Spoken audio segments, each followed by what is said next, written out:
Heyo, and welcome on back to Red Dead Redemption 2. Here I am, playing some more. And the rare Guarma main menu. Little vignette. I don't know what you call it, man. What do you call this? It's a main menu screen, but it's like, if you were to call it something else, what would you call it? I don't know. Tell you what, though, I call it back. It's beautiful. Oh, man. That was a terrible joke. Or maybe a great one, depending on your sense of humor. But, yeah, man. I don't know. Here I am. I tried to live stream earlier. Got about 13 minutes into it, and then my internet shut off. So I was like, okay, well then. I guess I'm just gonna relax now instead of actually doing anything. And let me tell you, that was pretty cool. I eventually took a shower, which that real nice. All right, love me a nice little shower, man. It is really excellent and fantastic. So anyway, I don't know. I guess the only other thing to say right about now is, I don't know, howdy, hello, how's it going, how are you, I'm alright. Oh shoot, I was thinking about something. Oh yeah, I don't know, frankly, I don't know if I want to like air this out like publicly on a live stream, but then again, the thing I want to talk about is a live stream I watched while I was away on vacation. Nowhere anywhere particularly fancy, just like, a little cabin with my folks, and we mostly did hiking and going around to like various like bars, breweries, and eateries, which was pretty good, man. Had some delicious cheese curds while I was in a certain town in North Carolina. You don't need to know where, alright? It's got mountains and shit. It's pretty cool. But yeah, no, thoroughly enjoyed that, which was fun. And then, I don't know, what's like the exciting thing about it? I guess nothing really.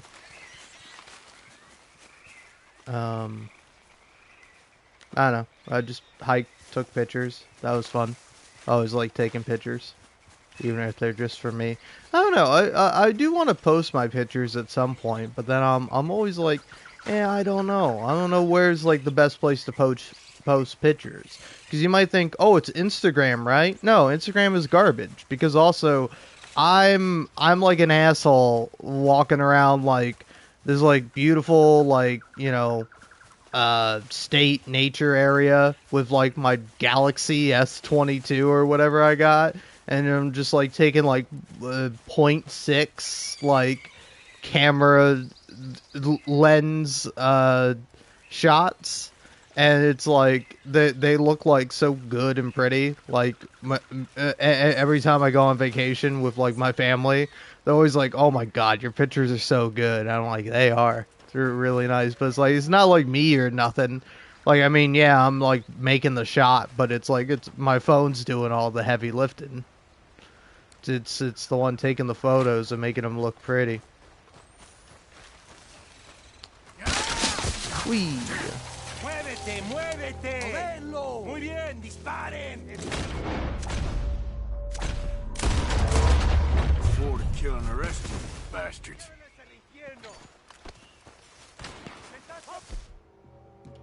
Okay, they're behind me. Shit!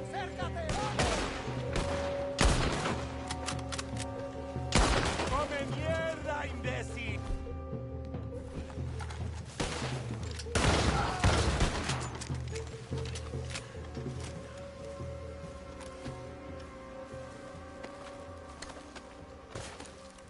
See what kind of hat you got, buddy.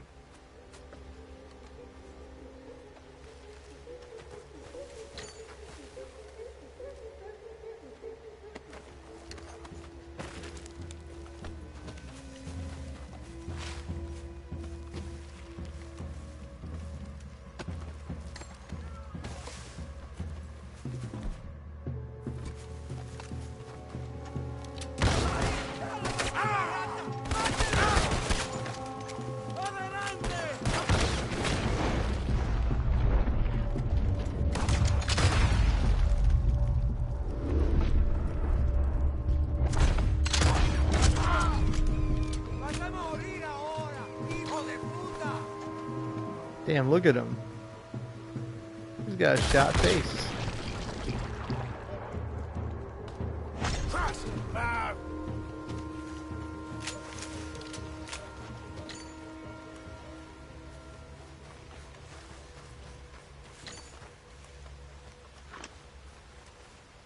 No, I'm not trying to pick him up. I'm trying to steal his hat.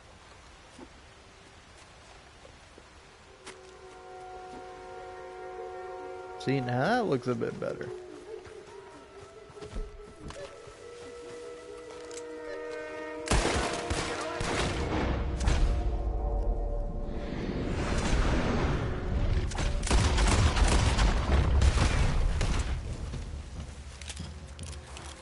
Alrighty.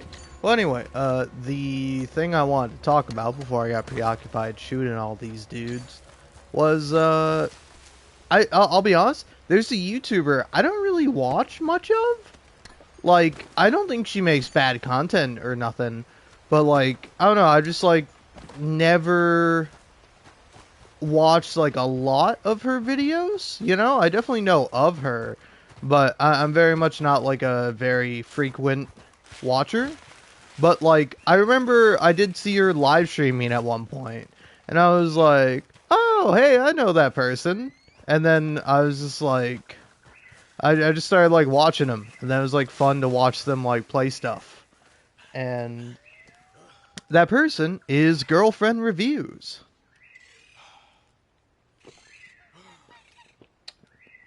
She live streams on occasion. And actually, so after like a nice night of hiking, then going to like a couple breweries with my folks, my parents. Afterwards, I was just like, hey, you know what? Let's see what's on Twitch. I never go on Twitch. I want to see what's up here. And I go on Twitch, and I see, oh, Girlfriend Reviews is live. Oh, yeah, sure, I'll watch her. Oh, she's playing Claire Obscure. Cool. And I I click on the live stream, and it is like mid-heated argument about Claire Obscure and the difficulty of it. And now, if you can allow me to speak freely, I know nothing about these people. You know, again, I know that Girlfriend Reviews is a YouTuber. That is all I know. And, you know, I cannot say anything for her character, nor the other party's character in this situation. And the other party is, her boyfriend. And so it's like, just imagine you're like coming into a live stream, and what do you know, but it's just like the middle of a heated argument. And you want to know what the argument is? It's about how like Claire Obscure is like unbalanced. And, you know, again, if you allow me to speak freely, full offense to the boyfriend, dude was being a massive prick and like a little crybaby about it. Because he was going like, yeah, I just think the fucking number's off. Yeah, I think, you know, a lot of people say this is like as good as like Chrono Trigger or Final Fantasy. And, you know, as someone who's played a lot of Final Fantasy 7 and 6 and 9 or whatever, I don't know. I'm not a fucking Final Fantasy guy, so I don't remember which one he was specifically talking about. Or it's like, just the math is wrong. The numbers are wrong. You know, I played it, and I wasn't even trying to make a broken build or anything, but I just did, and the game was just too easy. It was just too simple or whatever. And, again, I'm depicting him with like a mocking voice, but like, it was really just him not giving a fucking inch in this argument with his girlfriend, which, like, the argument was, like, not that he was wrong, but that, like, other people disagree with him. That she's like, yeah, well, there's, like, other people, you know, there's, like, my friend who played the game, and she said it was, like, really well balanced, and, like, she played on story mode, and, like it's like your experience is not universal. Like a lot of people felt that the game was balanced and like really fun and like nice to play, and you're just over here, like dismissing all that and saying that the game is broken and the numbers are or the math is wrong. And like the guy's just like, I mean, I just don't know. I feel like I'm taking crazy pills. And it's like, buddy, you're not taking any pills at all, which seems to, which I'm no doctor or nothing. Maybe you should, because you're having a fucking mental breakdown over the fact that a game was too easy for you. Sorry, I'm being a massive dickhead. But here, I'll also explain why I don't like this guy for a variety of reasons. Now, again, this is all parasocial shit. I'm not saying anything about the guy. I'm sure he's great, I'm sure Girlfriend Reviews is also great. I think her name is Shelby, right? I don't know the guy's name. Frankly, I don't give a shit. But, like, she was doing, oh yeah, so anyway, afterwards, after they, like, finally beat Claire Obscure, and they were like, ah, yes, now this is the correct ending, and blah, blah, blah, blah, blah, blah, blah, and it's like, I don't know, I think there are some valid points, like, I agree. He's like, I don't know if there's, like, a good or a bad ending in Claire Obscure, but I would say there's a better and a worse ending for, like, a variety of reasons, It is, like, one of them I just think is, like, a genuinely better ending, while the other ending, I just feel like it's just not as good. Like, I kind of get why they were like, oh, let's have two endings, but I'm like, you should have stuck with one ending. It would have been more impactful and much more interesting, in my opinion. But anyway, they beat the game, and then the boyfriend starts playing what's it called? Monster Train 2 or whatever. And he's playing it, and he's, like, explaining it the whole time. And it's like, I don't know if they have, like, another site they're streaming on, but it's like, I'm in the chat, there's, like, 50 viewers, and it's like, nobody is talking. Like, it is me and maybe, like, 3 other people. Eventually, it's just me and one other guy. It's just me and this dude talking. And eventually, Shelby, Girlfriend Reviews, leaves because she, like, I don't know what the full story was, but she was like, oh, yeah, one of our dogs just diarrhea dumped everywhere. And I was like, oh, Jesus Christ, that sucks. And what does this guy do? Fucking nothing. He sits there continuing to play Monster Train 2, and he's, like, dead tired. He's, like, barely doing anything. And he keeps, like, explaining the game like I give a fuck. And it's like, I know he's not, like, talking specifically to me, but it's like, buddy, just play the game. You don't need to explain it. Like, I don't know why you're going through the mechanics of it when you're obviously, like, late in the game. You're trying to, like, get all the different monsters or whatever. You're trying to get all the cards. And it's like, I don't know why you're explaining the game to me. I do not care, and I don't think anyone else does. And so anyway, I eventually start going back and forth with this one guy in chat because he was like, actually saying things. No offense to the boyfriend plays, because I will say at one point I did go, it's like, oh man, typically you see Girlfriend Reviews, but now I'm watching Boyfriend Plays or something like that. Or I was like, it's interesting to see Boyfriend Plays. And then the guy just goes, yeah, I am interesting, which is like,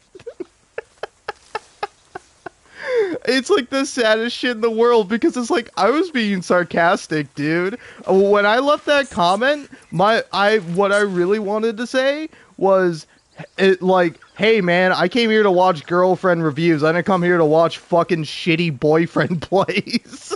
But I'm like, let's not leave that comment. Let's instead leave it, but in a nicer way that you won't know that I'm being a dickhead when I say it. And so I end up typing that, and just him going like, yeah, I am interesting, was so funny to me. But so anyway, me and the, like, other guy in chat, his name was like, Let Them Eat Jake. That was his name. It'll be relevant here. But It's like, I don't know, I made like some joke about like, oh, don't let the dog eat that or whatever, and then he says something about dogs, and I was like, I then typed, it's like, hey, you should let the dogs eat Jake, and I thought it was pretty funny, and then he responded with, in Soviet Russia, dog eat you. And I was like, it's a little bit of an outdated meme, but hey, I appreciate the attempt at humor. You know, I don't want to be too much of a dickhead. I was like, hey, this guy in chat is trying, and so then I replied to him with what I think is a pretty fucking funny reply, which is, in America, it's a dog eat dog world. Not dog eat dog, doggy dog world. And I thought it was really fucking funny. And then the boyfriend, like, he looks over at chat. There's no face cam or anything, but he looks over at chat and he's like, why are you guys talking about dogs? It's like, what do you want, man? You want me to talk about fucking Monster Train, a game I know jack fuck about and I don't give a rat's ass about? Like, what? I don't know, man. It's like it was fun earlier when there were more people in chat, and I could be a dickhead in the chat and have it go like unnoticed. Because like I will say I was leaving some pretty good chat messages. Like I was talking about like the different ethics of the endings of like. You know, it was like, why do so many people say this about this character, but then, you know, they won't say this other thing about this other character? You know, it's like, I think I was bringing up some interesting points and, like, saying some, you know, basically just being a good chatter. But, like, in between that, I was just being a dickhead, where I'm just like, oh, man, I'm too good at the game, and therefore the game is bad. Ooh, look at me. Wow, dude. Or like what he was talking about, like older Final Fantasy games, or like Chrono Trigger. I was like, yes, new game bad, old game good, yes. Which, hey, I mean, I don't know, man. I definitely fall into that sometimes. Sometimes I am like a fucking old game bad, new game good. But yeah, but like when it became like just me and like at most like maybe 5 other people in the chat, I was like, I can't be an outright dick anymore. Because like I will only be a dick in like chats where I feel like my message will go unnoticed. Because if I know for a fact somebody will see my message, I will not be a dick. But if nobody will see my message, then I'm like, I'm going full asshole, man, and it's really fun. Like I was doing that in Ludwig's chat at some point, and like I would get like a little hit of dopamine every time somebody would like at me or be like, yo, what did you just say, man? Or like reply to my comment where I was just being a fucking dick, or I was just trying to say like funny shit. Oh man. But yeah, it's I don't know, it is very fun being a chatter. Like I definitely can see it as like a pretty fun thing to do. But like I don't know, man. Like how involved is like the boyfriend in girlfriend reviews? Because it's like it's like, I don't think the guy is like an inherently bad person or whatever, but like I do think that when he was trying to argue, it's like I don't think he was trying to win. It was just that like his girlfriend Shelby like saying like anything to him that was like counter to what he was saying, or going like, well, yeah, you might feel that way, but other people feel differently. It was like a personal attack on him. And he like couldn't accept it. He was just like, "Oh, so you're saying I'm wrong? So you're saying I'm just too good at the game?" And it's like, and she's like trying not to be like, "Yes, asshole, that is what I'm saying. Fuck you." Like she's trying not to do that. Which if it was me, I would not be doing that shit, because it's like, buddy, it's a fucking video game. You're talking to ostensibly the person who is supposed to be the love of your fucking life, and you're arguing this vehemently and this much like a fucking child over a fucking video game. dude, get your shit together, man. Like, I don't know, man. I will say, as somebody who is probably going to be forever single for the rest of his life, it is so great judging other people in relationships. Because there is this little satisfying, little sadistic part of me that's like, hey, you're in a relationship, buck the fuck up. Like, I remember one time, I was watching Northern Lion, like, playing something, and, like, he wasn't even playing a game that, like, required his, like, full attention. He was, like, playing Balatro or something, a game you can, like, pause at any time. And, like, his wife, Kate, she was freaking out about, like, a bug she saw, and she was like, Ryan, get the bug, and she was, like, vacuuming as well at the time. And he's like, dude, just vacuum it up, you know? And then she's, like, freaking out, and, like, the bug explodes at some point, and the dude and Northern Lion is just fucking sitting there doing nothing. And he's like, I'm working right now. It's like, dude, get up and help your wife for, like, a fucking minute. Just help her kill the fucking bug. Like, you can get back to the game at any point, man.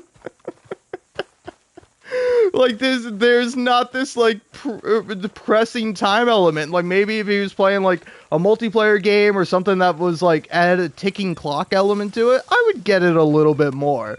But it's like, dude, you're playing a game, you can pause it anytime, and your wife is freaking the fuck out. And you're sitting there going, like, just deal with the bug. Like, no, man, you get up and you help. That's part of your fucking job. Oh, man. But yeah, it's like, it's like, honestly, I don't know. Frankly, it is like, it is very interesting, because it's like, for me, I would probably just be primed to be like, if you tell me to do something, I'm probably gonna do it. Like, I do also think probably I would be a bad partner, not on purpose, because it wouldn't be like, if you were like, hey, I need you to go take out the garbage, I'd be like, oh yeah, sure thing. I would get up and go take out the garbage or whatever. Like, hey, I need you to do a task, I'd be like, okay, I'll go do the task. But if you're like, oh, hey, I need you to, like, do this thing at some point, I'm fucking forgetting that shit. It's like, oh, hey, at some point, could you, like, you know, mop the floors or sweep around? I'd be like, oh, yeah, sure thing, no problem. And then my ass is fucking forgetting about that, like, 5 minutes later, and I'm like, oh, man, great, I get to do nothing all day. And then eventually it'd be like, hey, did you sweep? And I'd be like, oh, no, I totally forgot. And what sucks, too, is it's not like I have ADHD or nothing. Like, my ass is just forgetful and also lazy. But it's not purposeful. It's just like, I'd rather just procrastinate. And then by procrastinating, I'm more likely to forget about the thing I was supposed to do, so I just never get around to doing it. And does that make me an asshole? Of course. Am I better than any of these people? No, of course not. I'm gonna die alone, you know? But hey, at least I can judge other people as I die alone. And what? Ooh, are you gonna ask my significant other, my partner, the love of my life? Oh, hey, what's this guy really like? No, you won't. Nobody fucking knows me. I'm a fucking loser. You can't get me. Oh, man. But yeah, anyway, I don't know. It was fun. Go check out Girlfriend Reviews. She's great. Her boyfriend is also probably great. I don't know. In my experience, he wasn't all that much. Oh, hey. Well, thanks. I appreciate that.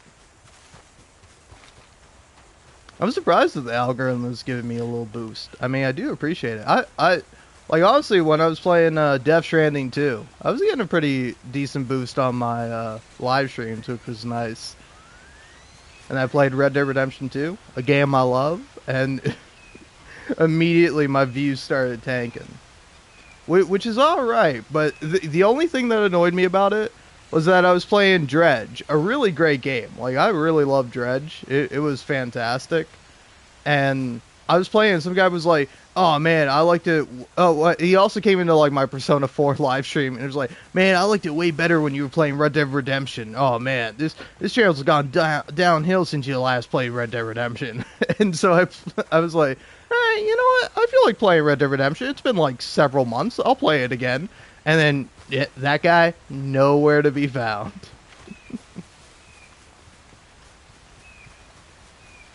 Anyway, let's go ahead and actually play some Red Dead Redemption 2 instead of talking about other live streams. And hopefully being funny. If not, a little bit of a jerk. But hopefully a funny jerk. Hey, Hey. So, what's the plan? well, I found the cave Hercule spoke of, and also a guide. She's up ahead. I think we can trust her. Follow me. The entrance is along here. Just watch your footing.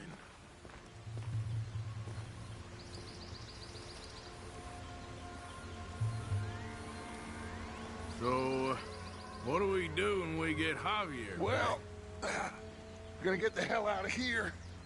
And set sail for the one place ain't nobody gonna be expecting us. Get everybody together and get ourselves back on course. Where would that be? Place we just escaped from.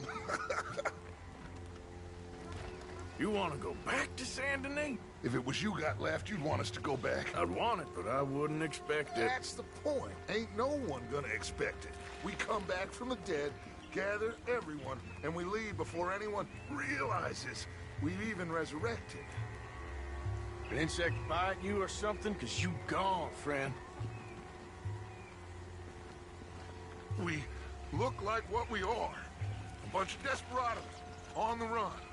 But with the women, a change of clothes, we're a choir or a gang of pilgrims or something. Whatever you say. We're a bunch of penniless fugitives on some Caribbean dump, sneaking through caves while two of our best men got shot back home. How could I doubt you, Dutch? You got no idea, Arthur. No idea at all. I will do whatever it takes for us to survive. I guess that's what I'm afraid of. Hold on. Why? Gloria! Ay, estás tarde. Buenas noches. Buenas noches. Dinero, the money, the gold. Aquí. Dámelo. Oh, it's genuine, the old hag. I mean, to be fair, if he does do that, that would be really funny. Now that gold right there. Immediately, you would go from being metaphorically dead to me to being a hero. Bottom of the sea. Exactly. The resurrection. Síganme y manténganse cerca. I know, I will say though, if I'm getting on another topic of things to talk about, I think because it's like, I was looking some stuff up, but also I was just like, At the party in Saint Denis. I don't know, I've been seeing other people talk about it, where it's like, I knew I'd heard like different subreddits for like smaller YouTube channels, like r/newtubers and like r/ YouTube partner program or whatever, where it's like all these different like smaller YouTube channel subreddits, and I like that, the Red Dead Resurrection. Sends word to the US. But they're both, it's simultaneously like really encouraging and then really depressing. Because it's like people being like, hey, I just got my first 1,000 views on a video and stuff like that. And it's like, that's pretty nice. And people being like, hey, why aren't my videos being shown? And it's like, it's a little sad, but then it's like you get hit with something where somebody's like, hey, I'm making $80,000 a year. And I'm like, fucking 80,000 goddamn dollars a year? Chaos. I begin to wonder. I wish I was making anywhere near that. This is all going exactly to plan. Still ain't sure what you're saying, Dutch. Nor am I quite, but that many Pinkertons arriving like clockwork once again? ¿Puede callarse ya?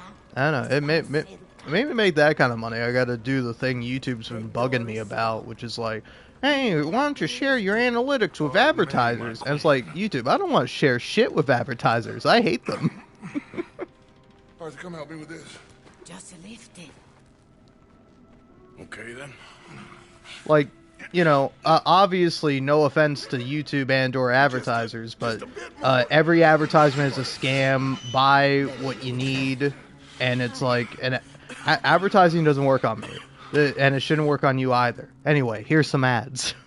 Aquí arriba. This way. Sí. Then you pay more. Okay. More. Just a second. Pay more. Pay now. Oh yeah. You. This is a pretty messed up scene. Easy, Dutch. What was that? Horrible old crone. But you killed her. She was gonna betray us, Arthur. Couldn't you tell? No. Well, I got some Spanish. She was. You keep killing folk, Dutch. I am just trying to make sure that some of us survive, Arthur. Now, shall we proceed? I guess. Listen, son, you think I want any of this? I don't know. Of course I don't. But I made a pledge to you all. We would survive, no matter what. So how did you know she was gonna betray us? What'd she say? It was in her eyes, in the way she was leading us. But you said you knew Spanish. I know human beings, Arthur. Are you gonna strangle me next? I'm doing the best I can. But my friend! I do not understand. Who are you? I No, come from poor Mexico. I never Javier. met those men. Does anyone believe him?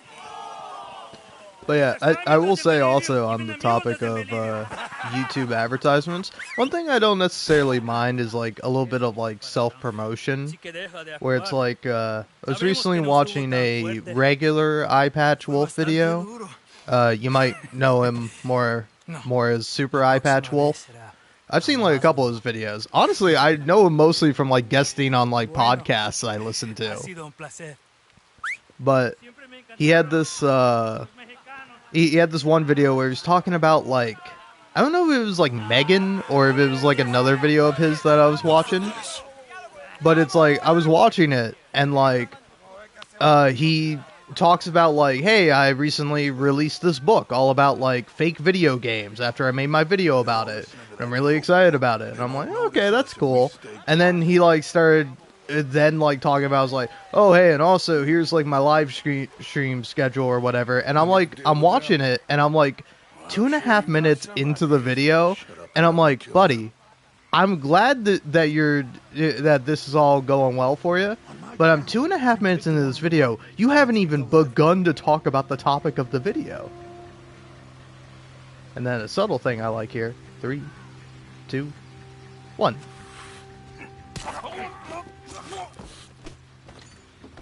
Okay, let's hide the bodies. You grab that one.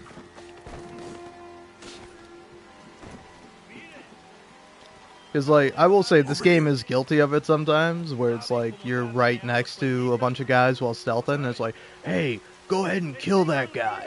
And it's like, that guy would hear you if you said that. Let's head around the back of the building and see if we can find a way through. Oh yeah, this game is super cinematic. But then it's like, I love this little detail of like Dutch, like, where it's like, on my first playthrough and like even subsequent playthroughs, it took me a while to notice that like, oh, he doesn't say anything, but he counts on his fingers, like, when to move. Whereas, like, I think, like, normally most people, you just go up to the guy and stab him, and Dutch is like, hey, you didn't wait for my signal or whatever. Like, he says something about it. Just, like, it's such a cool detail, man. There's so many, like, fine little details in this game that make it, like, just amazing. Take the other side of this door. ¿Tienes algo de tomar? ¿Cómo sabías? Porque te conozco. Sí, escondí una botella. Voy a buscarla. Gracias.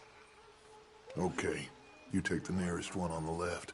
I'll deal with his friend. Es una mierda. Es lo más bajo de una civilización.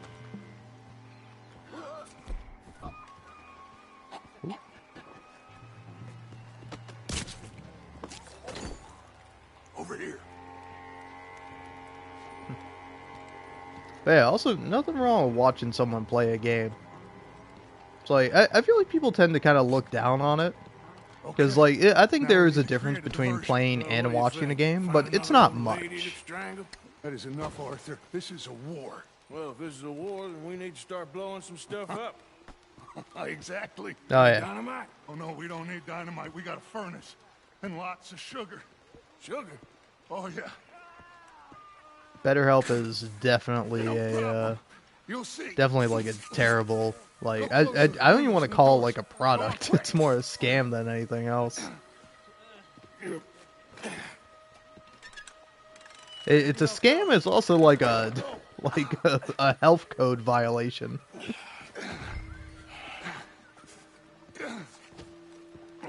Or I don't know if health code violation is the right term, but it's something akin to that. Okay. Oh yeah, just now in that where like you stab the two guys and then hide their bodies in the bushes. On his finger or on his hand, he goes from 3, 2, 1, like counting down, but he doesn't say it out loud.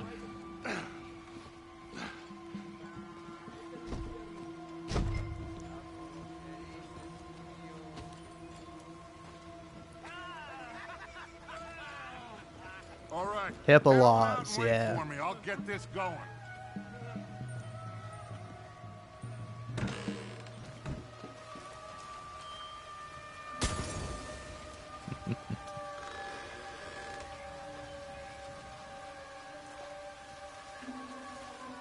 We'd better hurry. Follow me. Okay.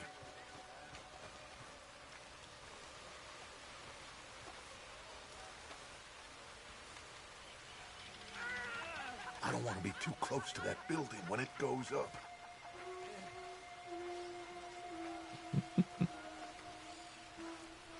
Come on. We can hide behind that well. I don't know, it's games like That this place or has to like blow The Witcher soon. 3, Get where ready it's to like, make a run for Javier. I love all like the subtle like animation that probably like took like forever to like get right. Where it's like, I don't think I appreciated it as much when I first played The Witcher 3. I think also in part because I played with subtitles, so I would always just like instinctively like read the subtitles. But like, there's like so much like acting and so much like kind of like little moments with just like Geralt's facial expressions alone that it's like, it's such a great little detail.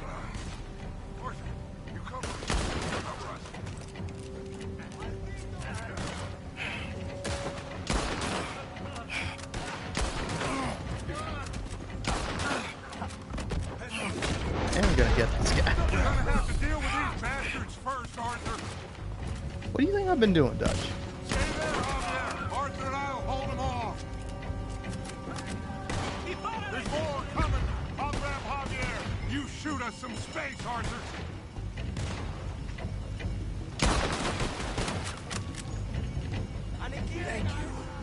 All right. Yeah, I don't know. It's like,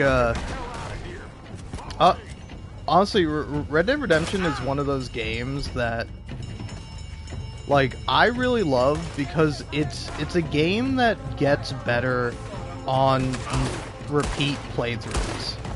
Because, like, you notice just how much, like, little details there are and, like, how much, like, foreshadowing there is. Like, the writing is really fantastic.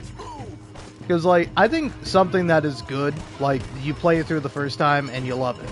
But if something is great, you can play it through, like, 5 times and it will still be just as good, if not better, on repeat playthroughs. I mean, 5 times is a bit excessive, but, like,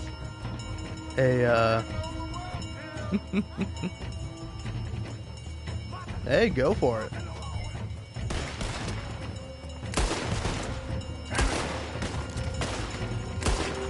We gotta get the hell out of here. Alright, come on, Dutch. Shit, they're coming out after us. Arthur, you got them?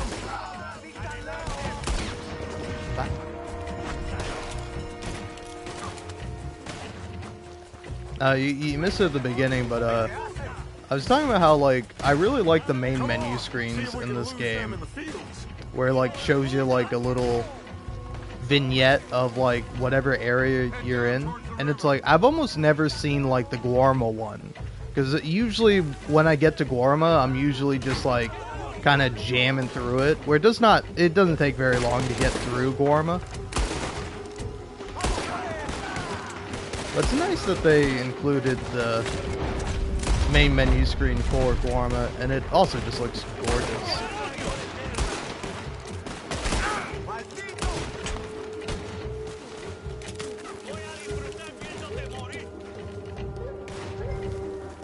Let's get across the river. We can hold them off from there. He okay? He's passed out. Or dead? He'll be fine. You stay here. Take care of these fools a bit. No problem. Go, quick!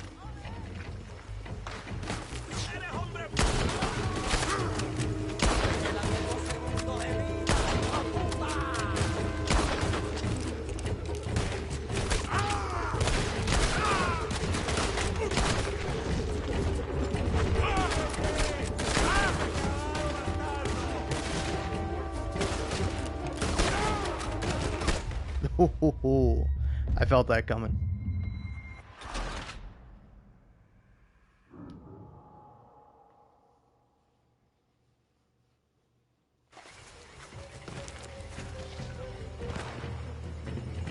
Oh yeah. I don't know. Personally, I really like games where it's like, ideally, it's like a game that has like really fun gameplay, but also genuinely has a lot to say, or does a lot with like the medium that it's in, are like truly amazing. Like I recently played this indie game called Indica, spelled Indika, and like I played it, and it was like, I'll be honest, it was a little gut-wrenching.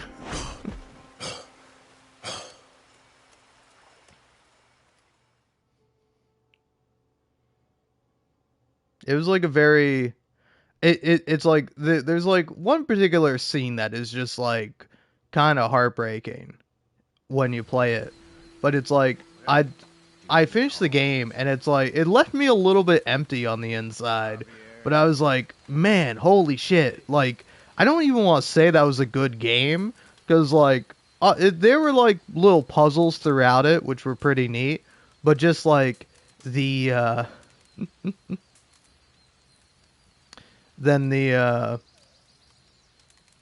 like the gameplay is like pretty like bare bones, but it just like it does so much interesting stuff where it's like the game is so funny. It's one of the funniest games I've ever played, where it's like genuinely using the gameplay and like the construction of video games to make jokes, which is like something you kind of rarely see. And usually when you do, it's like cheap humor, but it's like very clever. Ugh. But hey, don't feel bad about being terrible at shooters. I'm also not too great at them anyway. I mean, part of the reason why I'm doing so well is because I have a great amount of help from my from a little friend called Aim Assistance. Oh yeah, Spiritfarer. I have that game, but I haven't played it yet. There's a lot of indie games I really want to get through, because I've heard like nothing but amazing things about them. Like, I want to do that. I want to play like Night in the Woods. Want to play The Outer Wilds. Road 96, which is something I've seen a few times, but I like know next to nothing about it. So kind of excited to play that, because I don't know. I love going into games like completely blind. and knowing like as little as possible.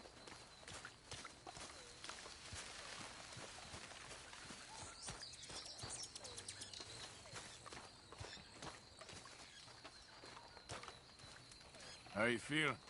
Okay. Glad not to be in a cage. Thanks. Thanks for getting me out. Of course. Just try to rest. Anyway, I'll leave you to it. Okay. Is Dutch around here? Morgan. Micah. Look after Javier, okay? I will do my best. He dies, it's on you. I don't know if Dutch is here. I think Dutch might be off somewhere else.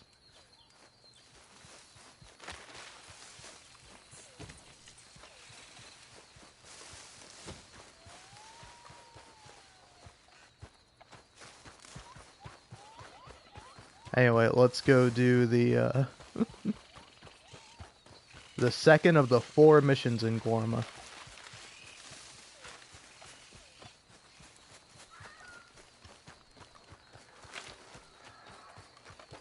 Oh, nice. Also, when you say you heard about what Nintendo was doing, do you mean like specifically with like them raising the price of games, or yeah, more so? I don't know. Nintendo does a lot of not great stuff, even though they do have some pretty great games. Although, honestly, I feel a little bit bad. I bought a Nintendo Switch, and I've played, like, really 3 games on it.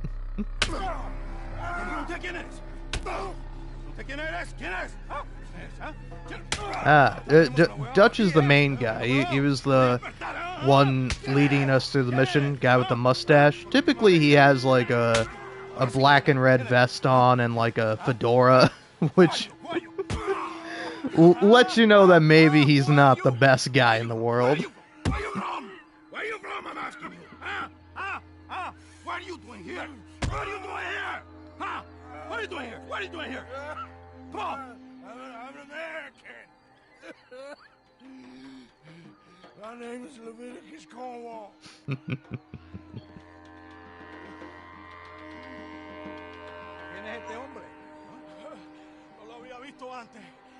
I love that Arthur says his name is Leviticus Cornwall.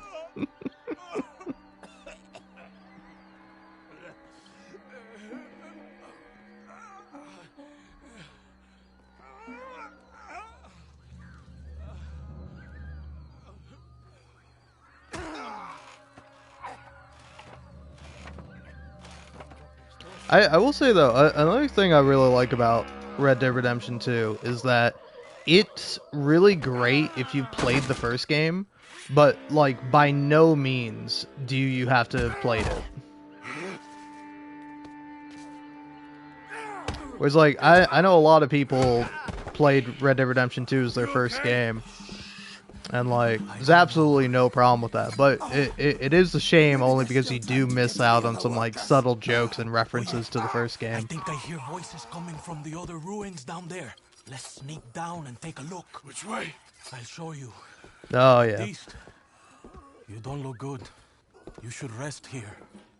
No, yeah, I thought you were talking about them raising the price on games to $80, which is like, honestly, I don't know, the gaming industry is like a very I know a way we can weird one, because it's like there are some games I would pay like $100 for, and then there are some games that it's like you need to pay me money for having played this.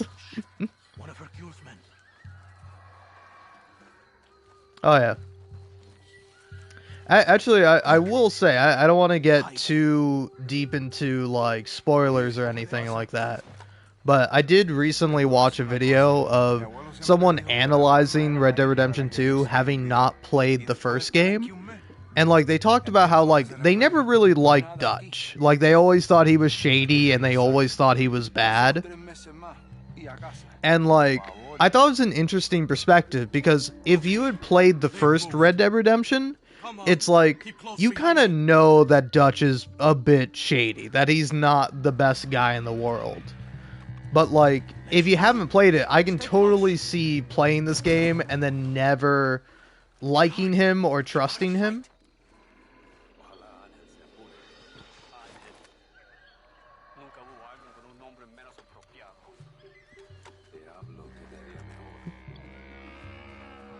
But like, I don't know, at least for me, I think the interesting thing is like, it kind of trying to see if like if Dutch was always bad, or if he turned bad, or if like he's just a very good liar. Take cover on the other side of this door.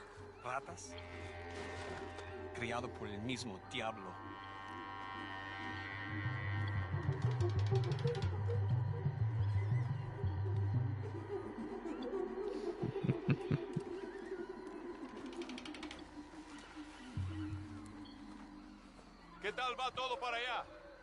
I know that, or like a handwritten apology from the developers.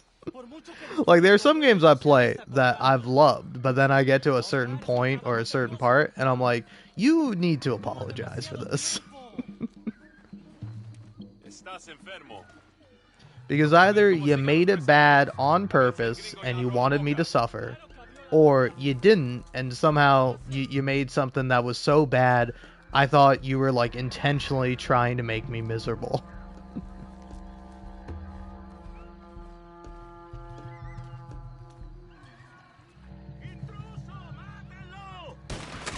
Yep.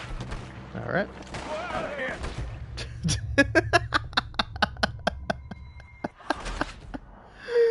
Oh, man. Yeah, Leon has died. Also, I've died.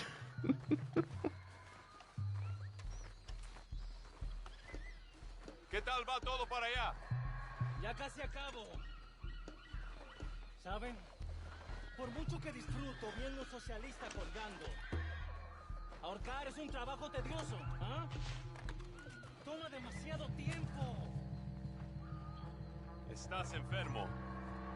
Toca ver cómo sigan los prisioneros. A ver si el That guy's got a nice hat. I kind of want that hat. Siempre lo hacen.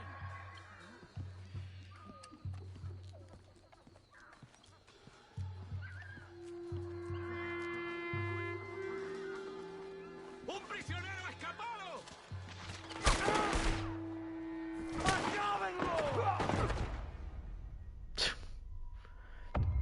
Honestly, game, I don't know what I'm doing wrong. I feel like you're being mean to me.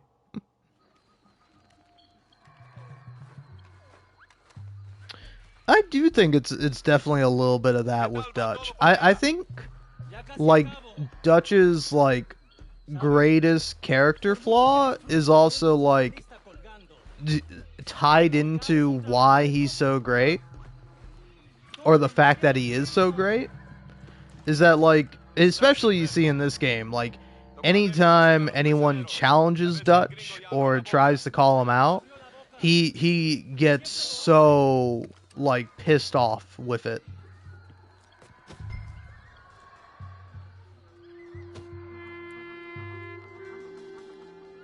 Where it's like he's unable to take criticism, and like anytime someone doubts him, it is like an indictment of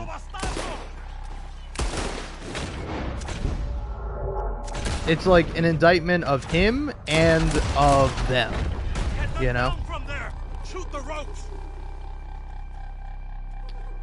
Whereas like nobody can disagree with Dutch because they genuinely care about him or are trying to look out for him. It's because they've lost faith in him. They think he's like terrible and no good, and he can never be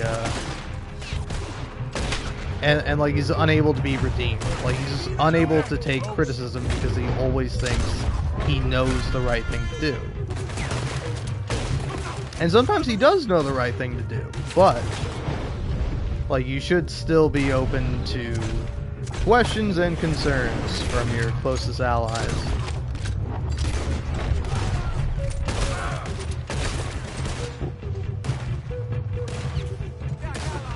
That looks like the last of them. estarán bien. Este gringo valiente le salvó la vida. Thank you, my friend. I'm Baptiste. I work with Hercule. We owe you all. Wow, this is your first game you played? Thank you. My pleasure. Does not sound like a great time. Makes me miss home. Take care, my friend. Hercule is getting a boat lined up to get you and your men out of here. Just meet him at Cinco Torres. We'll be there. Good, good. Here, this is for you. Thanks. It's not much, but it's the least we can do. Good luck getting home. I like that guy that knocked over the chair. That was pretty good. But yeah, honestly thinking about it, it's hard to say what was like my first game. Because one of my first games ever was like Halo. And I remember playing it when I was like maybe 3 years old or something like that.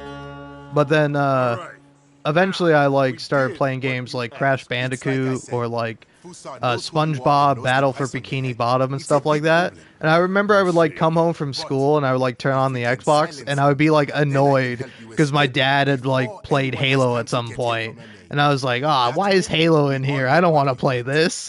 And then now Halo has become one of my favorite games of all time. But you have found yourself in the middle of a war, my friend.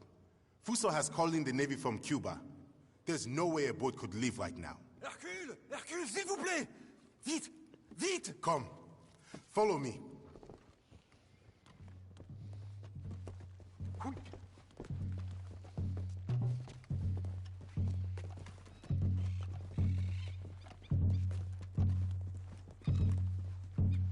Yeah, that's definitely something I don't like in games is like repetitiveness. Goddamn warship.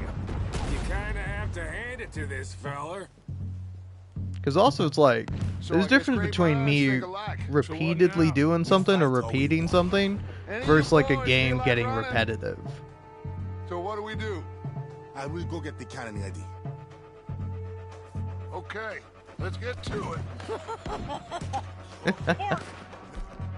Shoot them, man!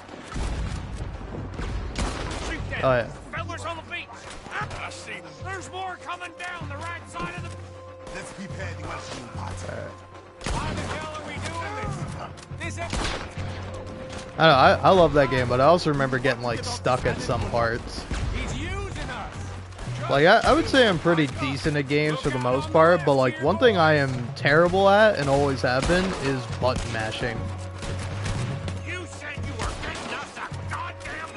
Like, there was a part in Far Cry 3 where you, like, have to, like, button mash to get out of, like, drowning because cinder blocks are, like, tied to you.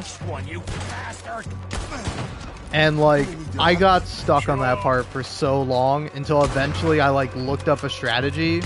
And, like, a strategy I legitimately had to use was, like, if you grab, like, a pencil and you use, like, the eraser end of it to push the button, you can do it, like, faster than at least I can with my fingers.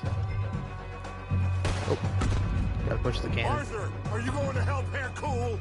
Yeah, I'm helping. Damn, this is heavy. Tarzan game for the PS2.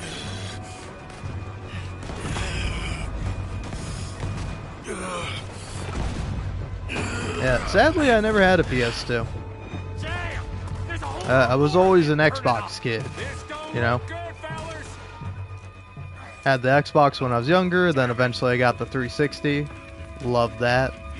And then I would have gotten the Xbox One had it not been like a terrible product that seemed like just no good. So I was just like, alright, well then I'll get a PS4. And now I have a PS5. There's a lot of guns out there. So, what do we do? I said we push forward, because if we don't, we're gonna die here and now. Okay, then. Follow me? This is kind of fun.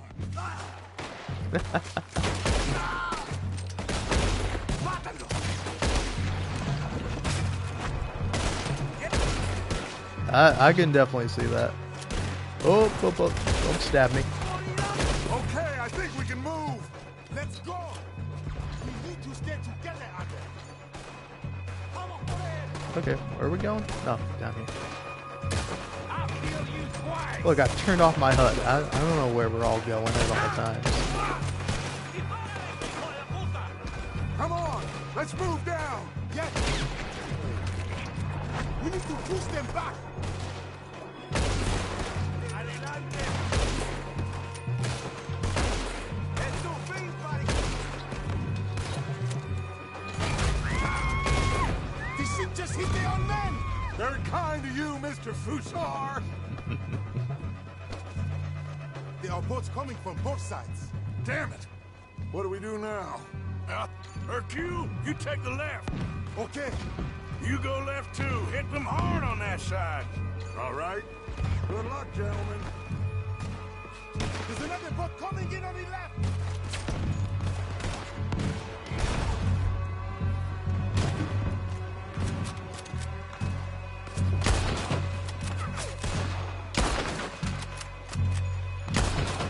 Good hit. Look out! Another... Riding on the right!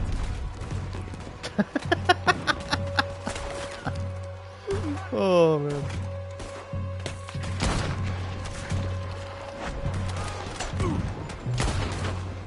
I will say, it is a pretty good bit in this mission, having all the friendly fire.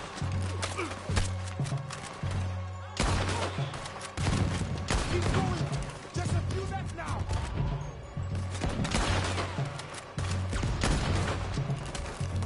Another boat's landing on the beach! Let's get down to the beach! This is not over yet! Disfrutaré ver. ¡Sangre correr!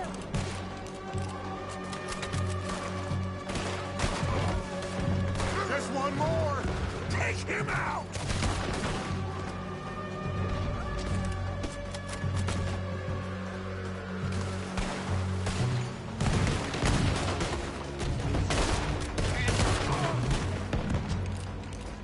I think that's all of them. Good work, gentlemen. Damn! He's getting closer! What do we do? Two of us must go and use the cannon. You go, Arthur. I'll gladly hold them off this beach a while longer. You sure? Just certain, son. You think that cannon will be enough? Only one way to find out! Christ's sake, how many men has Fusar got? That's the problem! It doesn't matter how many we kill, he will have the money to get more! I'll say though, it does like, it both warms and breaks my heart a little bit whenever Dutch like calls Arthur son. That one's going right for the Cossack. I got him! Let's go! La próxima tiene tu nombre.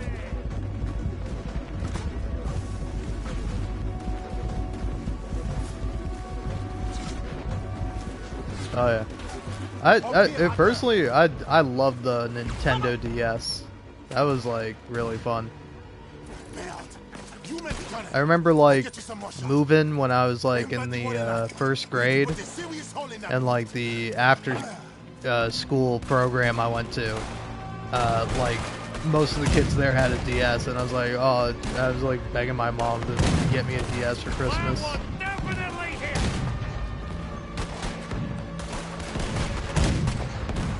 And it was pretty great. But they've already taken some damage. Try again.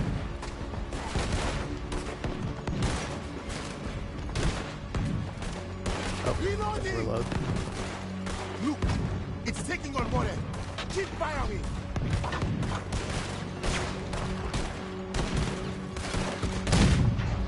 Yeah, they're hurting.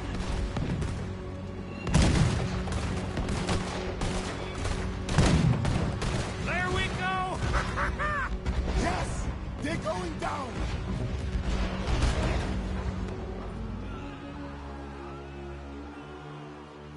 Let's get down from here. Come on. That was quite some shooting, boys. Thank you. What now? Oh, they'll be back. But I found a boat for you.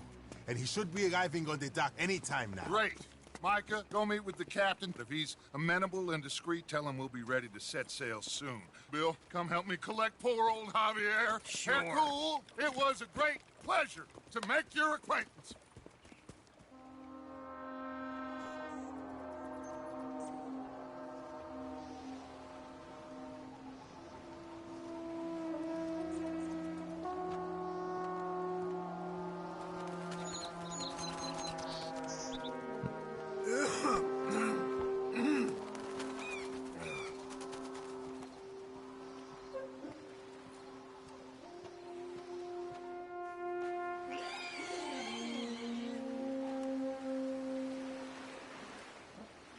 Yeah, honestly, thinking back on school, it is like, I don't know. It's obviously your perspective is much different as an adult than when you were a kid.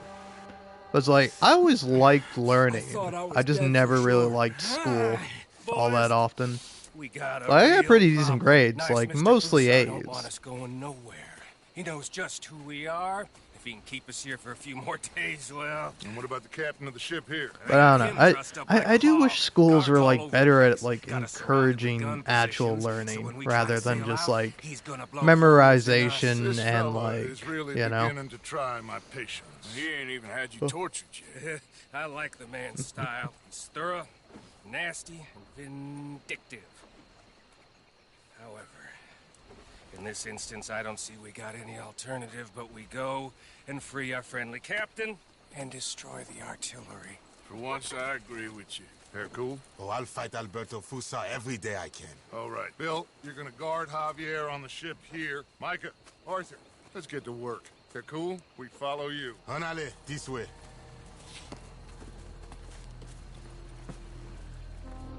Quick!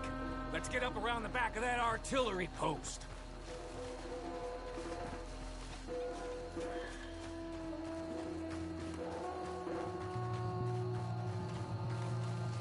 I will say I do like all the little details for Red Dead 1. Like kind of Javier and Bill getting stuck together. First guy, and I'll get the other one, okay? All right. Okay, we're clear. Let's plant the explosives.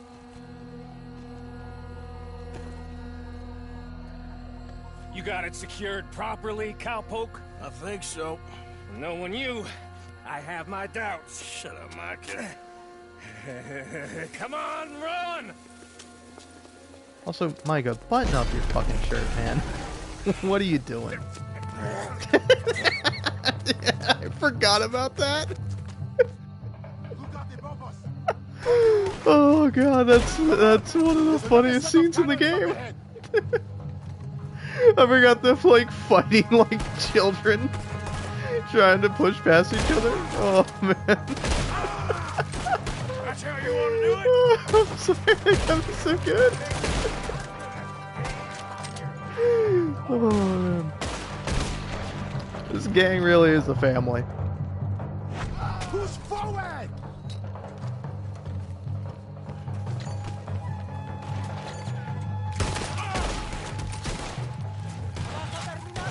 Look out! One coming down the stairs!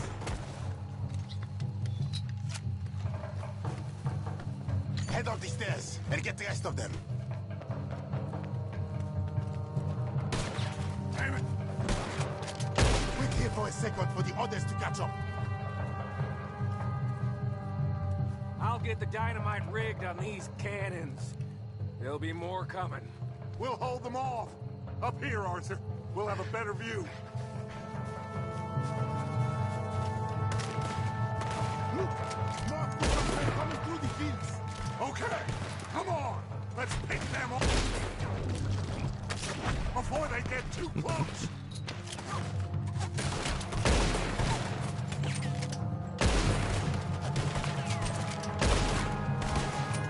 Ah, well, if you tuned out for a second, you did miss something that I found to be really funny. Which was, like, Micah and Arthur kind of, like, fighting to go first, where they're, like, both pushing up against each other, and it's, like, such, like, a brotherly thing to do.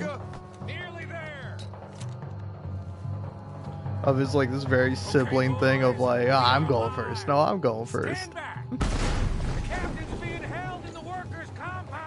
Oh, that's not weird at all. I've been told I have a pretty funny laugh. I think, I don't know, one of my friends, she referred it to as a guinea pig laugh, which I quite like that. Although I think that's more like me going like, than me laughing out loud. Push up!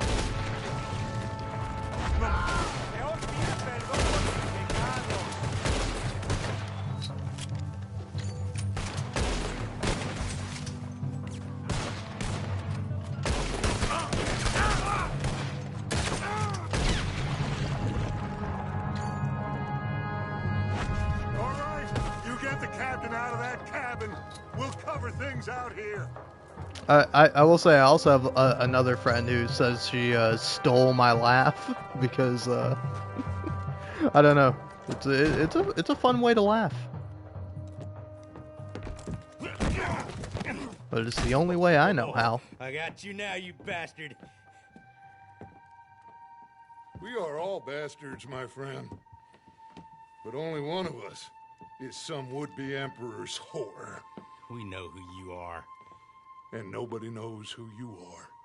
Not even your goddamn father. You maggots are going to die.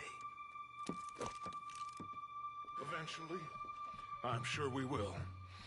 But not today, and not because of you.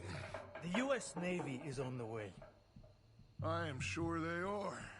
Which is why you're going to let us leave. Or you are dying right here, my friend. Here!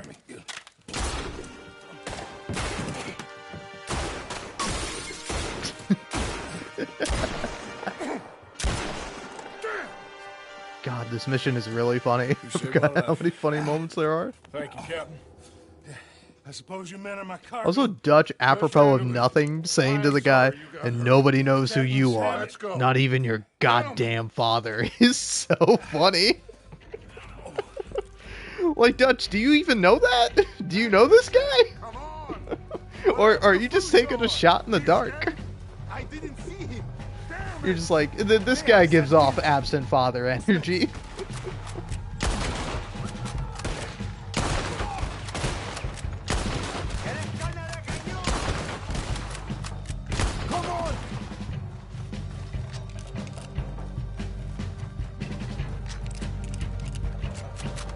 Another one! Shoot him! Keep going! Just get to that boat!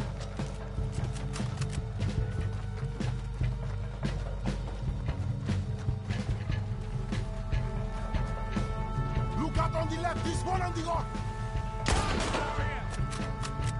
Come on, let's finish this corner out!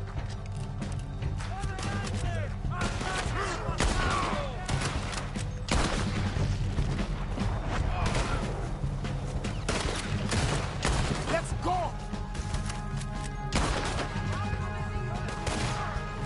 Keep going!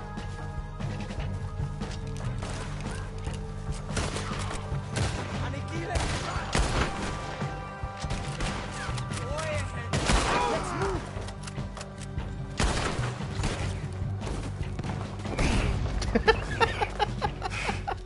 Hey, Fuso is up there, I think. In the tower? Yes. Yes, that's him. That was so funny. Come on! He's shooting. We have to take him down.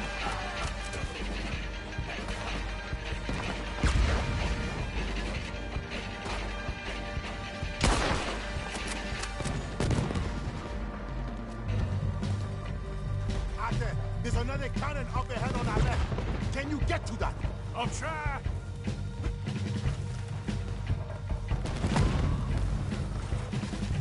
You need to get that cannon out there.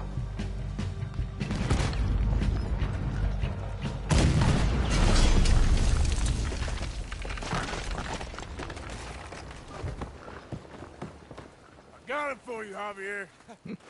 Captain, can you handle the ship? I'll be fine. Come on. We'll get going with the tide before I get any more surprise interviews with local officials. Are you gonna be okay? We'll be like you. We'll disappear probably. Back to Haiti. Believe me, we'll be long gone by morning. Good. Thank you.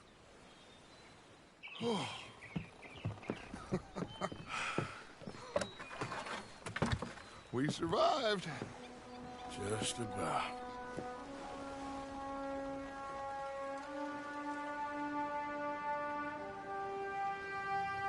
What now? What now? What do you mean, what now? I mean, we're headed back to Lemoyne again, and we're all wanted men. We slip ashore one by one, find out what's what. We don't cut and run now? Head back to Blackwater. No, Why not? because the last thing they'll be thinking is for us to turn up. We've been on the run for a while now, and it feels like Like our luck has turned. You know, it ain't turning back. We had a good run of it, I guess. We ain't even played our hand yet. We just need to put some more money in our pockets. Make our escape. Rogue, alone, they're gonna pick us off one by one, and you know it. Maybe. Not maybe. We need to split up. Keep a low profile. Try to track down the rest. But carefully. See if they send any mail. Arthur, you check Shady Bell. We'll find each other eventually. We always do. And then what? Then we meet up. We gather the family, we get some money, and get the hell out of there. That's the plan. We all acting crazy. And that's not what I thought we were going to be doing here. We here. have been in a bad way. Listen. I will kill for my family. Any of you want to judge me for that? That's fine. But that is who I am. Anyone disagree? Anyone?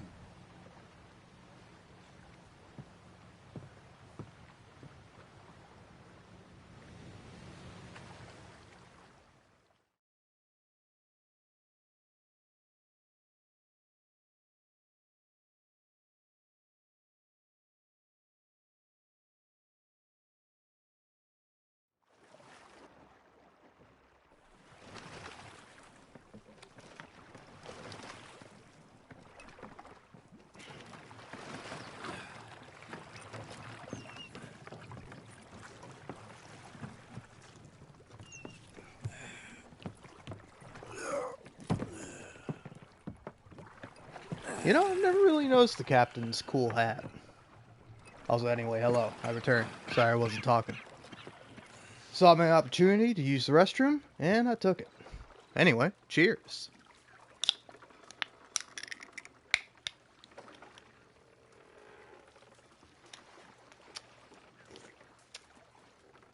Well, that is slightly disconcerting.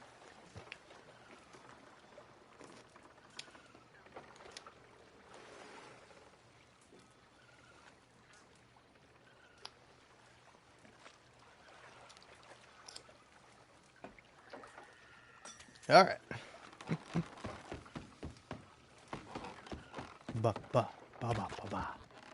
I tried to open up a drink and it didn't open up properly. That's why it's taking me a minute. Gotta deal with delicious, tasty beer all over my hands.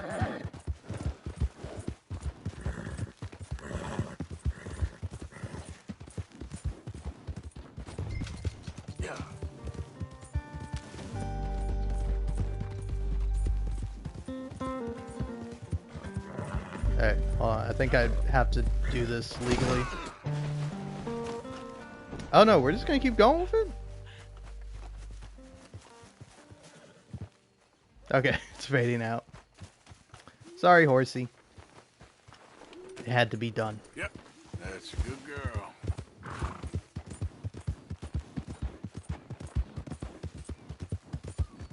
In case you're wondering what I just did and why. A fantastic song, Unshaken, by D'Angelo Wallace plays during this part. And I didn't want to, because it would get me copyright claimed. Which I know. I'm just as heartbroken as you are. But unfortunately, I'm much more broke in than heartbroken or something. I don't know, I'm trying to make a pun based on broke. I don't know. It's just a joke. Let's go.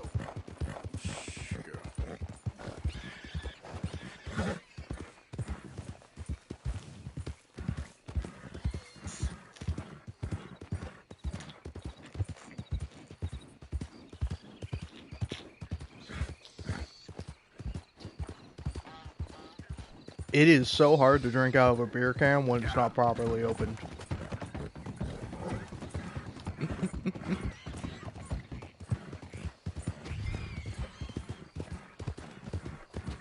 Oh yeah.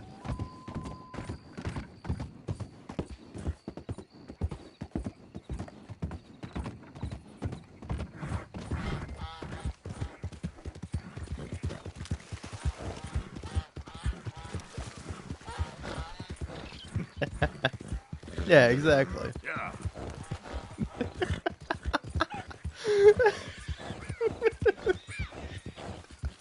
I'm sorry, out of context, that's like the meanest shit you could ever say to someone.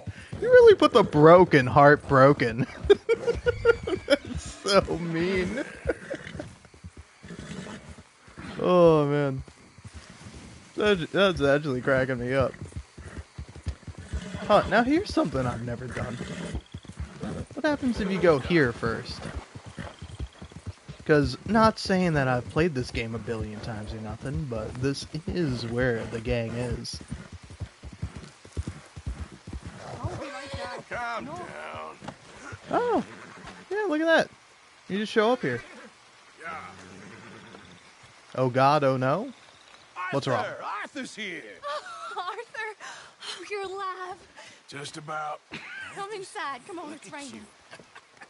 Hey, everybody, look who's here. How y'all doing? Hey, old man, wake up. Hey, Arthur, they got John. Good to see you. Yeah. Oh yeah, I know you meant it in a punny Not way. yet. No need to They moved him worry. to Sisika. He's been working on a chain gang. Howdy.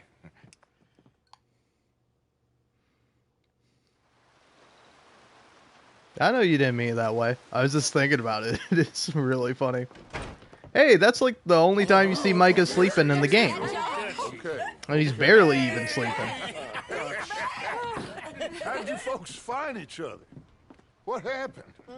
Can somebody get me a cup of coffee or something? It was Mrs. Adler who saved us, Dutch. After the robbery in Saint Denis, she got us away from the camp before the Pinkertons turned up. Then Mrs. Adler and Mr. Smith drove away the degenerates who were living here. Mrs. Adler, we owe you. Yes. Thank you. It's been real hard, Dutch. We've been surviving, but only just. What we gonna do? Things have been tough. There ain't no doubt about that. Trust me. I am gonna get us out of here.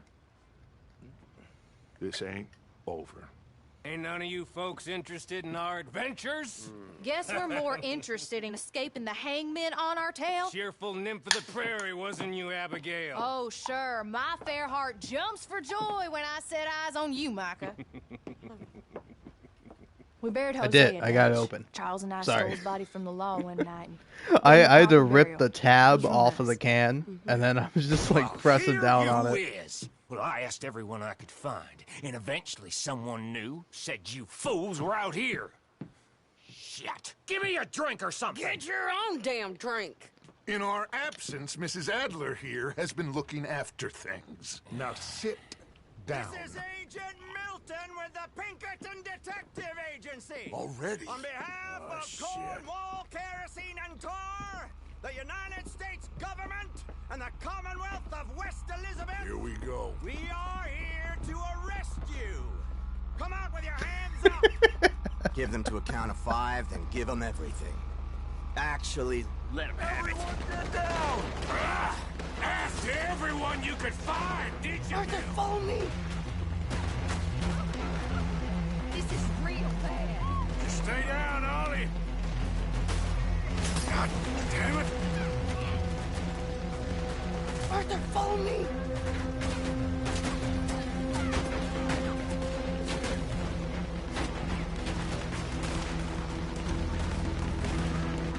Where are we going? This way. There's a trapdoor into the other house. We can try to flank them.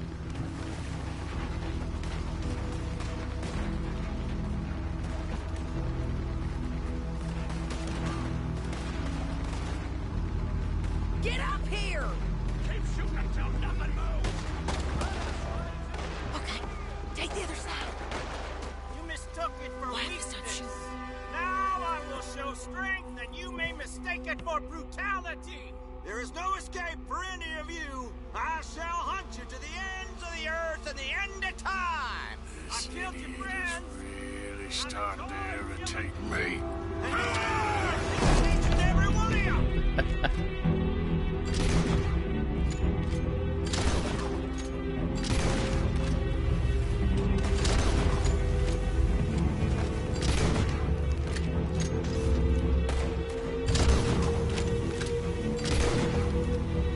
Alright, buddy. There we go. We need to push him back! Okay, let's go! Someone kill this guy! From the side! Fuck!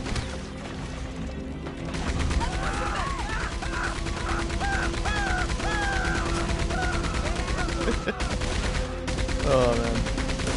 That's a funny scream. What are you screaming for, buddy? All I did was, like, shoot you with, like, a 50 caliber gun. We'll be fine. Walk it off.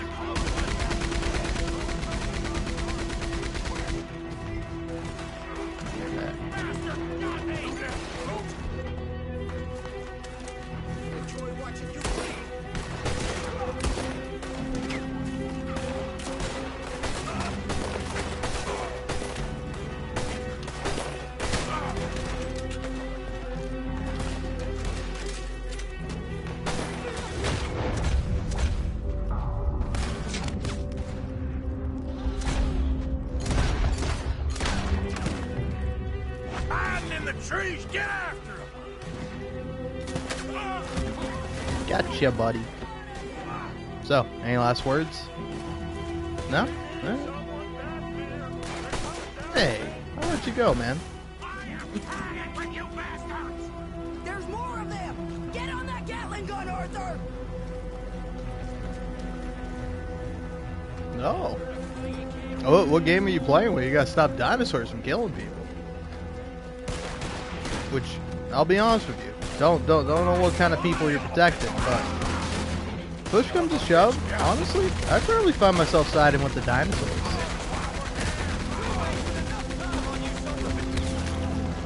Shit, we got more on the left here.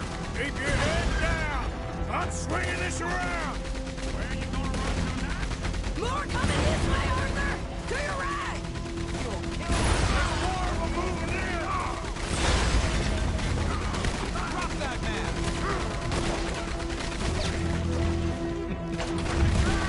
Run, you spineless sons of bitches!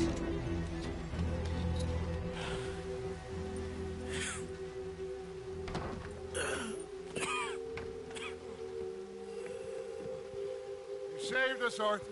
Oh, me and Bill and Sadie. You okay, son? Sure. We ain't been back for more than a few days. What do we do, Dutch? Clearly, we need to leave. It'll take them some time to regroup. Mr. Pearson, Miss Grimshaw, start packing up. Javier, you and Bill, get out of here. Go scare off any scum still loitering about. We need a couple of days. Now, please, gentlemen. Sure. What next, Dutch? We just need some time. I need some time. Now, we can't go east, because then we'll be in the ocean, so we're gonna have to go north, I guess. I just need somebody to buy me some goddamn time, one of you. You'll figure it out, boss. You always do. What are you gonna do about John, Dutch? John, He's in jail. we'll get him. Abigail, just not yet. There's talk of hanging him. It's not gonna come to that. Dutch! Not now, Mesa. Not now. I'm begging you to. They're gonna hang him and break the boy's heart. Please, do something. We will. Okay. I'm gonna go figure out how we rescue this bastard. Now? Yes, now. Meet me at Doyle's Tavern on Million Avenue. Okay. Man, I love all the characters in this game. They're all so great. My lord, what a goddamn mess. Everything. Not sure what happens next. Whole thing has been hard on all of us. Most of all on Dutch, who seems half crazed by all we gone through.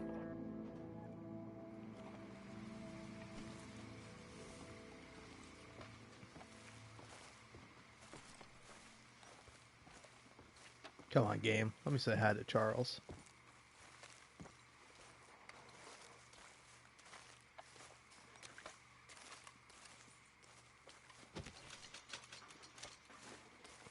Alright, fine, game. Don't let me say hi to Charles. Break my heart. Why don't you? Please let me say hi to Gold Medal. Hey, buddy. Easy there, girl. Missed ya. Let's get you looking good. But yeah, you're certainly not wrong about that.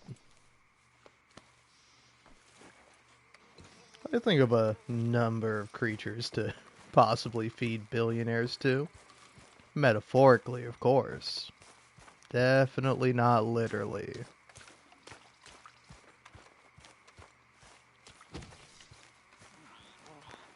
Get this place packed up? Do you want to die in this stuff? Come on! All of you! Come along! Mr. Pearson! How you coming along there? I'm moving as fast as possible. Well, good! All Good of you, morning. hurry this along! Aw. We need to go! How you doing, Jack? I'm scared, Uncle Arthur. All that shooting. Well, we're gonna move somewhere safe, okay? Okay. Guess I'll leave you to it then. All right, I guess. Yeah, I think I'll stick with this outfit.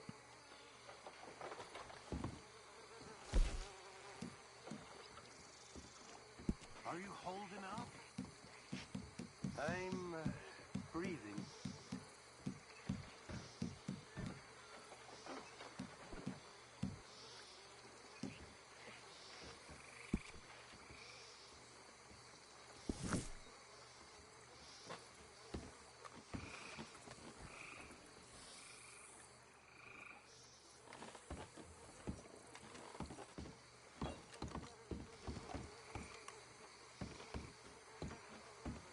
Morning there, Arthur. You okay?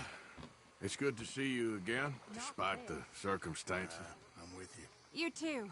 But what do we do now? We need to move. As soon as possible. We've got a couple of days. Well, try to keep your head straight. Uh-huh. Yeah, Arthur. Now, where can I trim my beard? Because I think it's somewhere around here.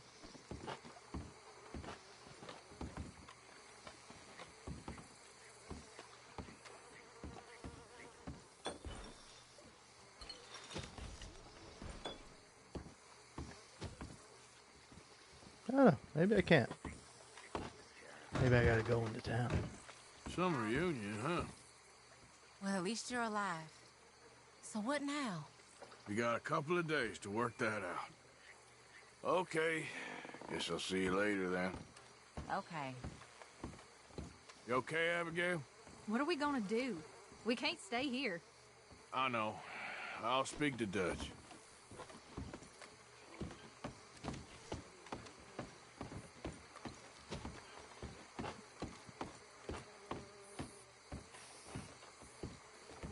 Mary Beth. Hello, Karen. Hey.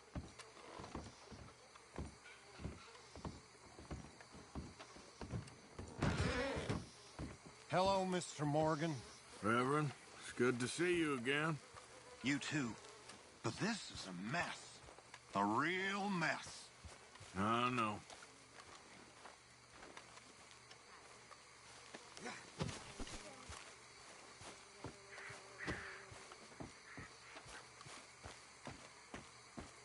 Alright, looks like I do have to go into town. Because listen, I know we have a little bit of urgency to get stuff done, but have you considered that I want to look good while doing it? Yeah.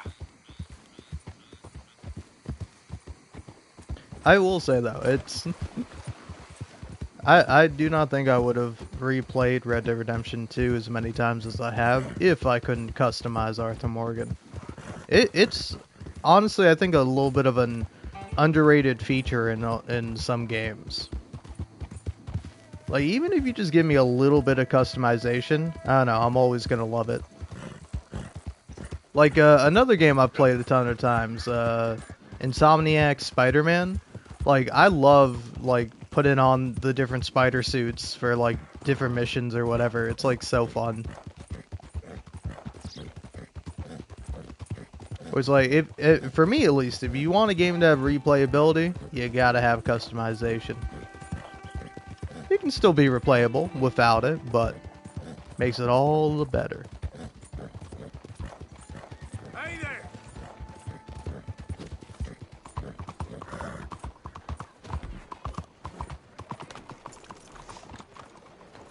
That boss was a day late paying me.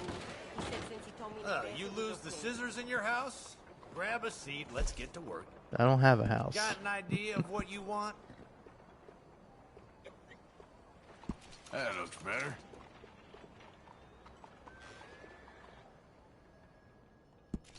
Ah, looking sharper than a tack. Yeah, let's keep the max mustache.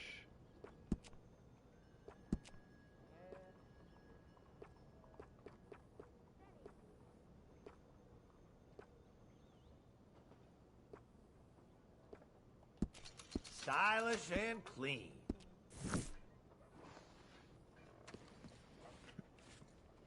Well, I guess we're all done here. All right. Oh. All right. I guess we're gonna go do one of the saddest moments in the game. You best mind your step. Hello, Sorry, partner. I didn't mean to hit you with my horse. Back up! You got a problem? Speak up. Hit me. Doggy-o.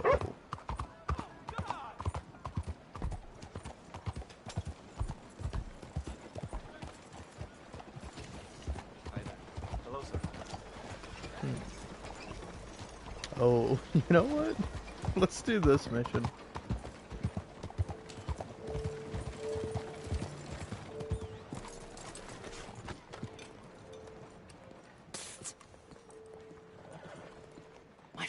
My friend, it is me, Charles Chatonnet, the painter. Okay. What are you dressed up like that for? Oh, I am a wanted man, persecuted for my art. As bad as it is, I don't think that the art is the problem. In Paris, they say leave, go far away. We will never understand you here. I say, I go to Saint-Denis. They say that is not far enough. It seems to me that they were right. But it doesn't matter. Now, I go to South Pacific. They always tell me the light there is perfect for my work. Well, so long as they weren't telling you that just to get you on the other side of the world. Perhaps. It doesn't matter. Help me get to the next ship. They are watching the port, and I need a chaperone. Okay, come on. Oh.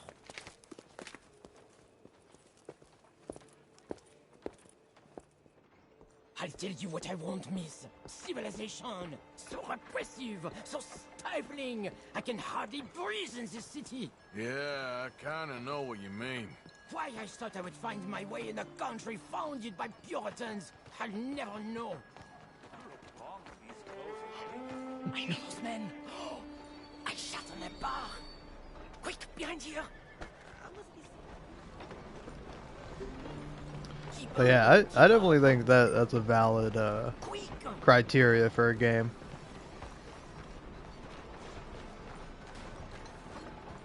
If a game doesn't have customization, it's definitely not a deal breaker for me, but certainly a selling point if it does. Those fellers, you shat on their bar? But of course, I needed to shit. Hey, come on! My fresh excrement was better than any of the drinks they served in there. Remind me to avoid that place.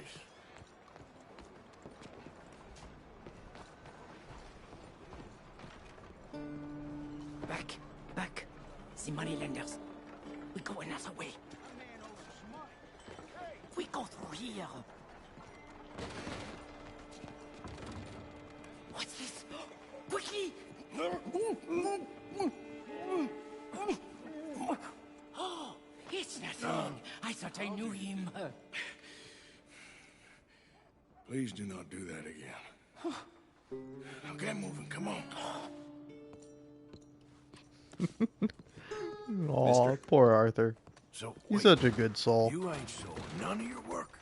There is always a Aside from all the people he's killed. fresh mediocrity, but new kinds of brilliance. Not so much. The new kind? The hole in the fence. We go through there.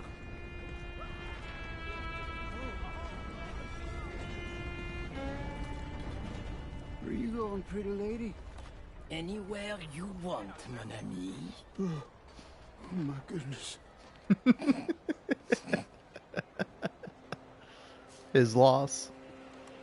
This way, to the end of the docks.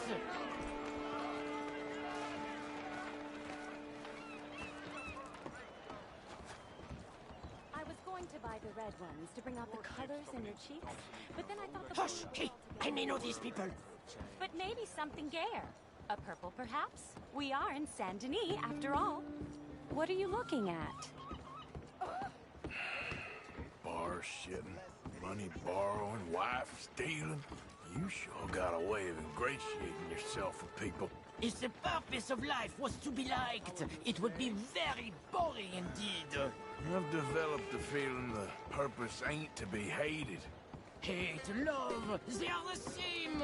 I provoke, I challenge, I amuse, do I not?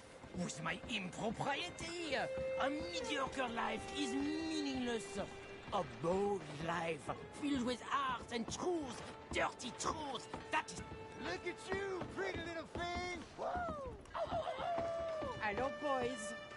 Come on. Come on back now, baby.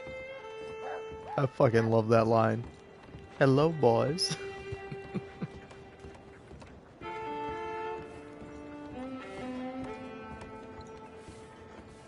I hope the sailors know who they're bunking with.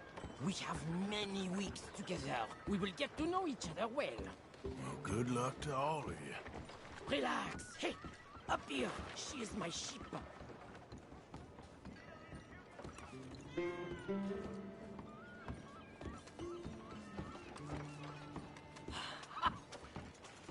made it! Let's go. Oh, no, no, no, no, no, no, no, no. I got Whoa. him. He's out here. Hey. I have a lot of friends around here. More friends? I'll deal with them. How about this? I will say though that line "Hello, boys" did remind me of one of my favorite lines, or just like one of my favorite little bits of dialogue in the first Red Dead Redemption, where John goes up, whoa, whoa, whoa, whoa, whoa, whoa, hey, buddy, buddy, buddy, what you ba ba ba ba ba? Damn it.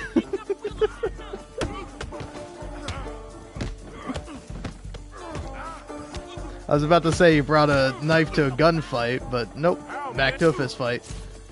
Can you stop it? Whoa! I was the best shot in my regiment. Oh, that's great, man. I have a sword. Charles? Come on, you better hope this ship's leaving soon. Ah, merci, merci. All aboard for the South Pacific. Missing my other pistol. Adieu. Merci, mon ami. So long. If they don't like you in the islands, keep on going to the South Pole. Ah, yes. I hear there the light is really fantastic. Au revoir. Oh, I love that mission. Oh, for a what? It was self-defense.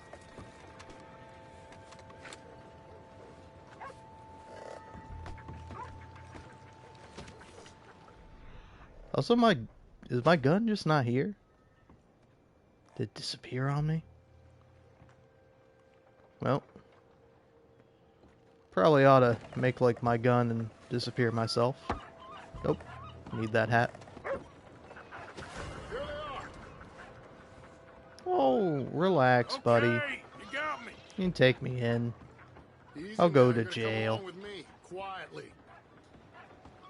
But yeah, anyway, that line Charles says, where he goes, "Hello, boys," Yeah, I tried to reason with you, but now it's up to the judge. makes me think of my favorite bit of dialogue from Red Dead 1 with John going to see Irish, Welsh, and French, I think, Frenchy, where he he goes up to them and they're just like drowning Irish, and he's like, "What's up, boys?" And then I think Welsh is like, "Oi, fuck off, boyo." And then John just replies with, "When a man with a sing-song voice tells me to fuck off, it always concerns me, boyo." I love that line so much. Like, it's such a great delivery. Oh, man.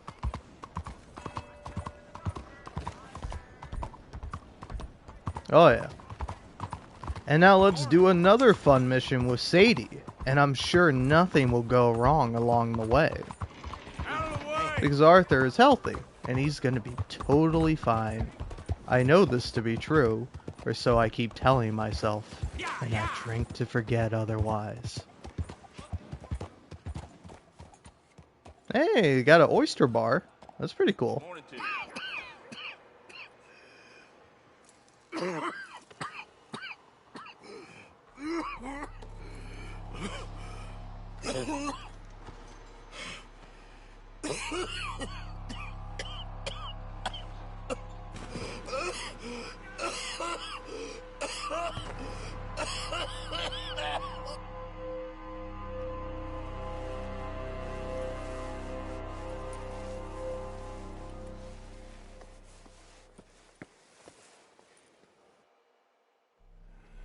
Mister, are you okay? Mister, are you okay? Are you okay, mister?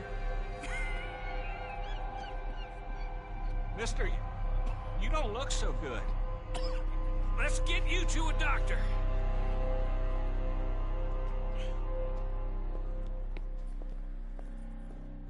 Come on, it's not far. Just down the street here.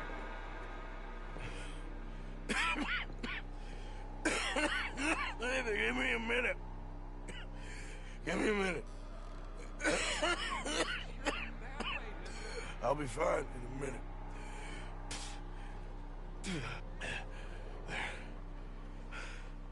I'm fine. Nearly there, just around this corner. Now you head in there, friend. Go on.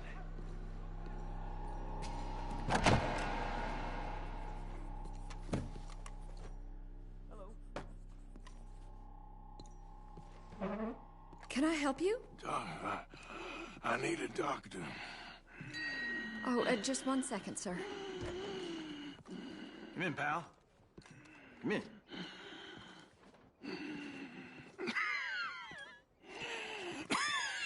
Well, we're about to find out. Mister, I need some help. And so it seems. And that's Dr. Mister to you? Dr. Mister. I'm sorry. I was joking.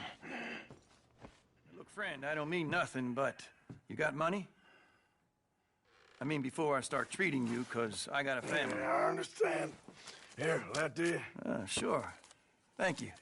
Now, what's wrong? I mean, what appear to be the symptoms? Well, I think you've heard them. I'm coughing. Is there any blood? Sometimes. Okay, now here. Breathe. Again. Let me see your tongue. Now say ah. Ah.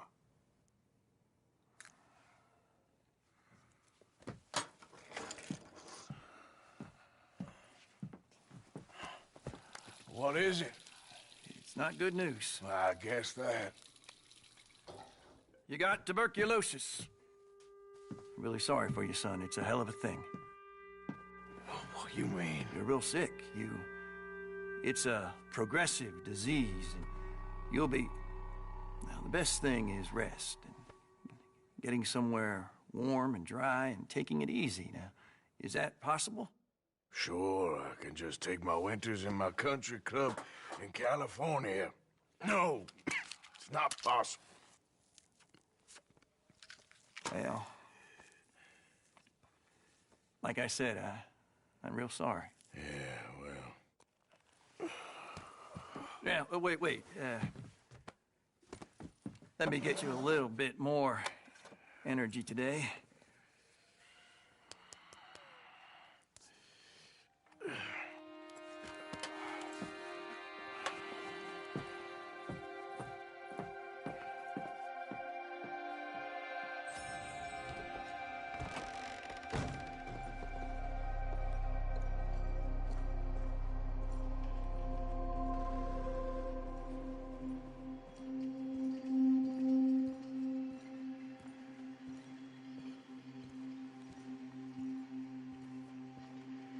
We can't change what's done.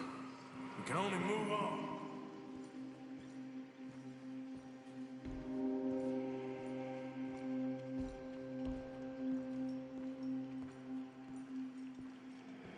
You have it in you, I can tell.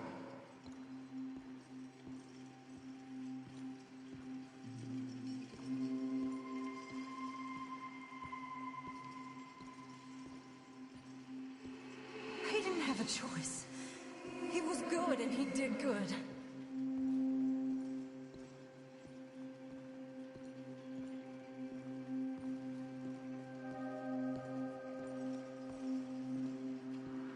I understand if you don't want to help me, but I think of you often.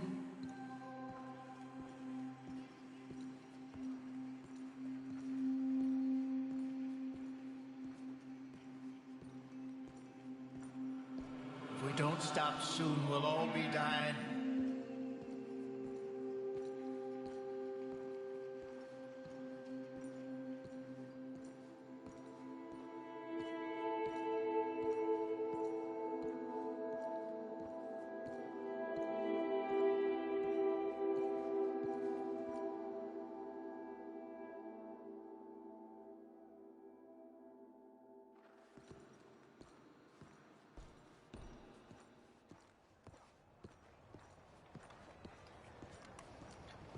Yeah, it is genuinely pretty sad. Also, it's like, you know, it is one of the points of the game, but like, I don't know, it like, playing this game for the first time and like, having this scene happen where, you know, you go through and you get, I'm not even sure what the doctor injects you with. I gotta assume it's like cocaine, right? Because he's like, hey, here's something for a little bit more energy. So it wouldn't be something like morphine. But yeah, Arthur in like a drug-fueled haze just starts thinking about his past, and it's like, I don't know. It is deeply tragic. Plus, playing for the first time, it's like, it's just kind of devastating to hear and see it happen, because it's like, you kind of notice him coughing significantly more as the game progresses, but this is when you finally find out, oh shit. And then also, if you're kind of smart, you can be like, hey, when was the cure for TB invented? And you can look it up and find out that it is after 1899, which is when the game takes place. Anyway, let's go talk to Sadie.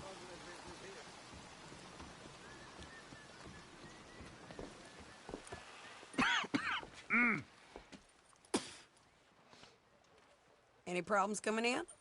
Nah. Guess they know now we ain't in the city. Who, Mr. Milton's friends? Yeah, they've had patrols out ever since you boys disappeared. Well, at least you're alive. For now, yeah. What happened in, Guama? Yeah. Nothing nice. What happened to Dutch? Because he seems... I don't know.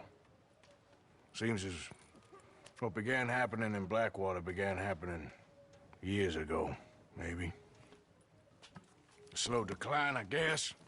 What do you mean? I ain't quite sure. What happened here? I started gathering people up as best I could after you boys left. And John, you know that part. I do. And Hosea? So that too. Hell, we got Lenny's body out as well. Bribed the morgue and buried them together. Follow me. Yeah.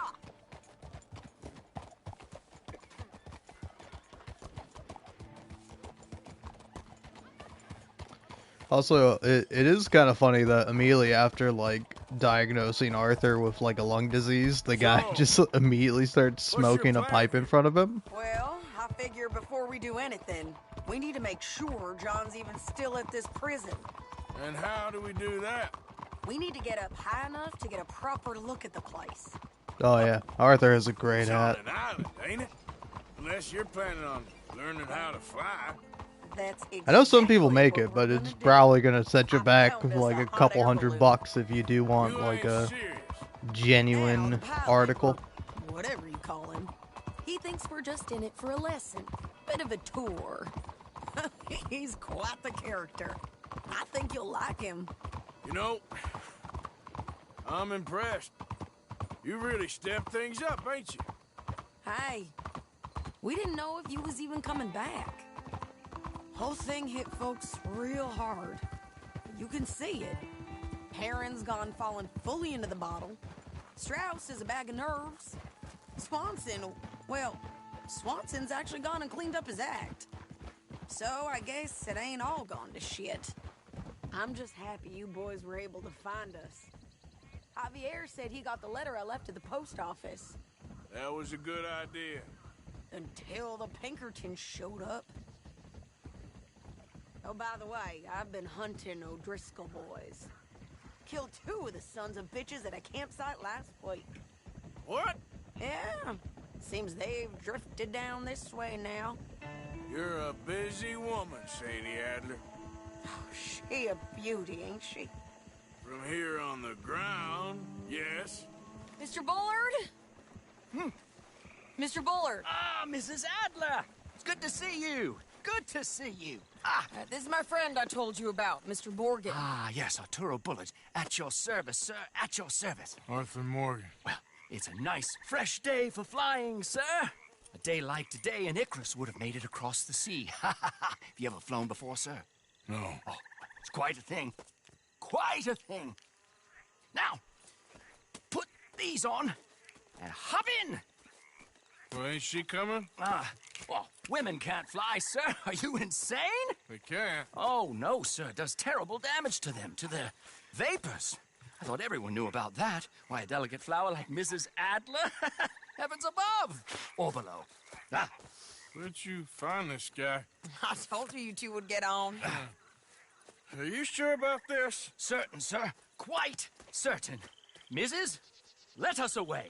Wish us luck. I've only crashed twice. Now, pull on that rope and hope for the best. Arturo is a fun character. You boys have fun. How did you get out of this? Up, and away. Right. Time to But also, I'm unsure. I don't want to say this because it might be grossly inaccurate. But I think or maybe at least at the time in the 1800s, there was like some idea that it's like smoking tobacco was in some way good for you. Solids, do your utmost to levy the situation until we land. Whereas, like, particularly if you're dealing with, like, lung diseases, it's like the tobacco and the smoke might help kill anything that might have gotten into your lungs, but I don't know that's true at all. Keep going, But I think there's something with that. above the clouds. It really is stunning up there. You'll have seen nothing like it. Oh, I'm sure it'll be fine. We're only going to, you know, break a man out of prison. Nothing dangerous. All right, then. Let's break through these clouds.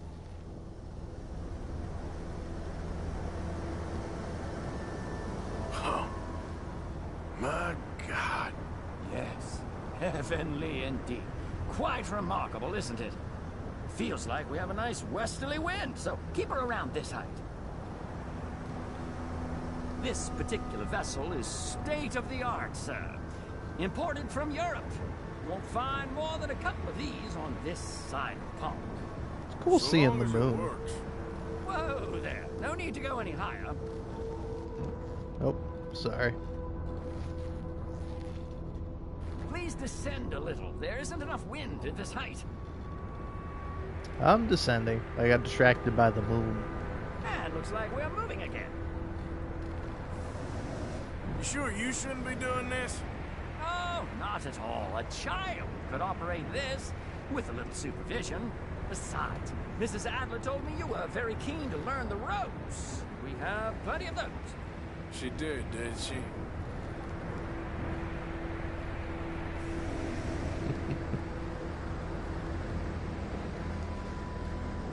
Does it look like a skull? Arthur and Arturo.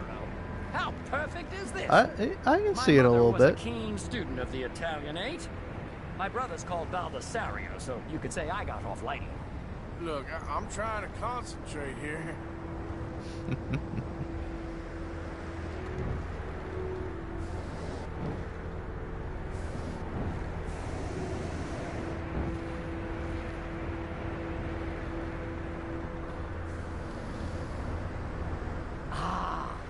That's better. Look, we can see for miles now.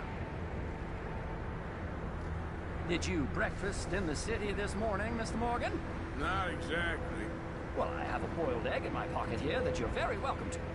I think I'm all right, thank you. Recalling the ablutions discussion. Well, just say the word.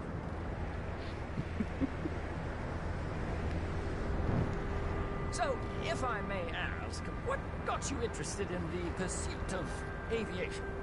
I didn't, exactly. Mrs. Adler thought she'd surprise me. Ah, a very nice woman. And no shrinking violet. Definitely not. I prefer slightly more feminine attire on a lady, but variety is the very spice of life, as they say. Or is it, though? Did you know they locked up the man who wrote that in a mental asylum?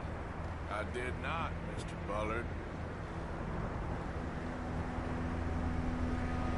See that building up ahead on the island? That's the infamous Sisika Penitentiary. We shouldn't fly too near to it, though, sir. Sorry, we're going in for a closer look. What do you mean? Mr. Morgan, please, this is most irregular. Well, you want a happy customer, don't you? Look, this isn't funny now. What on earth are you doing? The guards are bound to spot us. Calm down. They won't care if we stay high enough. I'm just looking for a friend of mine. A friend? Poor bastard has a habit of being in the wrong place at the wrong time. I heard they got him working the fields in a chain gang. Dear God.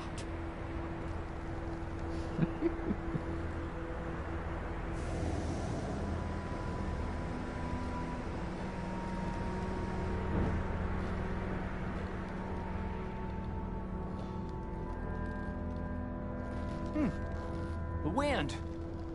Well, this is most unusual. Relax, Mr. Bullard. Here, take over. Keep us well away. I'll do my best. This filly isn't the easiest to control, you know. This was not the tour I had in mind.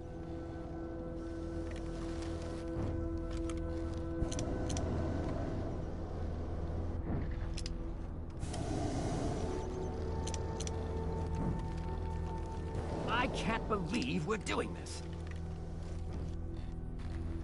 Oh, believe it. Seriously, where is Johnny Boy at? Is that him? That ain't John. No. Please hurry.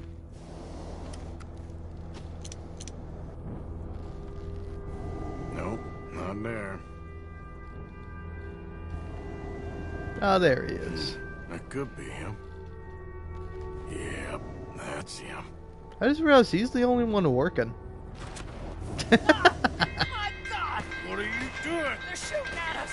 I can see that. Ascend! Ascend! Oh, my Lord. Ah, the wind speed is picking up. We should stay at this altitude. It's heading northwesterly, so that should take us back to land. Dear God, I'm shaking like a leaf.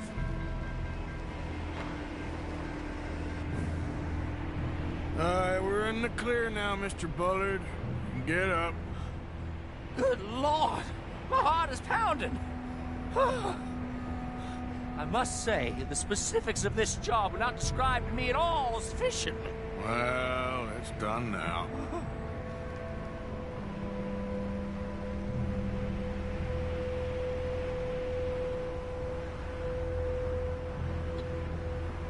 You know what I would say? Hot air balloons are so fucking cool. There's Annesburg. Like, what a crazy concept to come up with. Like, oh, things float, so let's make a giant balloon and attach a basket underneath it and fucking go flying around. Get us near. Will there be more trouble, sir? I expect so. I'm starting to rather enjoy this. Are you? Why are you enjoying this? Hey, Shady! Up there! I'm not gonna knock it, but, like, pretty crazy. Shit, they're O'Driscolls. Sandler has a lot to answer for. Yes, she does. What a day!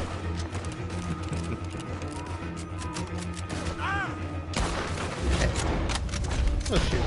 You want to do it? Oh, she thinks with the O'Driscolls right now.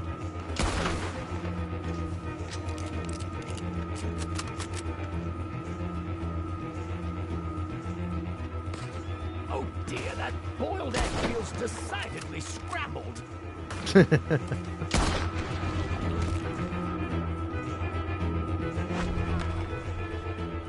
That's a good joke. I like egg-based humor.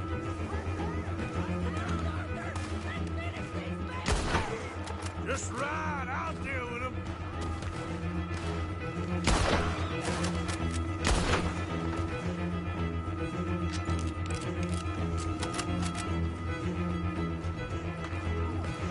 Wait till I tell Belisario about this!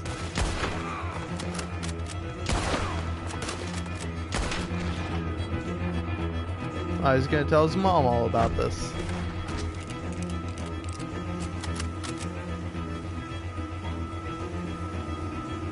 No! Oh, good grief! I've been... Oh! Oh! Shady! Aww.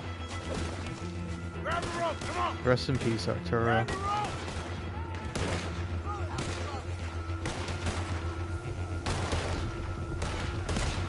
Look out! There's a bridge up ahead! Okay, I'll come down and get you on the other side. I'm bringing your head to calm myself. Lower! I can't reach it!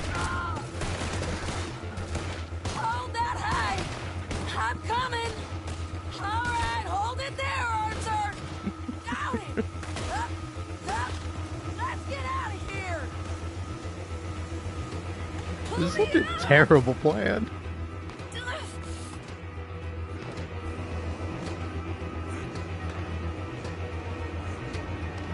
Poor Arturo, though. He didn't deserve that. I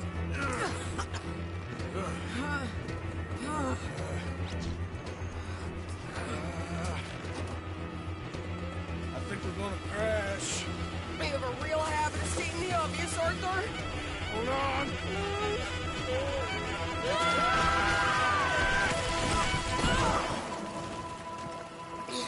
Did you break your neck? I don't think so. Maybe. Damn it, look! There's more of them on the other side. They must have followed us. Get behind something. This ain't over yet. These goddamn O'Driscolls! You can't leave it for one day? Just kill these sons of bitches!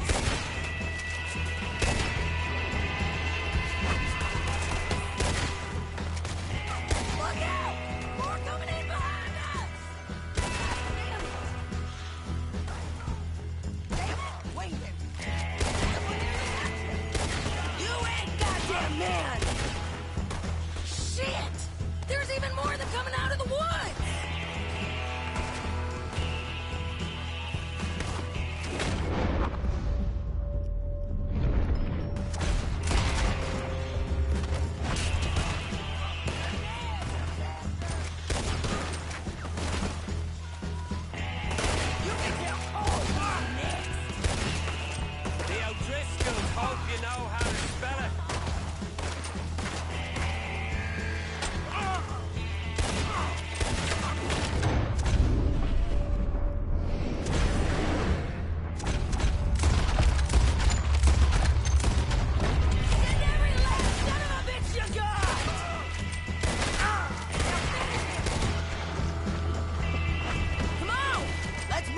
and finish these bastards! Look at those cowards! Yeah, you run! I'll catch up with you soon enough! Looks like we made it. That'll show them. What the hell is wrong with you? I only left you an hour ago. You can't stay out of trouble for one goddamn hour. You got that poor bastard killed for his troubles. I kind of liked him. They got Combe, the government. They got Combe O'Driscoll. They're gonna hang him in Saint Denis. Hang him. Okay. He's already been tried twice for murder and found guilty. Sure, no doubt he'll escape again. No, he won't, because we're gonna make sure of it. We have our own problems with the law, in case you ain't noticed. Dutch will want to see him swing. Sure, Dutch, he wouldn't even help us with Marston. And our situation is really messed up right now. You know how things is. Bastard's gonna swing. I'm gonna make sure of it. Closely followed by Marston. You saw him? Yes, in the fields. Okay. Then we go rescue him. From a state penitentiary? No. But from the fields? Yes.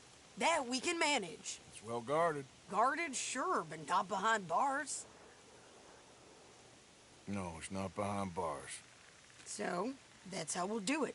Bust him from his work detail. I guess. It's best just the two of us go. The two of us is all there is, anyhow. Good, because two is all we'll need. I'll get us a boat, a little one, and we'll sneak in and get him out of there. Meet me at Copperhead Landing. Thank you, Arthur. Whatever you say, boss. I heard that.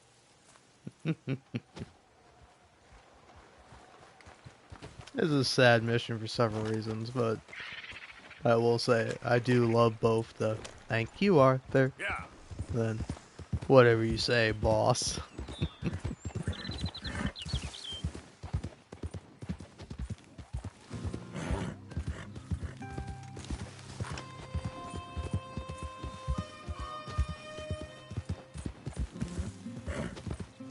Alright, let's get you something to eat, Arthur.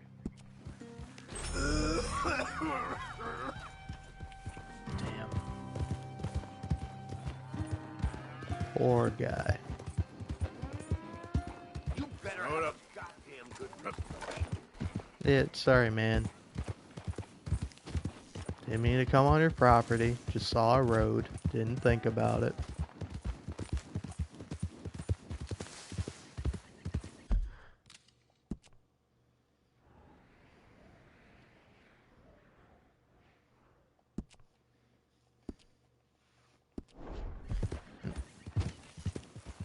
Gotta turn around, apparently.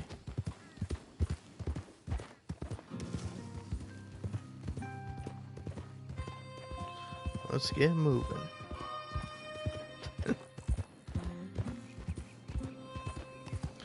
Oh, don't worry, you didn't miss too much. It's Arthur and Sadie having a good time killing O'Driscolls, O'Driscolls, and then Arturo, he survived.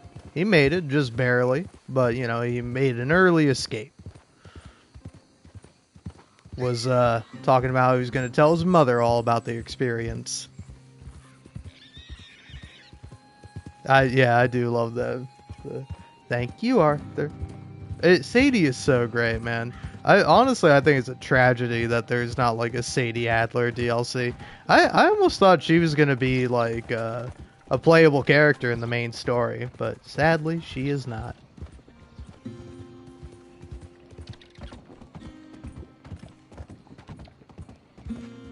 I would have loved it though.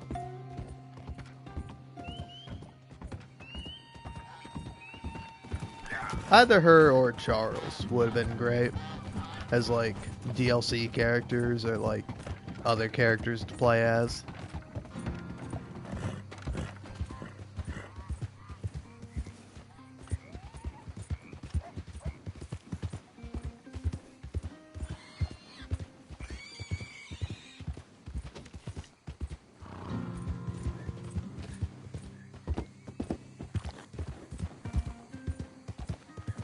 Yeah, sadly he is injured, but he made it. he had to hop out of the hot air balloon. And then Arthur picks up Sadie, then they crash, then they gotta fight and kill all the O'Driscolls. It's a lot. And honestly, it's like, it's so many O'Driscolls, man. It's kind of crazy how many there are.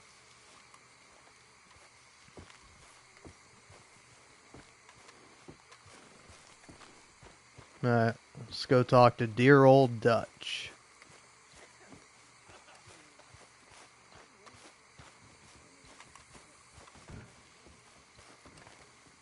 Good evening. Another day done.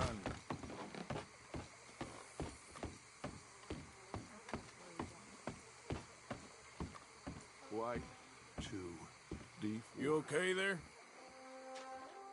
Working it all out. Once and for all, Arthur. What now?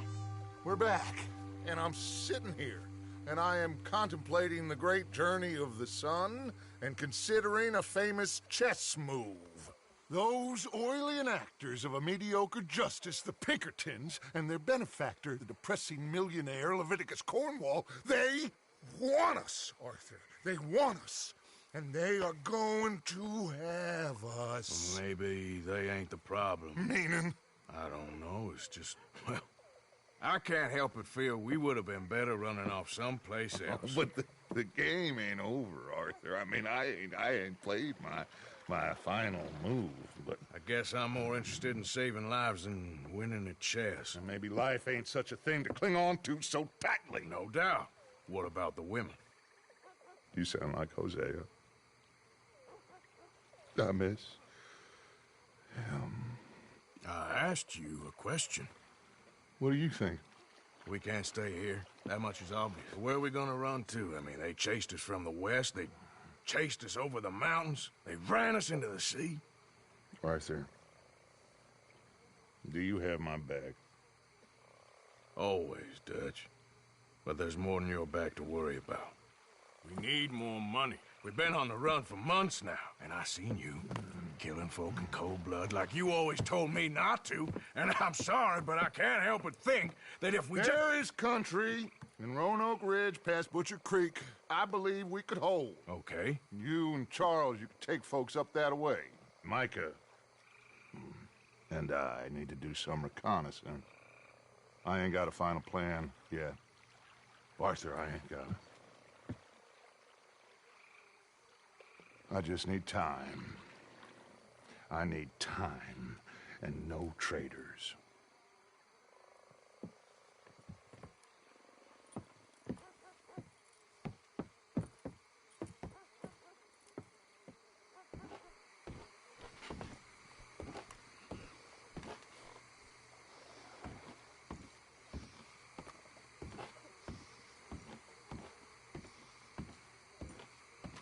Arthur and Charles, classic duo. Charles, will you ride with me? Always. Where are we headed? Up past Butcher Creek. It's Murphy Brute country. That's why I'm asking you to ride with me.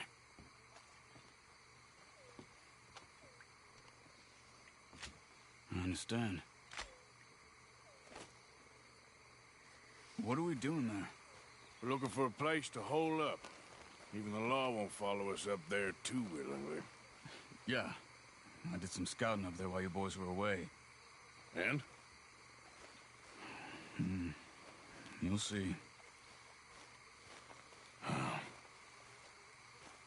I know the way. Follow me.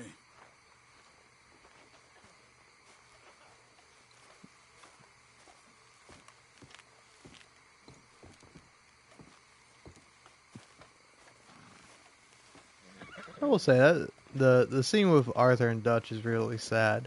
Like I think probably the like craziest thing about it to me is like Dutch almost like intimidating Arthur by like walking at him to like get him to like walk away. It's so We need sad. to get this done fast. The Pinkertons will have reinforced in another day or two. Yeah. The sooner we get out of here, the better. It's quite a ride up there. I saw some canoes near the bridge upriver, which would take us right up to Butcher Creek. Might be quicker. What do you think? We're gonna ride horses. I say we just ride it. It ain't worth messing around with boats. Okay, sure. It's good to see you again, Charles. You too. Thanks for what you did in Saint Denis. Real brave drawing them off us like that. I was worried you and Abigail had both got yourselves killed. I found a spot to lie low for a while, then managed to get a ride with a wagon of workers heading out to the fields. Abigail said she somehow managed to slip away when they grabbed Hosea. You did good getting the others out of there. Keeping everyone together. Everybody was pretty shaken up when I got back to Shady Belle. It was a tough few days. I couldn't have done it without Sadie. So how did you find that spot back there? I assume the skulls on sticks weren't an addition of yours. Old Strauss knew about it. The locals are terrified of the place, so we figured that might buy us some time. And it did. Until one of you brought the law with you. And where did you end up again? Cuba? Oh, not exactly. An island off of there, called Warma. Landed ourselves in a heap of trouble. Really? A tropical island? Isn't that just what Dutch wanted? I guess it didn't exactly live up to his ideals. Anyway, I ain't always sure Dutch knows what he wants anymore. Perhaps not, but he's always managed to figure things out in the past. I know. Yeah, you're right. Just... It's been... Guess I just miss Hosea and his wisdom, you know? Of course.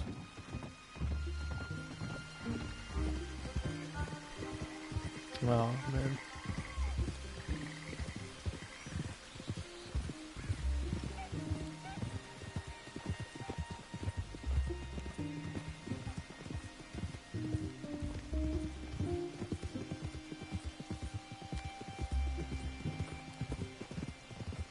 It really makes you feel all the tragedy.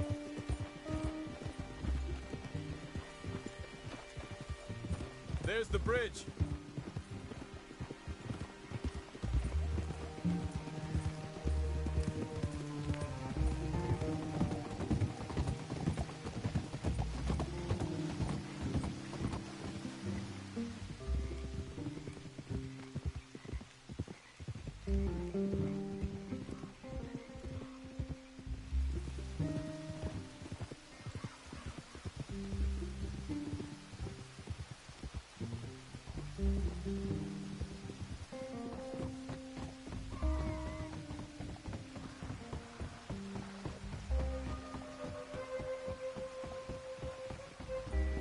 Man, there really are some great shots in this game.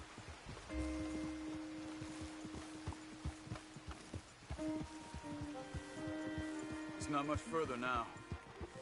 Like, I've talked about it before while playing this game, but honestly, to me, it's such a, like, fascinating concept to kind of, like, have, like, actors mocapped doing a scene, and then you're able to just, like, take that performance and put the camera essentially anywhere. Like, it's such a cool idea that, like, I think is, like, really neat, and it's something you can really only do with, like, a video game. I mean, obviously, you could make a movie like that, but I don't think people usually do. Dutch didn't mention this. Well, hiding up here, it's not a crazy idea. This is a spot nobody comes near, even the law. But just be ready. It won't be pretty. Well, so be it.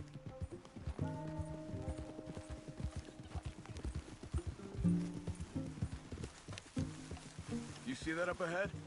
Slow down, keep it quiet. It could be some of them.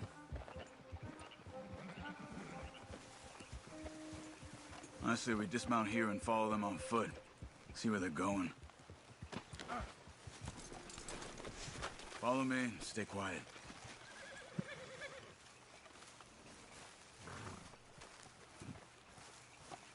Yeah, honestly, that's a really cool thing about this game.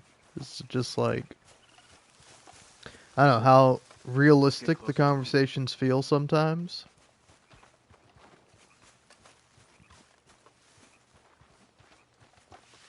Whereas like, Come on. it definitely does happen sometimes where it's just like, you know, you're talking to someone, and eventually you're both done talking, so you just sit in silence, thinking to yourselves.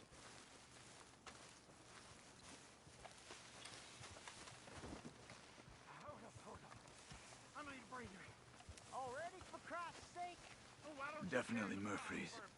I say we deal with them from here. You take one, I'll take the other. Well, how about I do the skinning? Then who do the carrying? You're a Quick, son of a Arthur. bitch, you know that? Good job.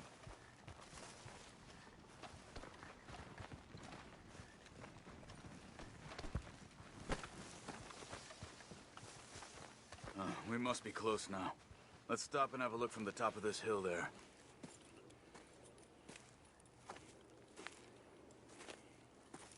Okay. Let's see what's going on. That's the stagecoach we're missing. Jesus. They must be in the cave. All right. Let's get on with this. Okay. What you think? We can head into the cave or flush them out with dynamite. Dynamite be safer. Here. Let's be quiet and hope they don't come out. Let's get this over with.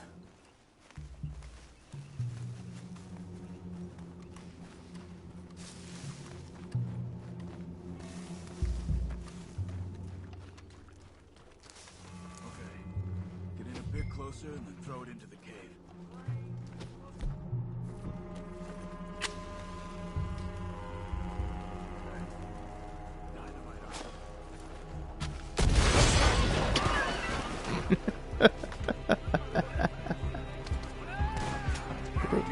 You're right there, Arthur. Here they come!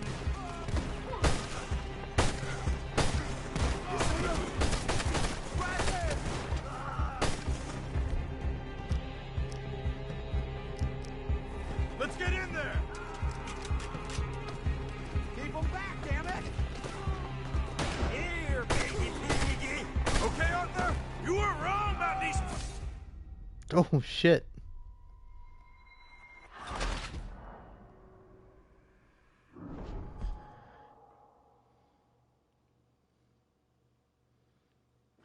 Let's get this over with. Alright, let's try again. Take it from the top.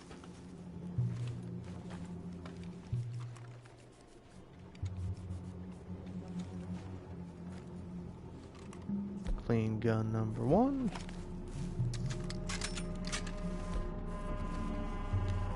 Gun number 2. And now I'm ready to shoot some dudes.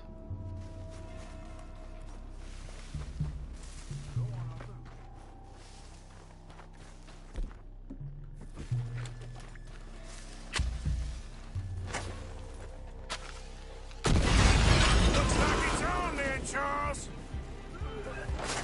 Here they come! What?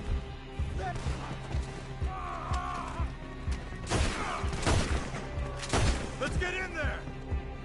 Only way you's leaving here is in peace.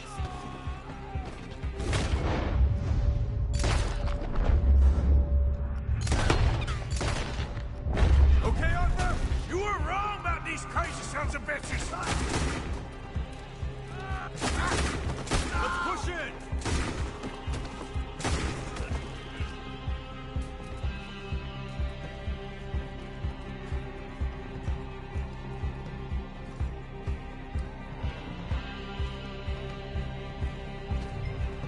Someone's down there! She's alive! Mama say kill every last one of them.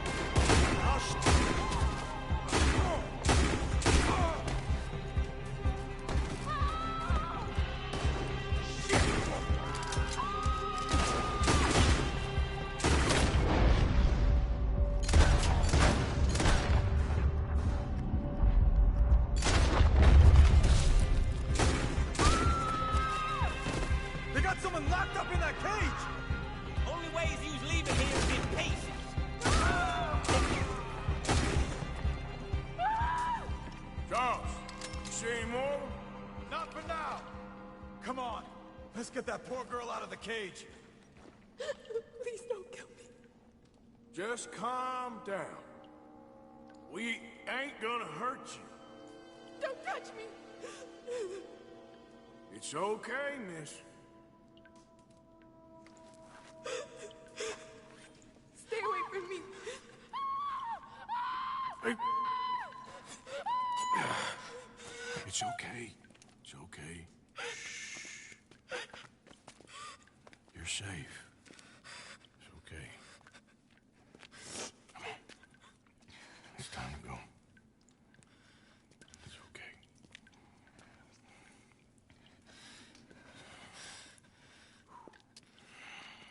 Okay.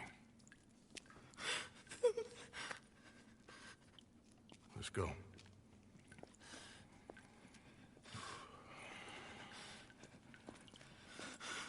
Where you from? Annisburg. What do we do with her? Take her there and I'll go get the others. Sure. Miss, you okay to ride on my horse a little? I'll keep you safe.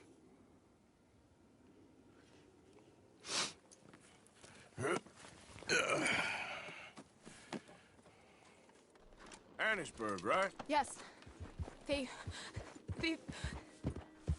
did, It's okay, miss. the others, they killed them. You're safe now. Just try to breathe. They're animals. I know.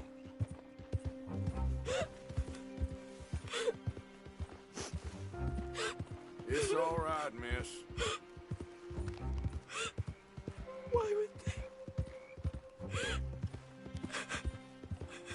Some folks is just evil. Ain't no point trying to explain it. I haven't slept in days.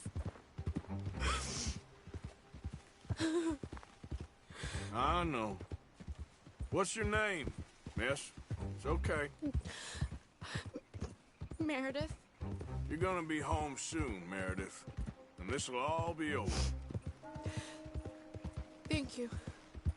Where in Annisburg? One of the mining cottages. If you get me to the main street, I can show you from there. Okay. Just try to relax now.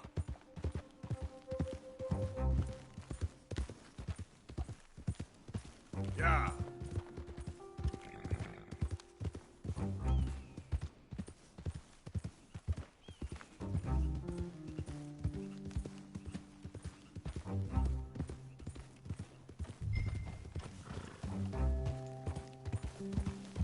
Okay, I am going the right way. Honestly, though, it might be more or less brave to ride side saddle, but it might also be like the only way she knows how to ride.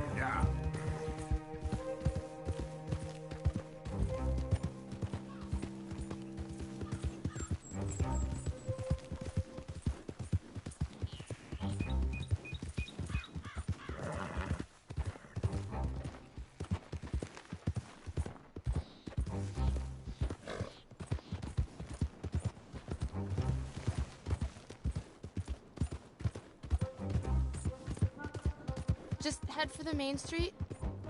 It'll be easier to walk from there. Yeah.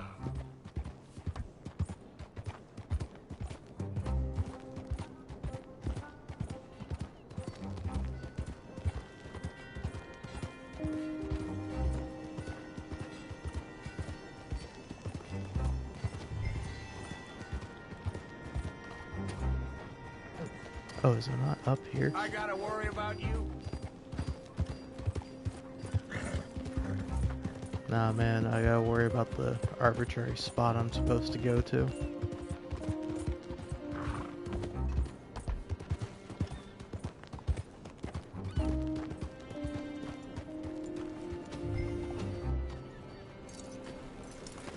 Miss.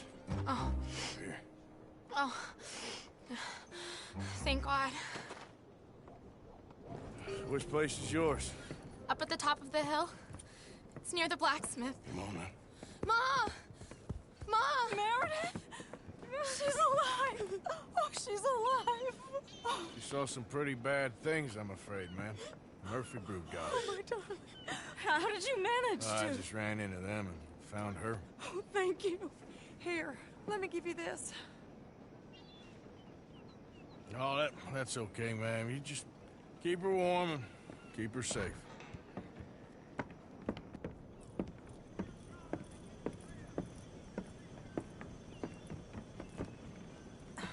Mrs. Downs? Oh, no. You leave me alone. You just leave me alone. Thanks, buddy.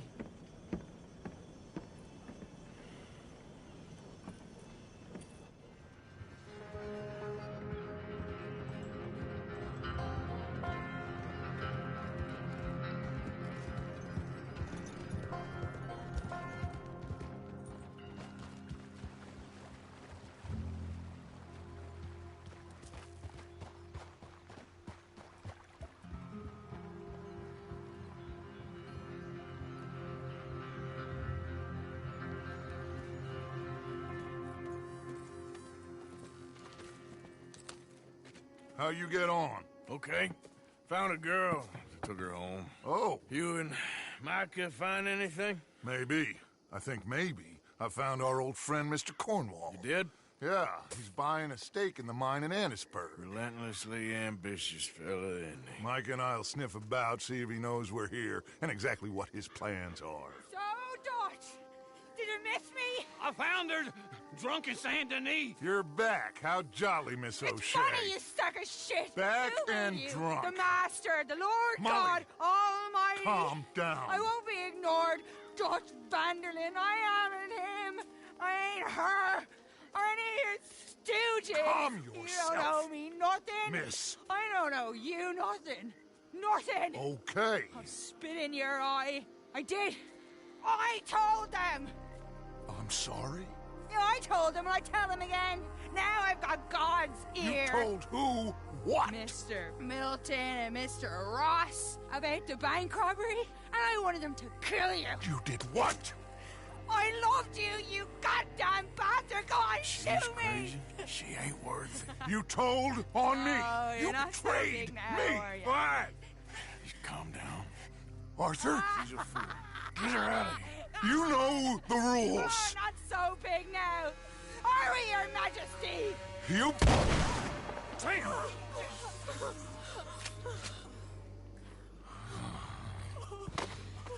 She knew the rules, Arthur. What the hell is wrong with you? Mr. Pearson, Mr. Williamson, get this body out of here and get it burnt. Okay. Now get back to work, all of you! Quit your lollygagging! Get back to work!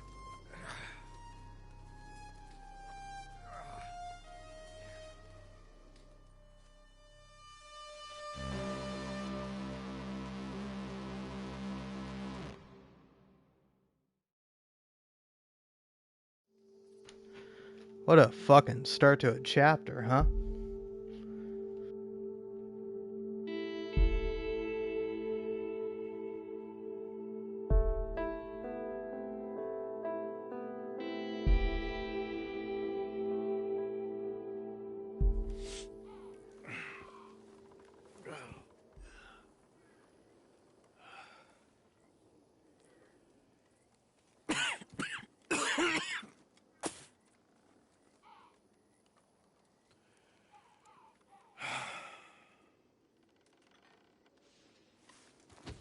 You're a nasty woman, Miss Crenshaw. A nasty woman.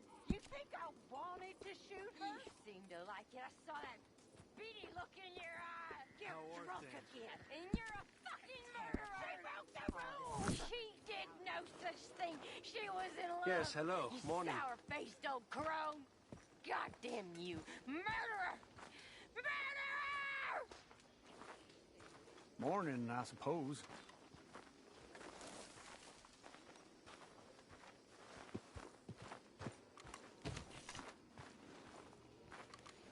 I really do feel terrible for Molly.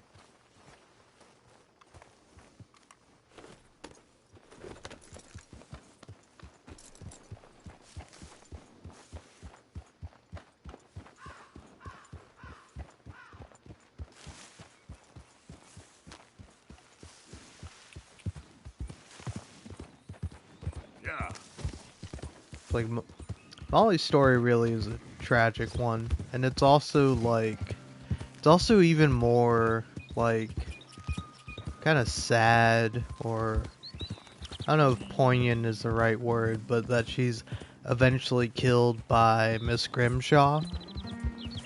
Where it's like, the story of Miss Grimshaw is that she and Dutch used to be together, but then she got too old for Dutch, and so he moved on to Molly. But then, when Molly became upset or difficult to deal with, Dutch discarded her just the same. And so, when Molly kind of says that she went and told the Pinkertons everything, which she may or may not have, you know, she ends up getting killed by Grimshaw.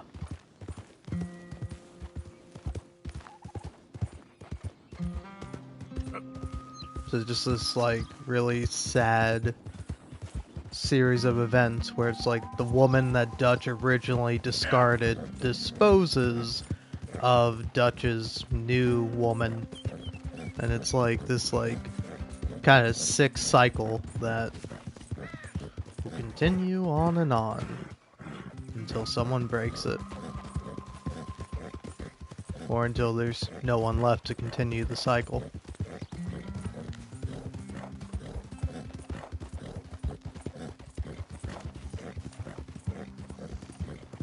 There we go. Yeah, you good, girl? Here you go, horsey. Have some food. You don't know about all these human affairs. You just care about running free. Or running under me. Hey, partner.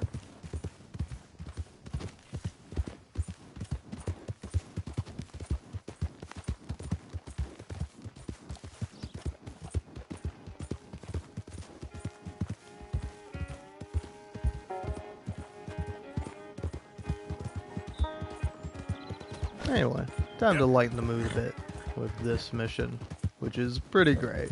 I don't know, I especially love the intro to this. So anyway, now that I don't have a messed up can, cheers. Able to open that one up properly. Yeah.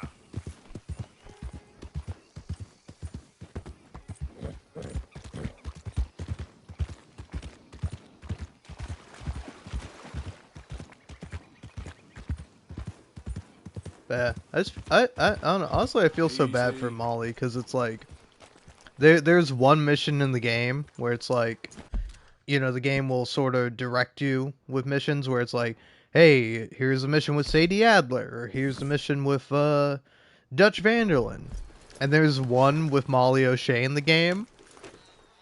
And when you go up to her, she's like, hey, Arthur, can I ask you something about Dutch? And then she's, like, immediately interrupted by Uncle, who's like, hey, I got a job you can do, Arthur. It's like, fuck off, Uncle. I'm trying to talk to Molly.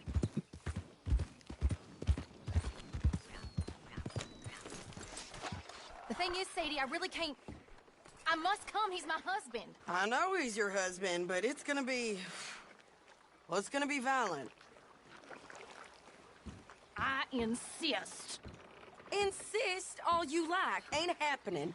Arthur, tell her. Tell her what? She ain't coming with us to collect her husband. Abigail, you ain't coming. That's the end of the matter. See, there you heard him.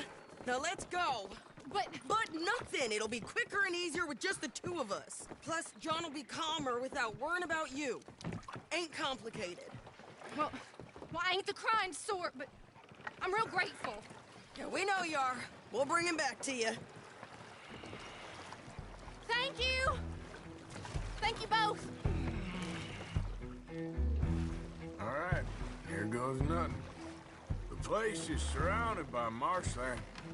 Should hopefully give us a bit of cover to move in close enough to find a spot and look for John. This time of day, prisoners will probably be working the fields. Then all we gotta do is take out all the guards and row our way out of there. Seems simple enough. How many times, Marston?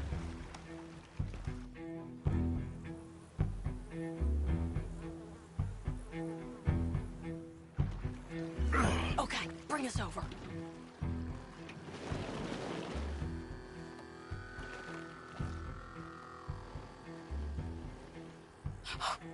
We good? Let's head for that watchtower. Okay. Stay low.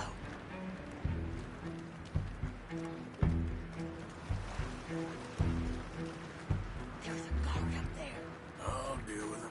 Okay, I'll follow you up.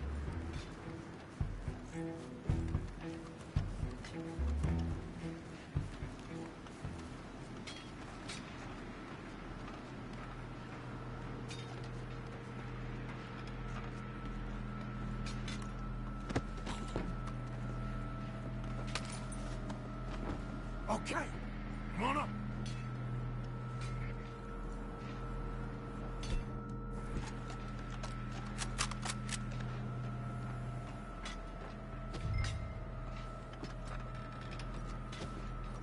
All right. Where's John? Hey, I think I see him. There's a group in front of that barn just to our right. Yeah. I see 2 guards. Okay, take them out, and let's go get our boy.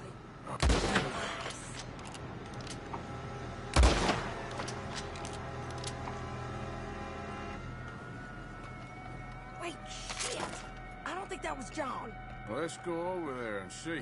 Okay, come on. I think one of those guards was still moving.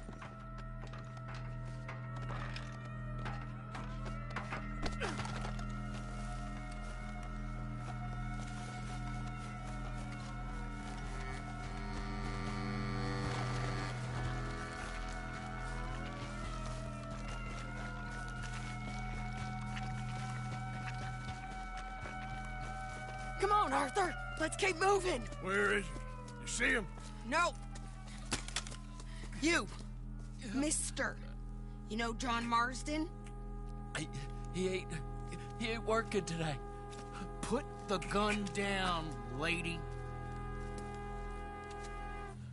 No. You put the gun down. Now.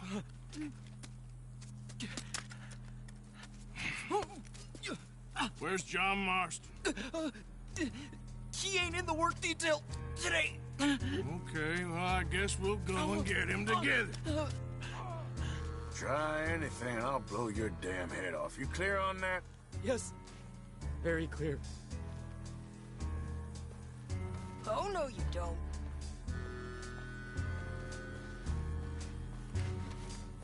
Come on, partner. Hey, why don't you apologize to the lady for pointing a gun at her? Excuse me? I said apologize. I'm sorry, ma'am. Ain't no harm done. So, where do we go? Towards the entrance, I guess. And who's in charge of this fine establishment? Jameson, sir. Jameson who? No, Mr. Jameson. Heston Jameson. Is he a nice fella? He's been quite an exacting boss at times. I look forward to meeting him. They're not gonna let you do this. Well, that's gonna be up to you, my friend.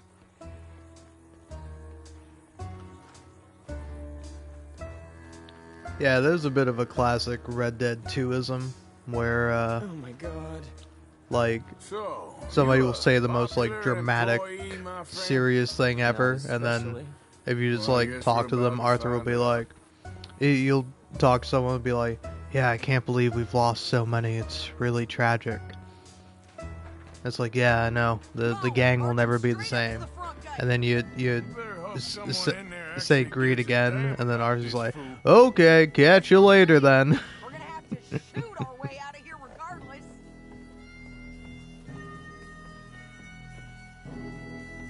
Don't shoot! Bastard.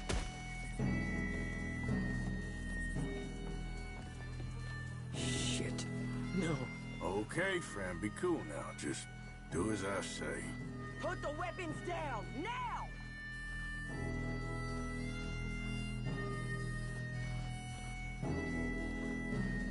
Jameson! Is Jameson in? He's in Saint Denis. They got Milliken. Got him and gonna kill him. Unless you bring me John Marston. Right now. You got 1 minute. I'm counting. 1, 2, 3. Milliken, is it? Yes, sir. Will you count for me? I got talking to do. Yes, sir. Of course, sir. From 1 or 4? Oh, sir? very funny. No, we must be at 11 by now. 11, 12, 13, faster. 14, 15, 16, 17. Now hurry up! Well, this poor fool's gonna get his brains shot out. And over what? For nothing. Milliken, don't stop counting. I can't hear you. Hurry up and bring that asshole out here, you bastards! Come on! Don't cry, buddy. I don't want to die. Yeah, I know. Hey, John. Hello, you two. Now, no funny business. Well, Mr. Milliken here will stop crying once and for all. Okay, today's your lucky day. Let's go! I will say that's genuinely one of my favorite lines in the game. Arthur going, you know, bring John Marston out here, right here, and now. Well, this poor fool's gonna get his brains shot out. And over what? For nothing. Cover us! Joe, let's move! Okay, let's go!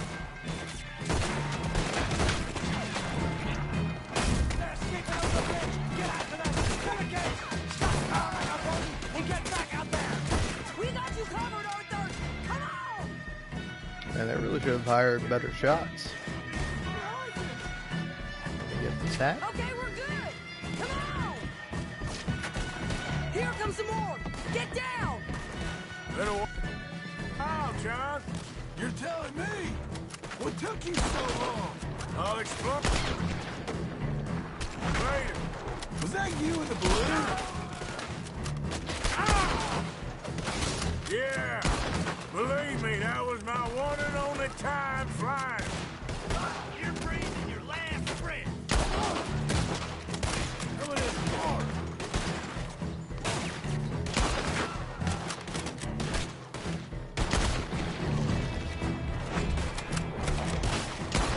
Okay, fellas. Time to go.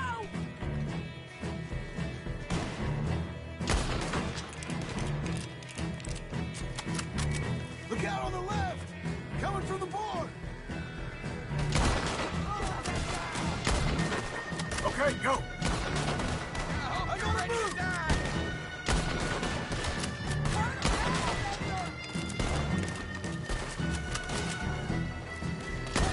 More behind us. Find some cover.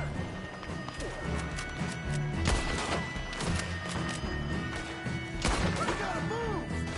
How we getting out of here? We got a boat. This way. Follow me. Get down. Hold them up so we can get to the boat. Come on, Arthur. Son of a... Put it all down! Ah!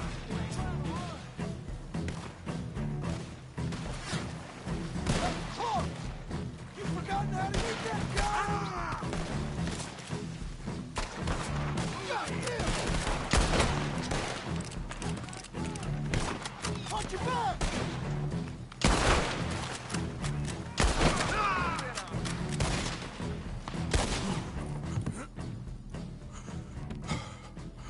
You always seem to need rescuing, Marston. Nice to see you, Arthur. There's some fellas coming here. Don't look too friendly. We best get out of here. Come on, boys. Let's move. I'll row. You shoot. Seriously? Let me. You're a better shot. Right, fine. You just relax and enjoy yourself, John. Leave the real work to them as can still handle it. Thanks. Keep them off us.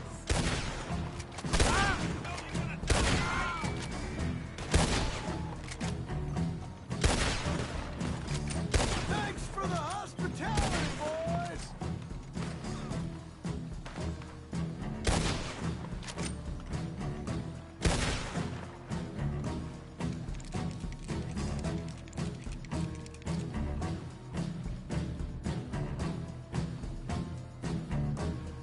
think there was supposed to be one more guy. Showing up a little late to the party.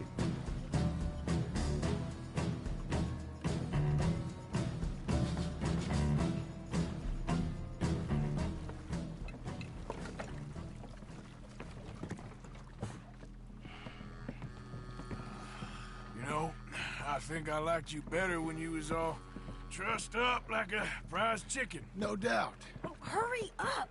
They're gonna be on our tails soon enough if you boys keep wasting time. Oh, that's us told them. Hey, Arthur. Thank you. Don't mention it. Let's go. We should get out of here quick before the law gets wind of this. So what the hell happened in Saint Denis? Is Abigail all right? She's fine. Jack is too. She managed to escape when they got Hosea. Hosea? That still don't seem real, somehow. All them years. Arthur, he was like family. Yeah, we lost young Lenny, too. No. What a goddamn mess. And did we... What about the money? Lost somewhere at the bottom of the ocean. What? How the hell did that happen? We hit on a boat. It was the only way out of there.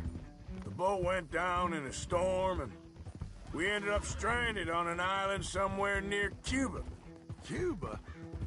Wait, you're gonna have to tell me all this again.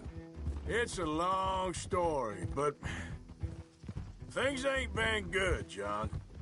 You're telling me? We're holed up now in the mountains to the north, near Roanoke Ridge, and some caves there. The Pinkertons caught up with us again, and we had to move. Yeah. Seems Molly ratted us out, the bitch. So she's dead too. Jesus! Maybe you should have just left me to hang. And I should warn you, Dutch didn't want us breaking you out. Said it wasn't the right time, so... Might not be the hero's welcome you're imagining. So much for no man left behind. I can't stop thinking about this.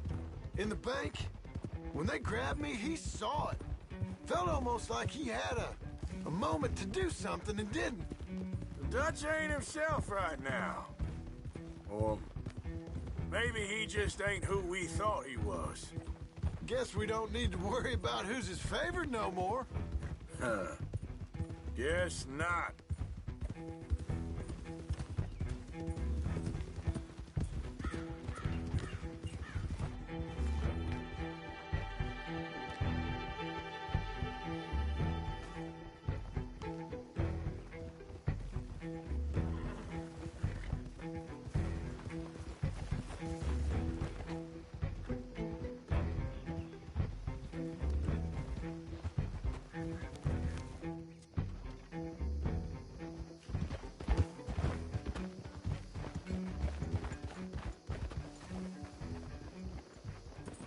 You brought him back to me.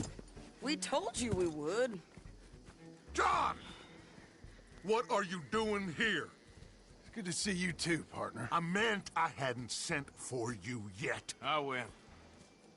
But I said that. Yeah, I know what you said.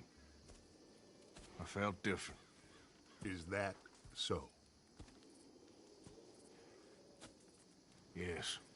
And when Spring and John brings the law down on all of us, what then, Arthur?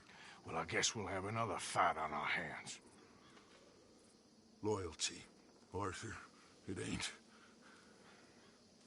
I had a goddamn plan! John, you are my brother. You are my son. I was coming for you. They was talking of hanging me, Dutch. They was talking. They was talking. And now they may come and hang us all.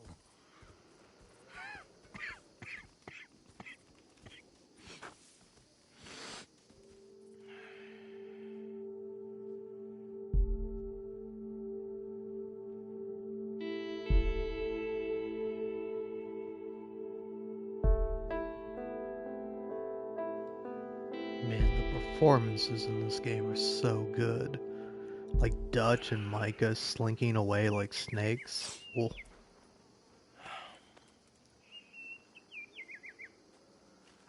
Arthur! Arthur! Oh, sorry. I was miles away, thinking of, I don't know. Dutch said to tell you he and Micah have gone to Annisburg.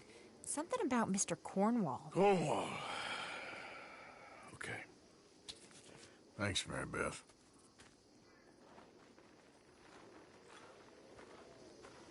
Alright.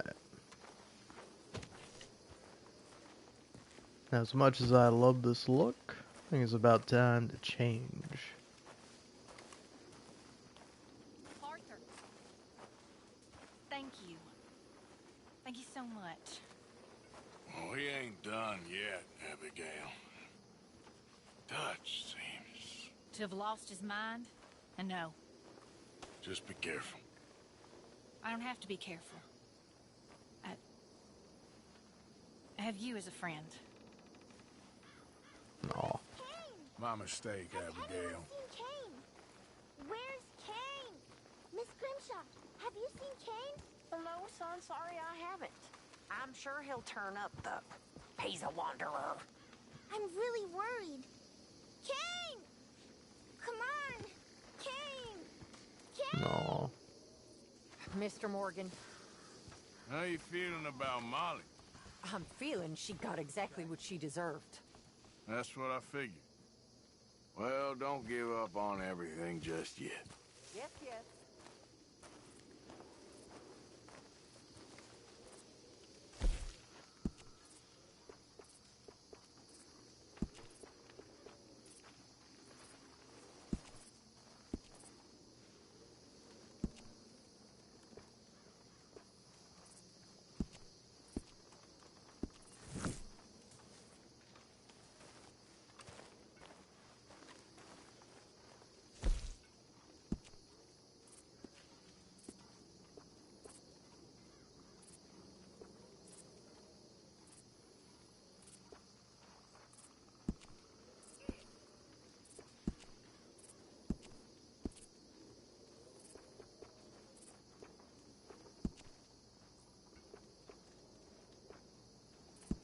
You okay? Yes, I'm okay. Fine. Man, I've been better.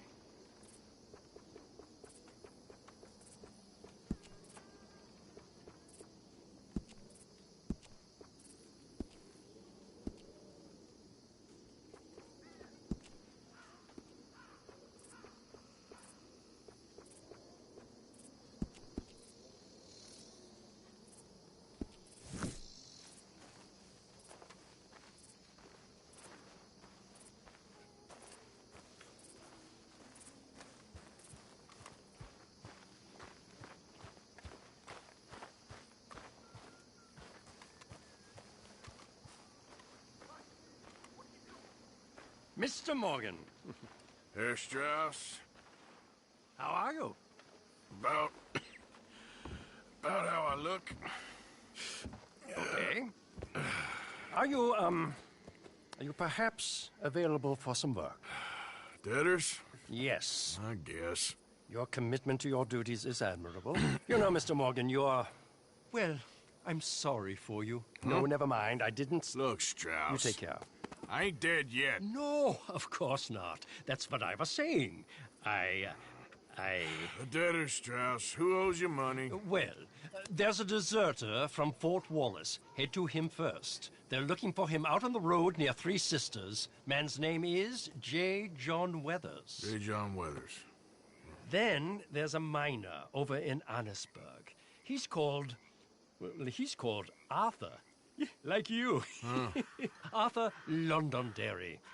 Family man, desperate. You know the type. Couldn't one of the boys do this? I tried. They lacked your... vigor. Vigor, huh? All right. Take care, Mr. Morgan. No, not to worry. You are wrong in that regard. I've yet to get to the dialogue with the sister at the train station. Which, honestly, I might not have that dialogue. Arthur? This might be the rare instance where you see high honor dialogue with Reverend Swanson. Which I will say, I personally really like. I don't think it's as good, God but... help anyone tries to get past you. All right there, Arthur. But I don't know, I think it is nice in a way, because it's like...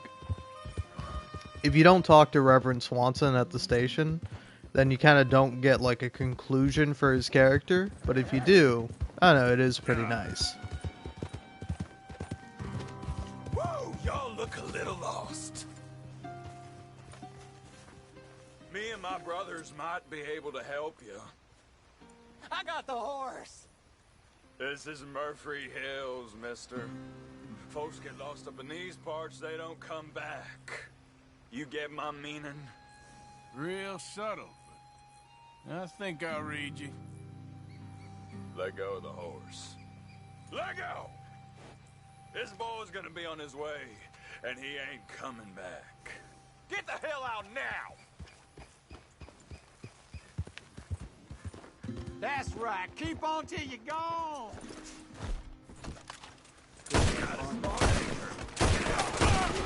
Move it.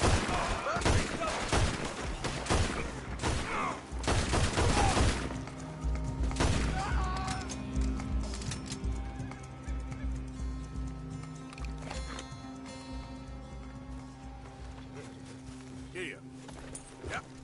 I'm not gonna lie, that felt great.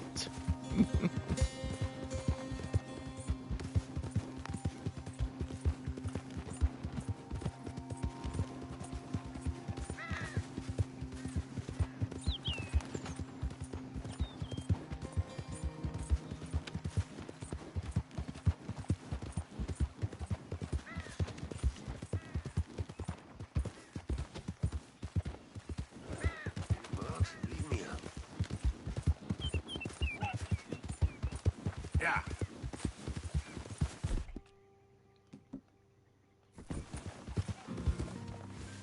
So, decisions.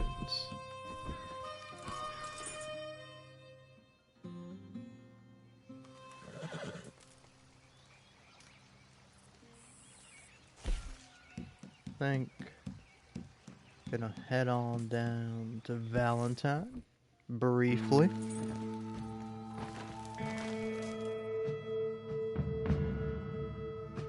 By the way, any suggestions on the hair for Arthur Morgan? I think I'm gonna give him a shorter cut in terms of just the hair. But keep the mustache, get rid of the mustache. What are we thinking? Personally, I like the mustache, but I know it's not for everyone.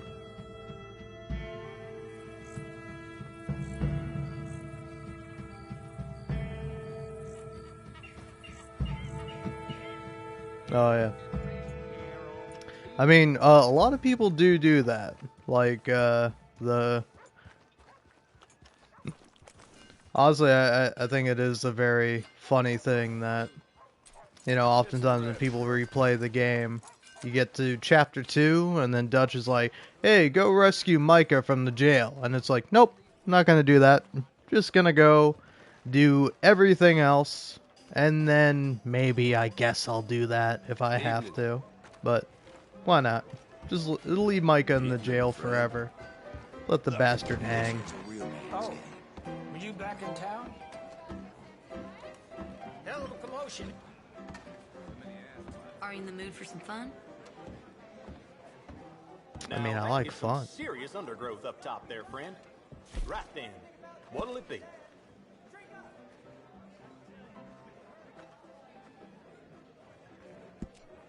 Alright. On cards.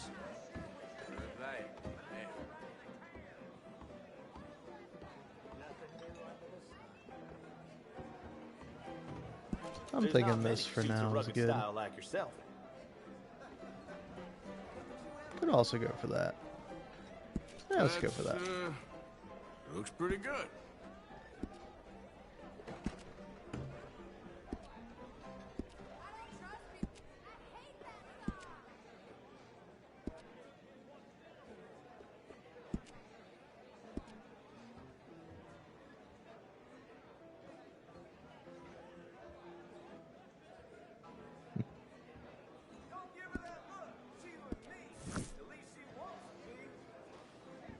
What's up front's just as important as what's on top. Thank you for your help. Have a nice evening. Are you interested in some company?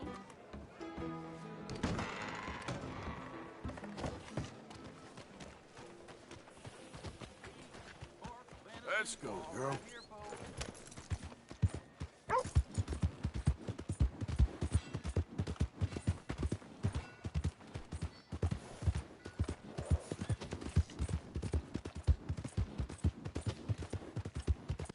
Alright. See, how far away am I from this? I'm not super far.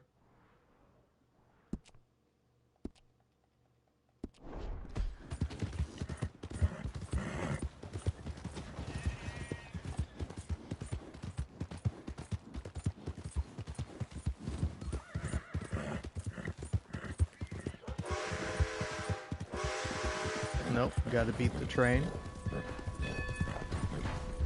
Just let me pass.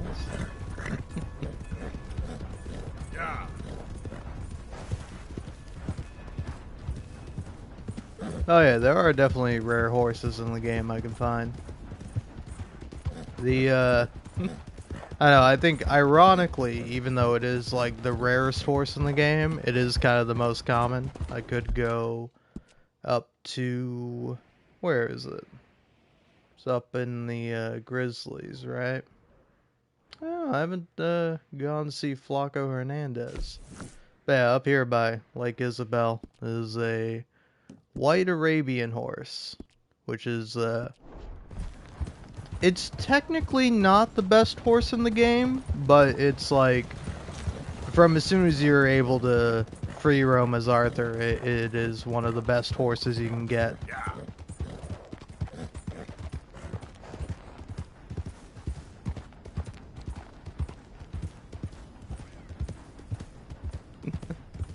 Oh no, I was just trying to get past it so I could get to where I'm going. I mean, hey, I'm currently beating the train.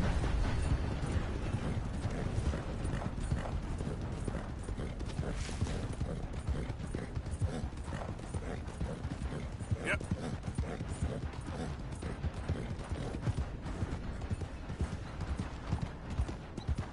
I will say that I think that's one of the coolest details in the game, is that you can like see like the stars and the galaxies in the distance. Hey, what the hell? Oh yeah, I was thinking about this the other day, where I was taking a hike up on this like mountainous region. Ooh, shit, that's a lot of wolves.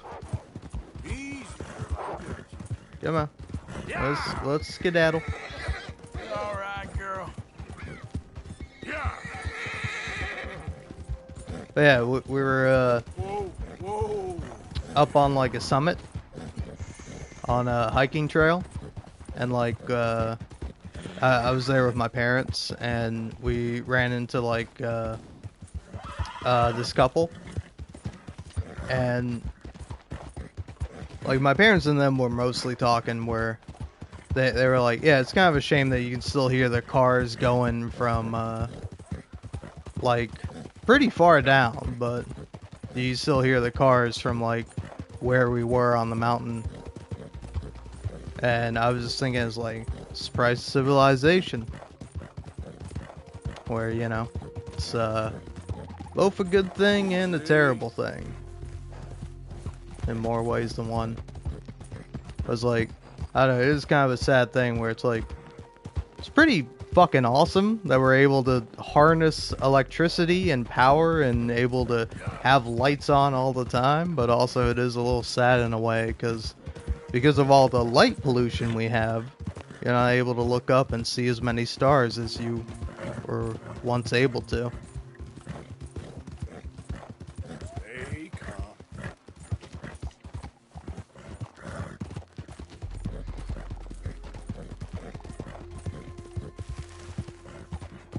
Oh yeah.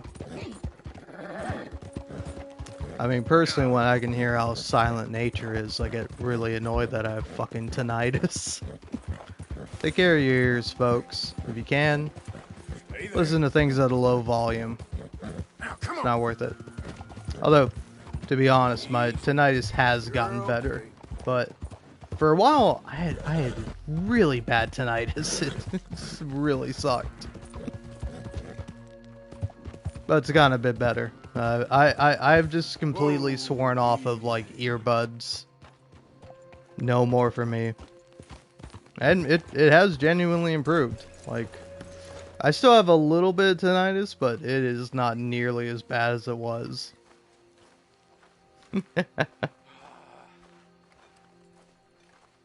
Oh, trust me, I felt the same way too. I remember watching a video where somebody was talking about how, like, we're losing our hearing, you know, like going to clubs, listening to stuff on headphones and earbuds and all that is causing us to, like, lose our hearing. And I was like, I know this guy's right, but I just don't want to believe it. And then, like, one night when I was trying to go to bed, I just could not deal with the ringing in my ear. And I was like, oh my god, this is terrible. But, you know, started listening to things at a lower volume, stopped using earbuds, and it did improve. It does get better. That's the good thing about life. Is that it'll get worse before it gets better, but it does get better.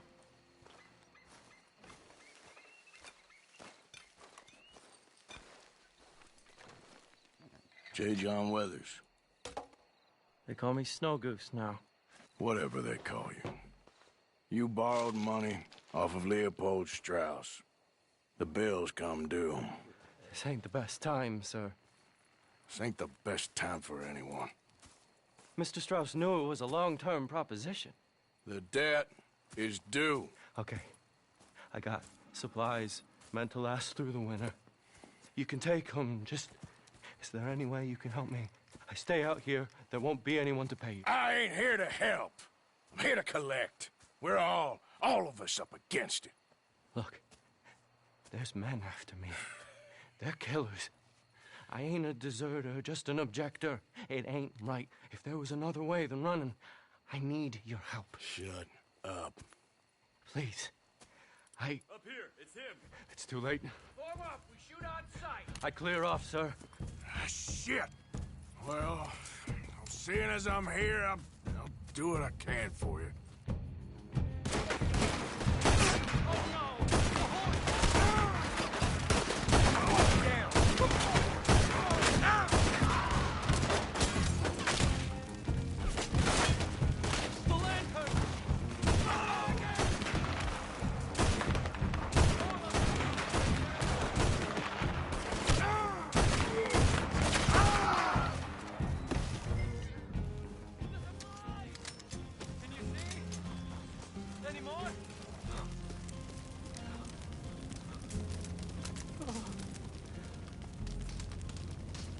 It's all right, my darling.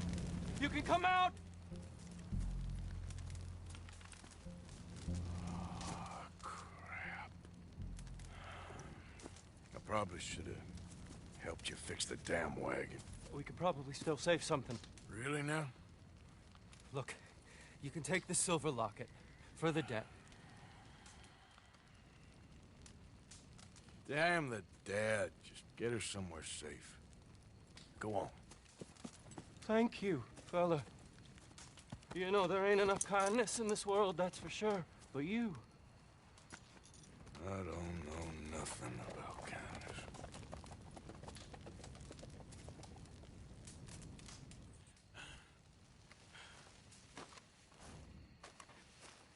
Oh.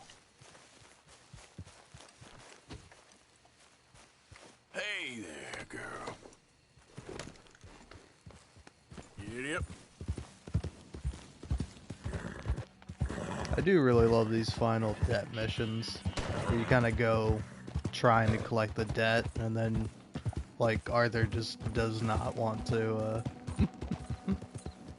just realizes like I don't want to claim it, and the fact that we were doing this in the first place was awful.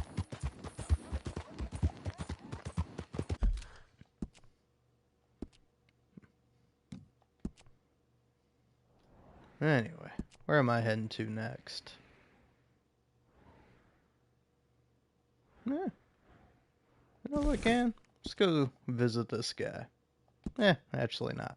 We're gonna go do this instead.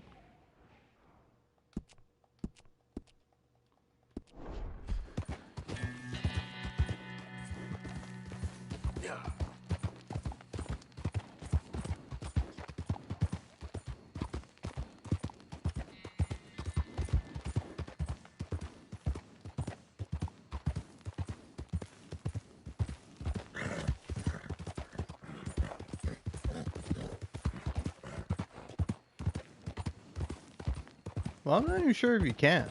If you don't do the, like... You don't do the debt collecting missions in Chapter 6, I don't think you're able to confront him. Are you? I don't know. Maybe you do.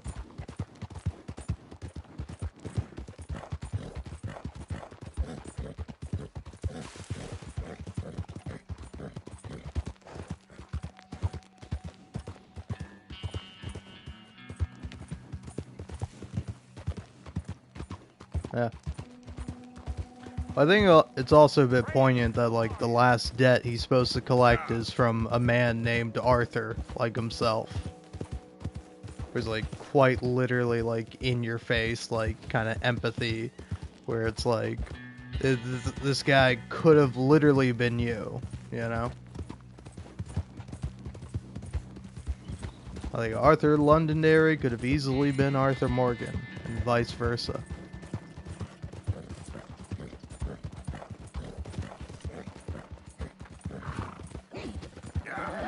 Yeah, that's my girl.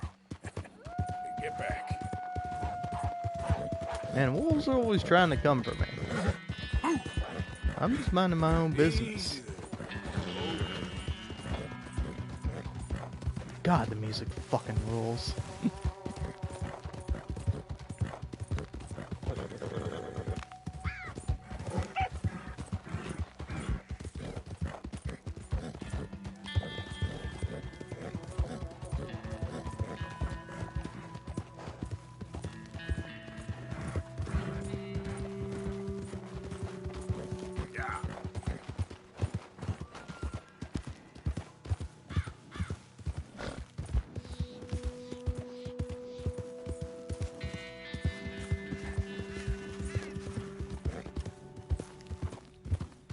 That's true.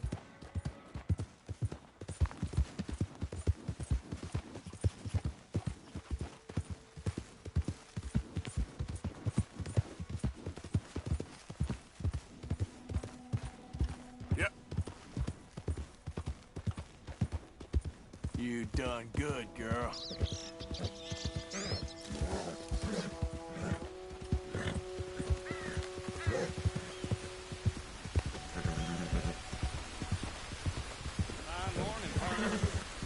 Morning. I will say, I don't know if it's just me, but honestly, it's like, I feel like one of the most relatable things about, oh shit.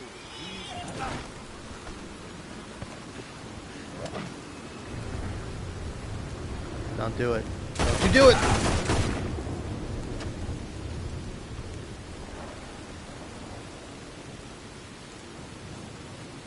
Anyway, the thing I was going to say is that the thing that's kind of most relatable about horses in this game is that they do freak out at the presence of snakes.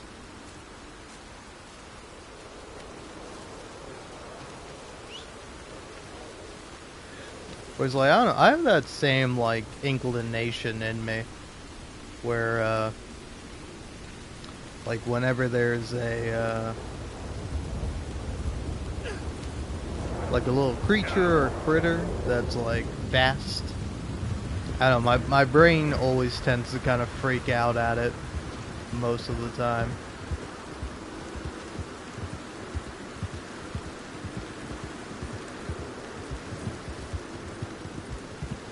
It's kind of funny. My aunt and my sister. My aunt has like a fear of like mice and rats, while my sister has like a fear of frogs. And it's like I also have like the same fear, but for me it's not as extreme as it is for them. I will say though, it was pretty nice. The when I was power washing around my house, and there were like these two frogs hanging out on like my deck chairs, and like they were just chilling. They were hanging out, and it's like I noticed them because I was like spraying down the chairs, and then I like saw them, and I was like, oh, sorry, I didn't mean to spray you. I'm sure they probably didn't mind it all that much getting wet. It's like I didn't hit them directly, but it was kind of nice because I just saw them like hanging out, and I'm like, well, if you guys are hanging out, that's fine by me. I feel like in that moment I made peace with the frogs because they are kind of cute. It's just like if a frog were to jump at me, like jump in my face, I would probably like be scared of it. But as long as the frog's just hanging out, I got no problem with the frog.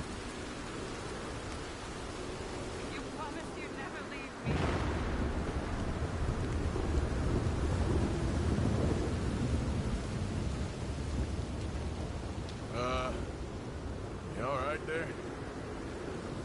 Who are you? Oh, it's okay, ma'am. I don't mean you no harm. Well, it makes no difference now. If an outlaw or a wild animal doesn't get me, starvation.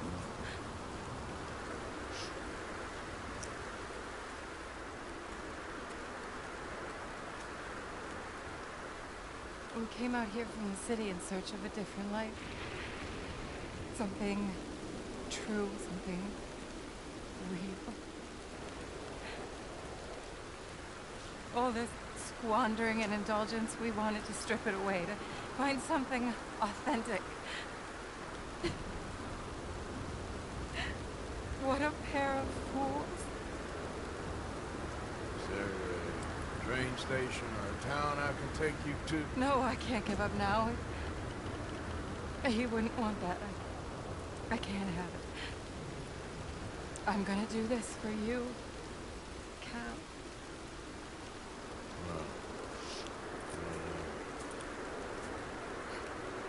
I'll leave you to it.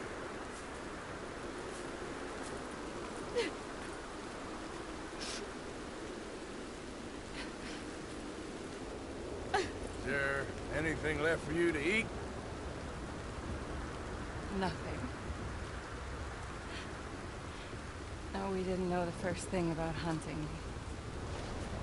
Couldn't even catch a darn mouse. If you need any poisonous berries, though, I'm a natural at finding those. Well, you ain't gonna last much longer out here if you don't know how to hunt. Come on. I'll show you.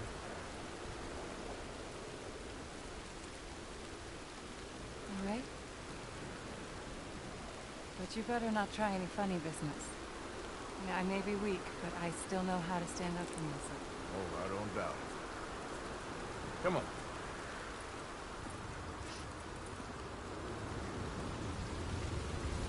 Tell me, you ever skin an animal before? No, but then again, I haven't caught much of anything either. Well, you'll need to know how to do both if you're gonna survive out here. I am all too aware. So where should we head for? Let's try in the trees down there. Get a river. What happened to your husband, if you don't mind me asking? There, God. It was horrifying. He survived only for a couple of days. I buried him a week ago. I'm sorry. This was really his dream more than mine. I'd have hopped the next train back to Chicago if he'd said the word. But now, I don't know, it's hard to explain. I have to do this. I understand.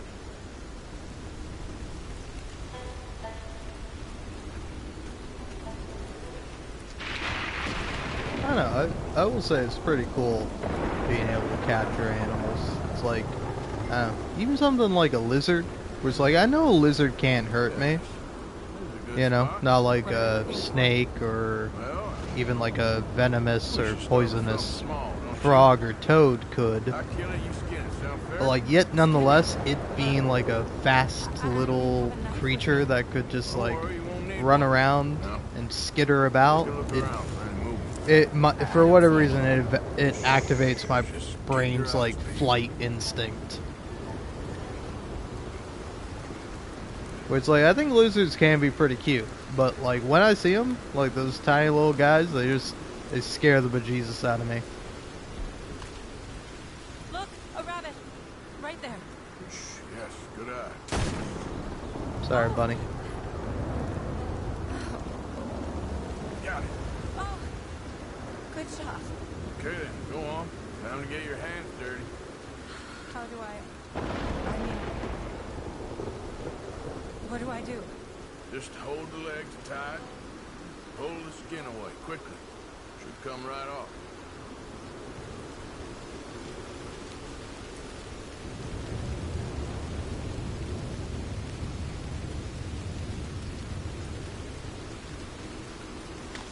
Oh my! It worked. That's all there is to it. You did good. I think I've seen enough blood for one day. Do you mind if we head back now? Sure. Walk you back. You did good. That should keep you fed for a few days. Oh yes, at least. Also, it's crazy that we can just do that to like rabbits and bunnies and like various other animals, where we can just like take their skin and then pull it off. I have no doubt that one can survive here. Whether Charlotte Balfour can is a different matter entirely. You've probably lived your whole life in the outdoors. Oh, a lot of it, that's for sure. I barely left the city before coming here. Hal spent his summers growing up at his grandparents' lodge in Maine, but I get the impression they did more punting than hunting. Right.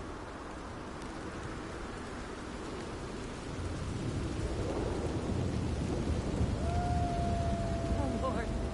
No. We're done for now. Whoa, stay back. Must have smelled the dead rabbit. What are we gonna do?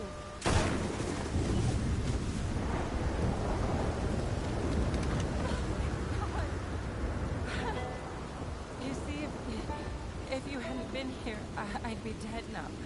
You got a rifle? Yes. Well, my husband's. I suggest you learn how to use it. Now, come on, let's get you home.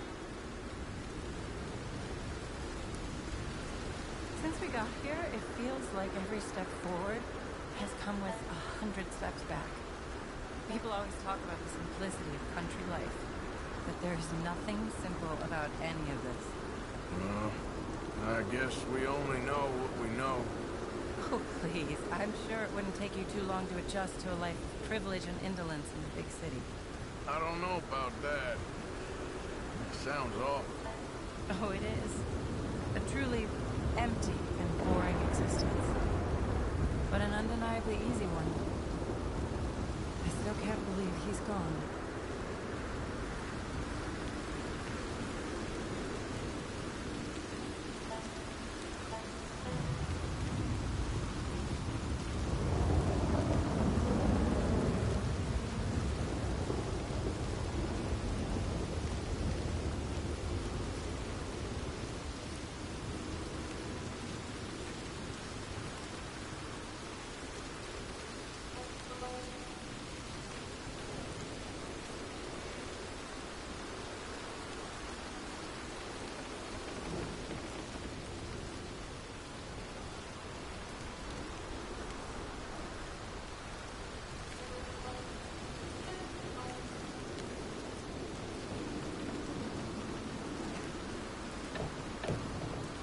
Thank you.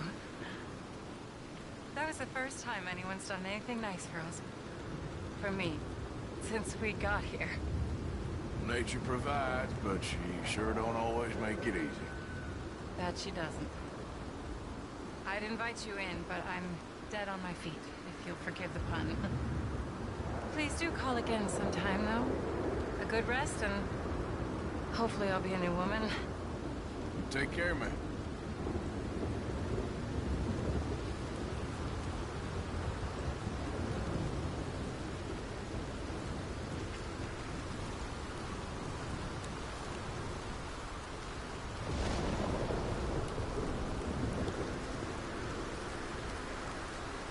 Oh, I love that mission. I will say it is also like such a cool thing about like open world games where it's like typically when you do that mission it's not like storming and pouring rain, but in the case for me in this instance it was.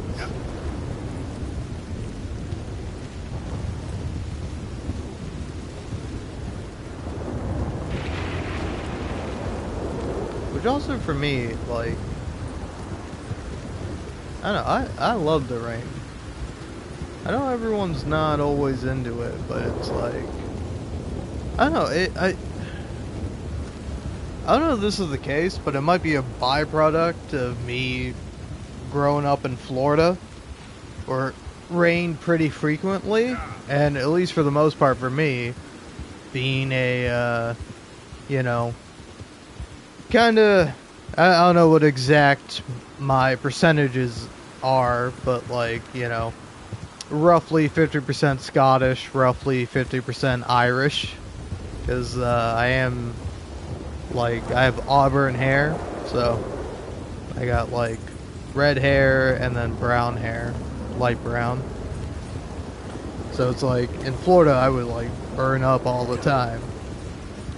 So when it rained, it was nice, because it's like, A, helps cool you down, and then B, you get a little respite from the leading sun.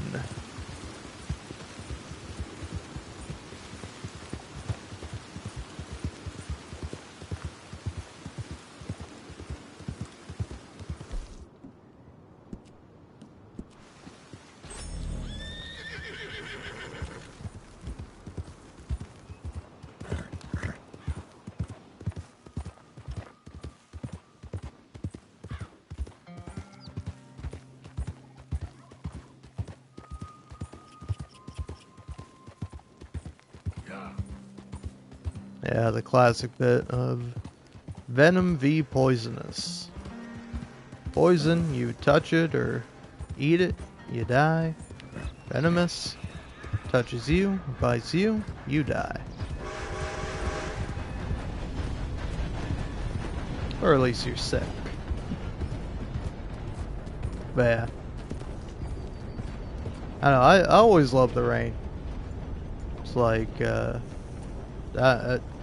I know, it's it's like, this is kind of a funny thing, but I usually tend to think about it when, like, watching, like, anime or playing, like, a Japanese game, and it's like, there's always the thing of, like, oh, hey, make sure you bring an umbrella so you don't catch a cold or anything like that, and me, I'm just like, people bring umbrellas and they walk around with umbrellas? I never use an umbrella. Every time it's raining, I'm like, ah, great, I get to go outside and experience the rain. I get to get wet. Like, I'm never not excited by the rain. I said, hell, even a blind hog finds an acorn every once in a while. Hey, you want company, boys? Sure, because I want to be pissing needles tomorrow.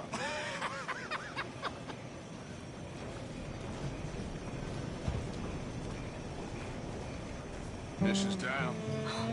Go away. Just go away. I'm sorry. I'm really sorry, but well, you're sorry. Yeah, I heard you. But, I mean, well, this country is man unleashed. That's the thing, and it ain't my fault any more than it is anyone else's. Man unleashed? Then unleash goodness. Not just hell's feeble brothers, sir. But how? I mean, all I know how to do is fight, I guess. I was set free to fight. Where's your son, Mrs. Downs? Where you think? Down the mine. Until he gets sick. Which won't be long, given how hard they work him. See, foremen don't like him, so he gets the worst of it. Well, maybe I could go with Well, maybe you could just leave us all alone. Maybe. Maybe you could just go fight some other battle.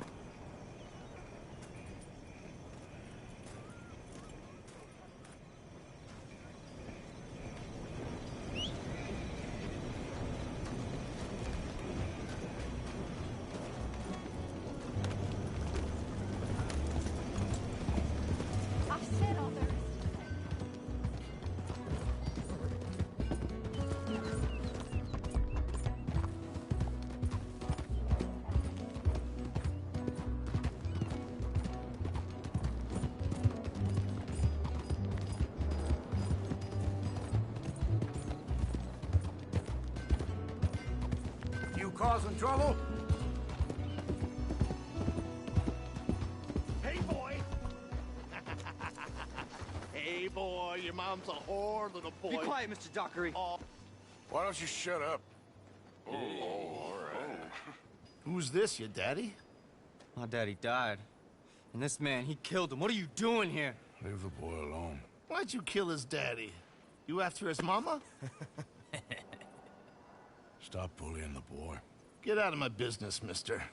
Leave the boy alone. Or what? Or I'll kill you too. You couldn't kill no one. Look at you, all ragged and sick and weak. Clear off, you goddamn hermit. Clear off! You and the horse son here.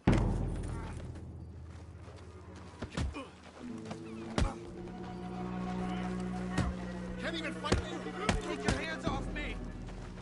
You regretting things yet? Now who's next? Let the boy go. Let him go. Come with me. Shame on you. He's just a goddamn boy. Let's get you out of here. They're gonna kill me. Now I got no job and they're gonna kill me. I've got some money. You and your mama can go someplace nice. Well, why are you doing this? I don't know. Listen, take this. All of it. Try and talk to your mama and get out of here. Now run. I'll try. Good boy. I don't want to see you here again.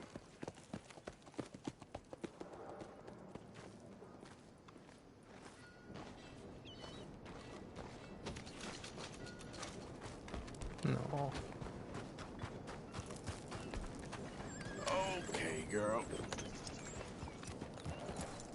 I don't know if I've been crying in the rain. I definitely do enjoy the rain from time to time.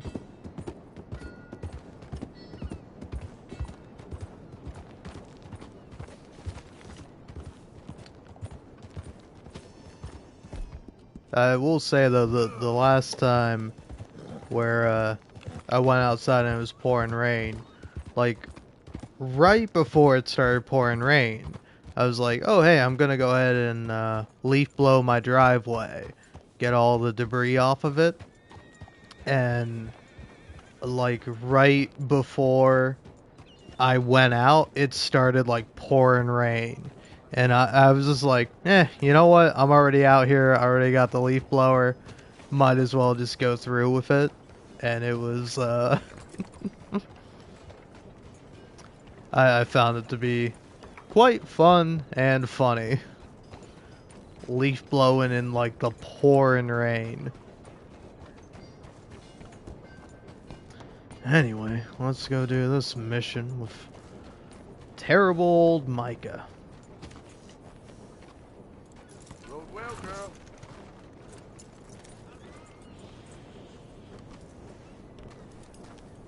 Posty?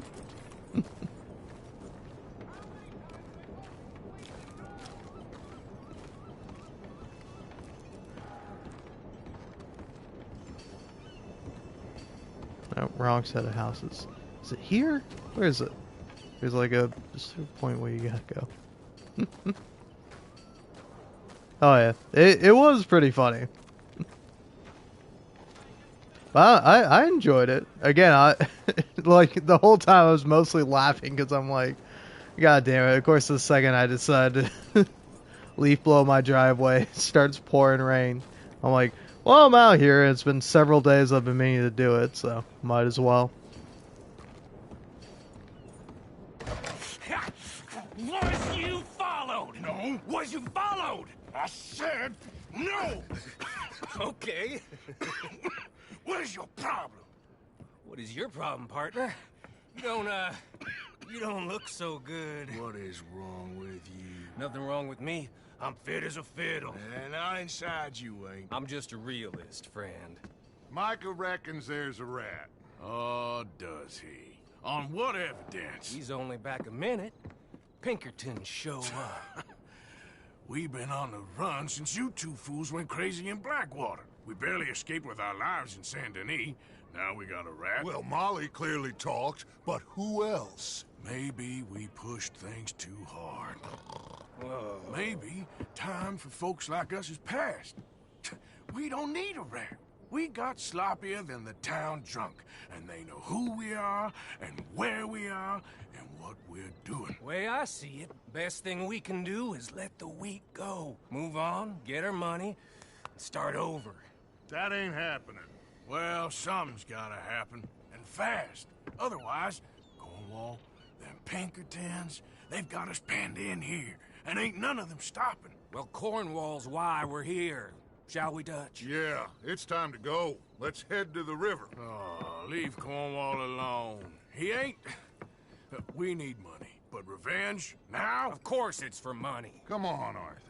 This better not be no stupid revenge mission, Dutch. It ain't worth it. Don't be ridiculous. Oh, Arthur, it's just a simple social call.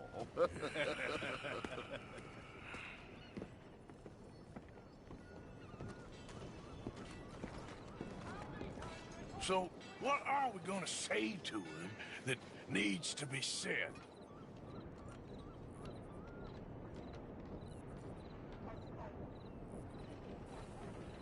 Let's keep things moving.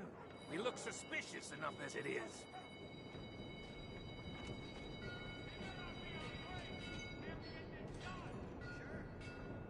Let's go. Stop sulking like a spoiled All right, girl. come on, fellas. I'm following you. Since Valentine, he is the reason that Hosea got killed. His sugar business is destroying the people of Guarma. This town, Arthur, is his town. Oh yeah, Arthur definitely has gotten paler. Like, also with like him being officially diagnosed with TB, you're like unable to get him to like a healthy weight. Like he's always stuck at like underweight from here on out. Because you'll notice whenever you eat, he like tends to cough up the food. It's really quite sad. But yeah, he starts to look visually worse after he gets diagnosed. But you can begin to see it like even before. A lot of sense, Dutch. It will, son. It will. A deal, some noise, and then we're gone.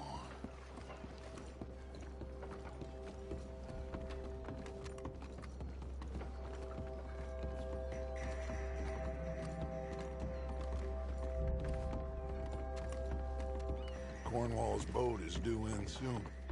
Let's get down here behind these crates. I'm sure it did definitely win awards. Sorry. A little intoxicated. Join you two fellas in a second. Let's go in photo mode for a sec. But, like,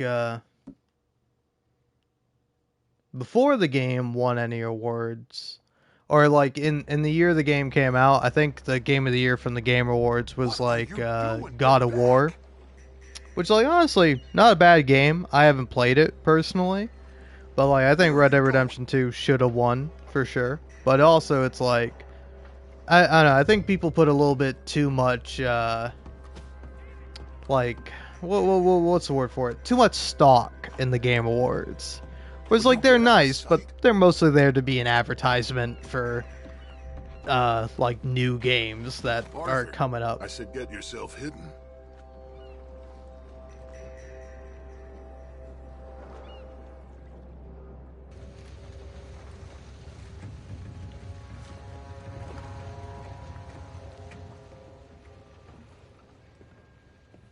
want to thank you for your hospitality, Mr. Cornwall. This was a business meeting, Mr. Milton. We are not friends. I have spent a considerable fortune with your agency, and still nothing.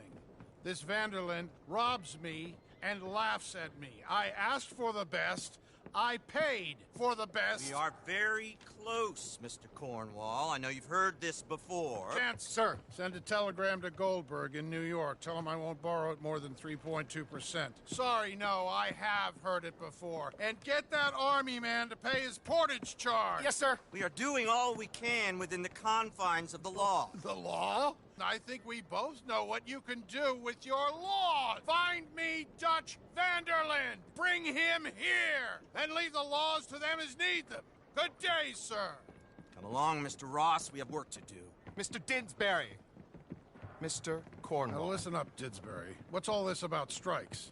I bought into this mine because of mismanagement, and I intend to make it a success no matter what the cost. It's the wages. Folk feel that you... Feel? Business doesn't give two figs about feelings, sir, not two figs. It's a nonsense that will bring a plague on both our houses, sir. Perhaps there is a plague on your house already, Mr. Cornwall. What do you want, sir? I love Arthur just being like, Dutch, what the fuck are you doing? Your impudence will be your undoing, sir. I'm undone already.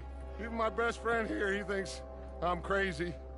And like Also, I love that, like, Dutch calls Arthur his best friend in this scene. You robbed me, sir. And you robbed him. It was like, with Hosea being gone, Arthur really is Dutch's best friend. You kill. I kill. You rob. Although Dutch is beginning to think that Micah is his best friend when he doesn't realize that Micah is his worst friend. Kill and rob, and you destroy everything in your path. I've heard just about enough. I'll tell you what. You give me this. But yeah, also a fun thing about my streaming schedule is that I'm also a bit of a vampire where I stay up quite late in the night. But also, I think it's a better strategy. At least for me, being a smaller streamer, live streaming. I prefer it this way. You lost your man! Noise, Arthur! Noise! Because, for example, one thing I've noticed is that if I stream at, like, a normal time, like, let's say prime time, like, you know, 4 to, like, 8 or whatever. What the hell have you done, Dutch? I've noticed that, like, I will get less viewers than if I stream at, like, a weird time, where it's, like, I'll stream, like, in the morning at, like, 6 a.m., and I'll get more viewers than I will at, like, 6 p.m. I think it's because at the time, there's less competition, but also it's, like, you know, people who are staying up really late or really early, depending on how it is, and then also, like, people in, like, other places are more inclined to tune in. Look out up there on the left.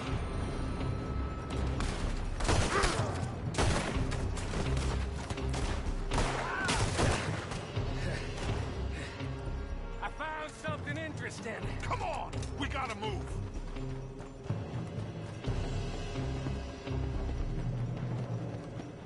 Yeah. Cornwall's men are all over the place. Follow me and stay close. It's so funny. I literally just read he's saying Micah's like the devil, and I see him just headbutting a dude. The only way you'll see. Trust me. Trust you. You sure you got the lungs for this, Morgan?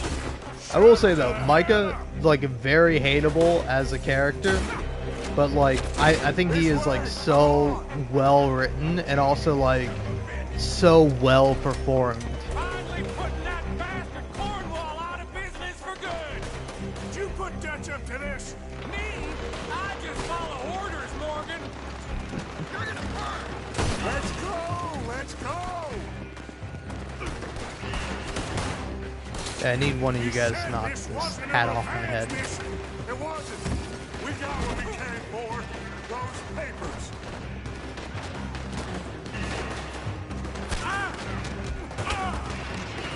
Come on. Thank you. Appreciate it, partner. For that, you get knocked out.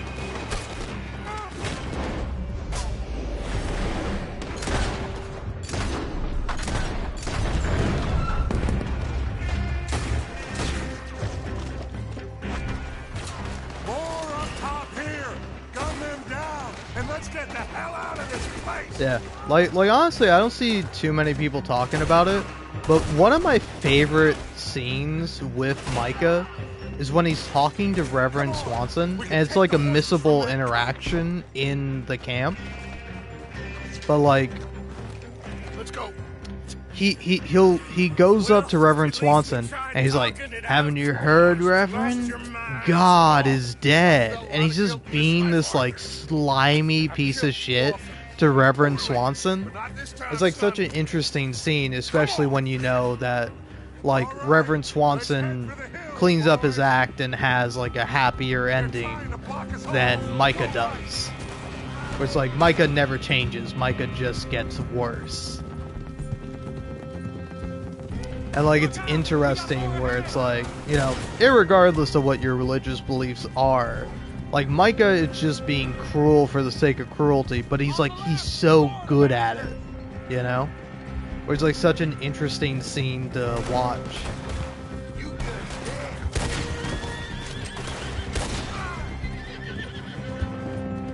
Whereas like, I think sympathetic villains are pretty good. But, like, it's great just seeing a bastard or a piece of shit really just ham it up. Like, I really like Higgs from Death Stranding 1 and 2. Where he is just, like, this villain who's a villain for the sake of it.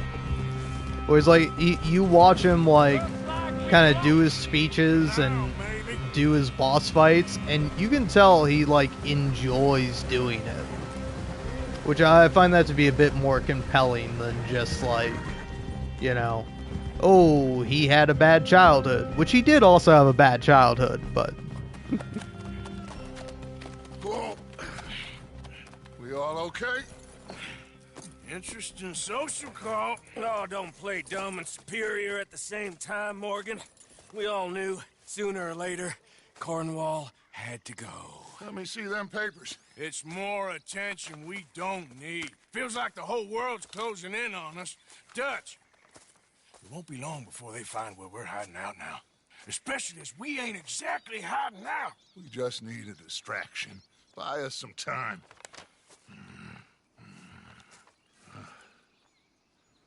It looks like Mr. Cornwall's company has signed a railroad contract with the army.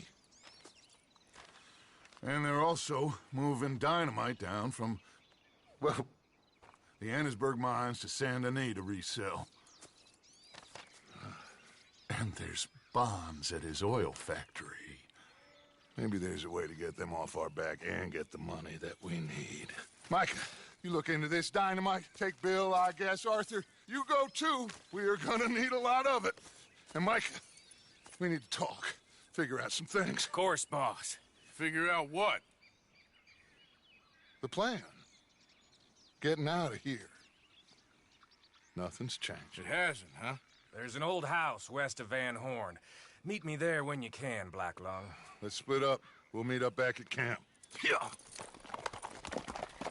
This is crazy.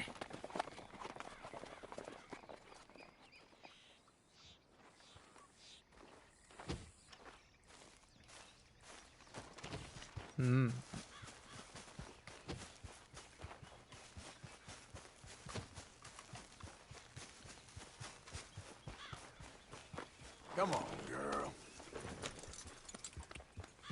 now I will say, do you mind me asking if you're into astrology? What star sign do I give off? Yeah. Black Lung is a pretty cool name.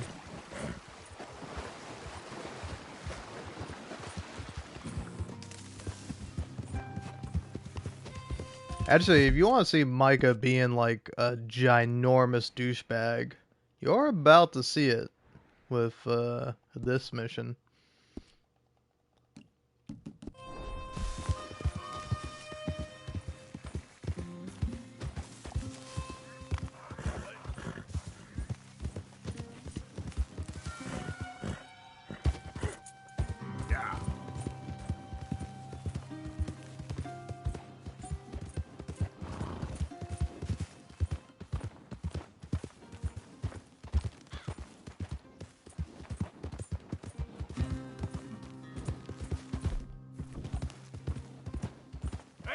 mister.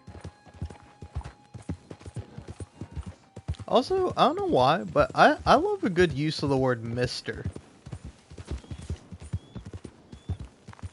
Like, I don't know why. Anytime I hear it, I'm always like, I'm always happy to do so. Hey, mister. Like, something about the word mister is, like, pleasing to the ears for me.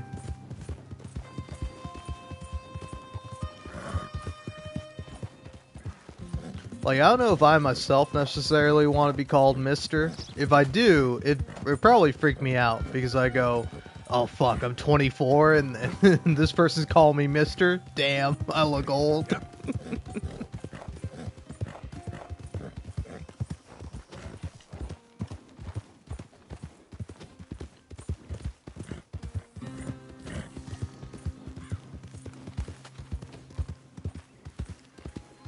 Yeah, I will say that that's like an interesting idea that I've sort of toyed with, where it's like, I think like, I don't know, maybe I'm wrong about this, but damn, really?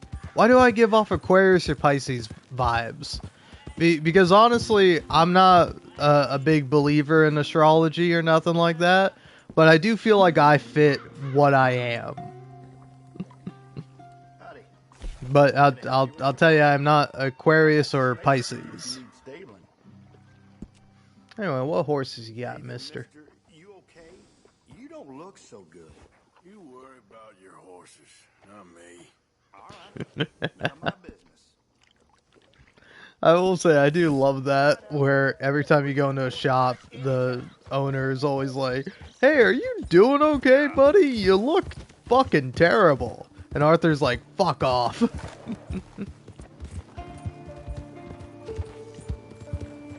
What do you mean you're not touching that Mr. comment at all? Do I sound older than I am? Or is it just odd that I'm like, I don't know, I find Mr. to be an inherently funny thing to hear.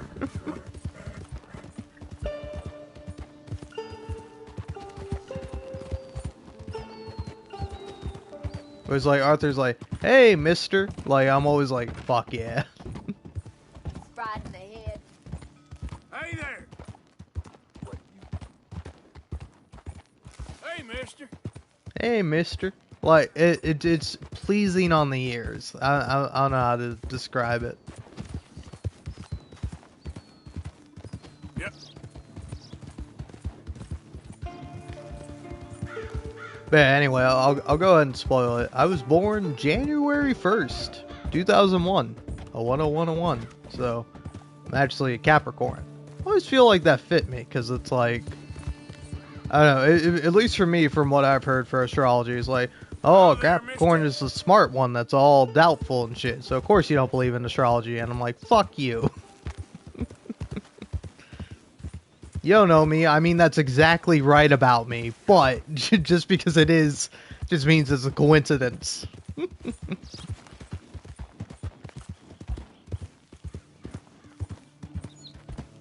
Alright. Let's go do Micah's mission. Michael Douchebag. Micah Bell? Micah Bellend? I guess that's a good joke. No? Okay. Hey, if I seem funny and goofy, I'm pretty happy about that. I'll describe myself as more silly, but I'll take goofy. I'll take it.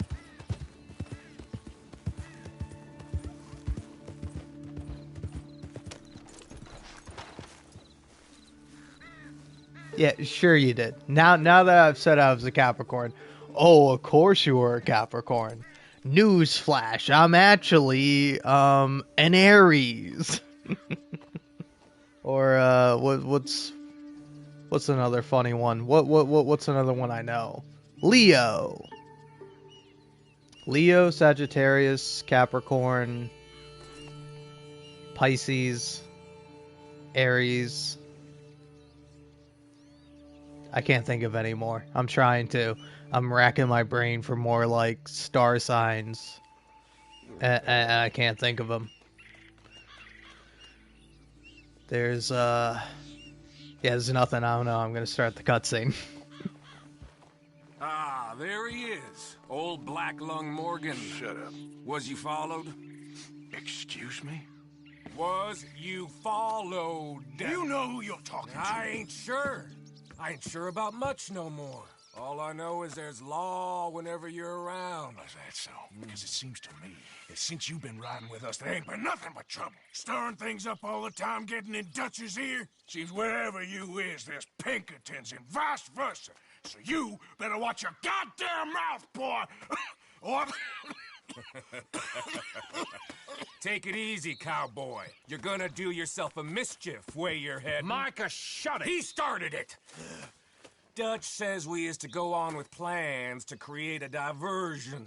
We gotta get some explosives to blow up the bridge.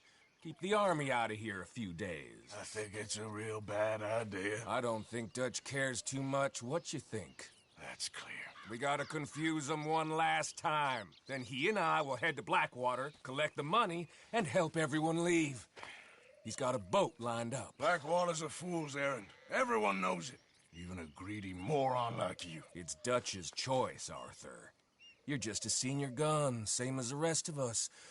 Only you ain't well. I'm fine. Then you'll do Dutch's bidding, which is robbing a stage that's coming from Annisburg full of explosives. Rob a stage. All we seem to ever do is rob a stage, you and me. Not me. You two. I got my own planning to do.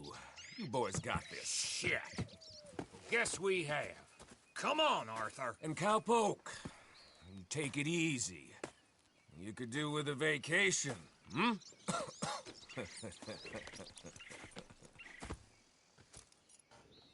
God, right, Micah is such a go. dick. Long time, girl. I will say though that is also something kind of interesting I was thinking about. It as soon as it comes through Van Horn. So you're taking orders from him now? I'm taking orders from Dutch, same as always. A pair of them are becoming unhinged. Oh, I You hear think I about see Dutch what killing you mean. Cornwall? Well, that needed to be done. Right now? With the Pinkertons breathing down our necks? See, I'm starting to think that you've gone soft, Morgan. I've gone soft, Hey, Bill. hold up a second. I bet you want me to be hard, huh? Patrol, over See? there. Nah, that's fucking funny. Okay, I think we're clear. Let's head off. But, yeah, no, I kind of get the Mr. thing. Oh, fuck. I have a myriad of thoughts swirling around in my brain. And my drunk ass can't seem to capture any single one that I specifically want to talk about.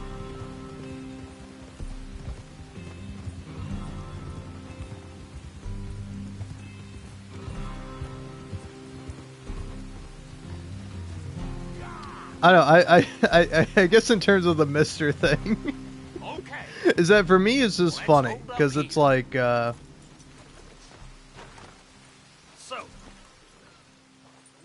I know, well, the first thing coming to my mind is like, this idea of like, things being sexual or like sexuality, and it's like, I am the least of that.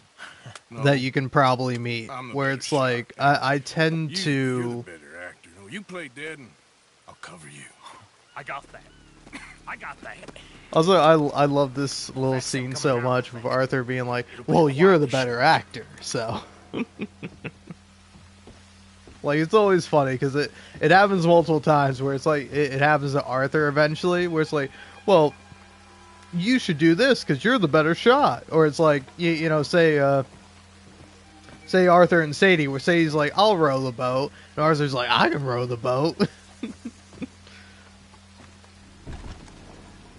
Or it's like Arthur is pretty aware of what's going on there.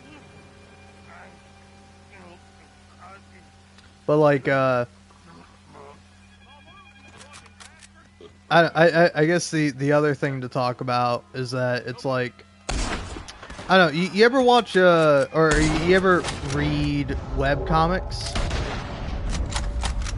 Where it's like, I like me some webcomics, but I think a fairly common and accurate criticism of them.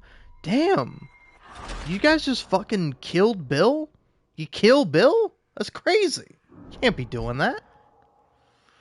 But like, I would say a pretty common and accurate critique of them is that like a lot of them do just have like, oh, sex or sexual humor with them, and then that's automatically meant to be funny. And I kind of resent that because it's like, no, if you want to make a sex joke, make a sex joke, but it has to be a joke. You have to have some humor, some funny element to it. You can't just be like, oh, the joke is sex. And it's like, no, no, no, no. The joke should be a sex joke. Where there is a joke, there is humor there. You know?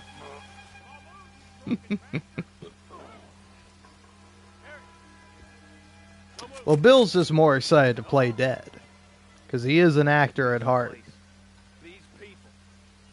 Here, I'll wait for him to make the first move. Because he'll do this.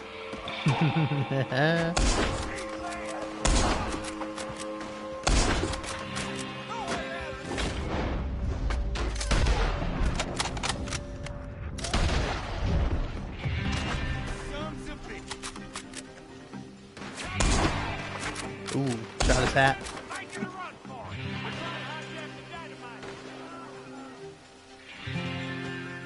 We get them all.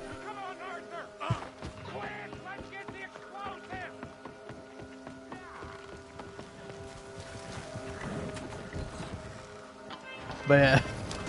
Anyway, that's all to say that you implying that like Mister is like dirty or sexual in some way, to me is the funniest fucking thing ever. I could use a drink after that. No. It's also funny because I'm thinking of like the classic joke, or like the meme of like, you know, so some of y'all be afraid to moan in your girl's ear, but I be in there like, oh yeah, mister. And I'm sorry, but like the idea of calling like a woman mister in a sexual way is so funny to me. It's getting me really good. Oh. Oh man, it's also really funny because I typically have it off because if I have it on, it makes me feel depressed and bad about myself. But I am losing viewers talking about this. Oh, which is fine by me, man. I'll take it. I'm used to disappointing people.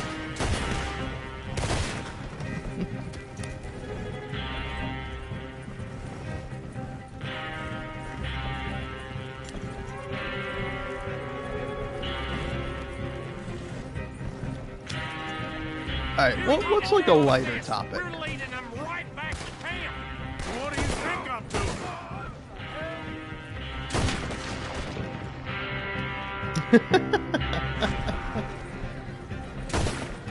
Oh shit, that was just a random guy.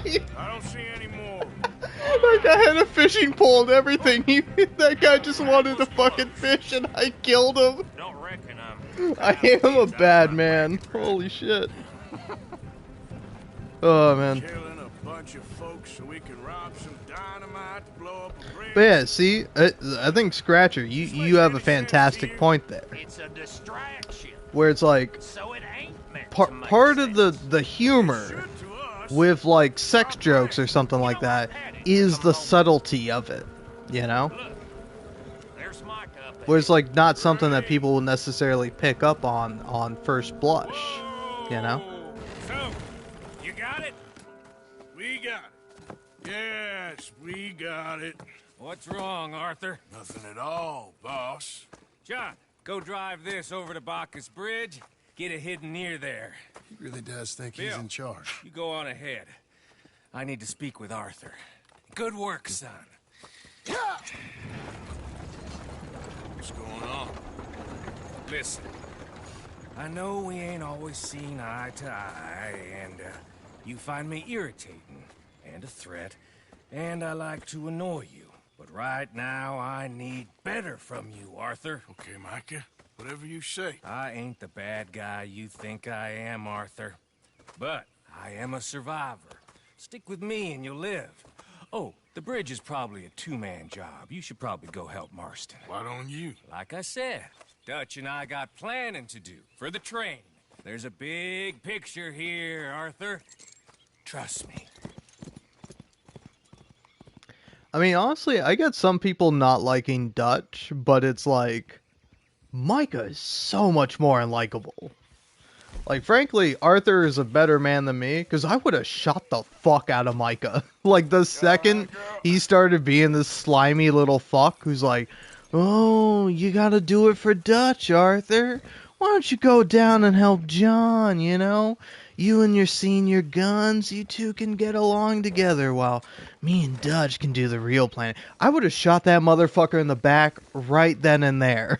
I don't give a fuck. Fuck you, Micah. Eat shit and die, you fucking rat bastard.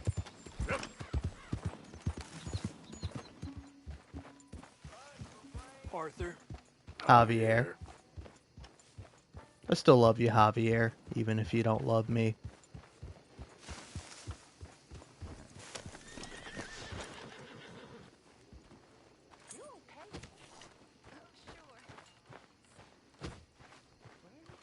Hey, Arthur.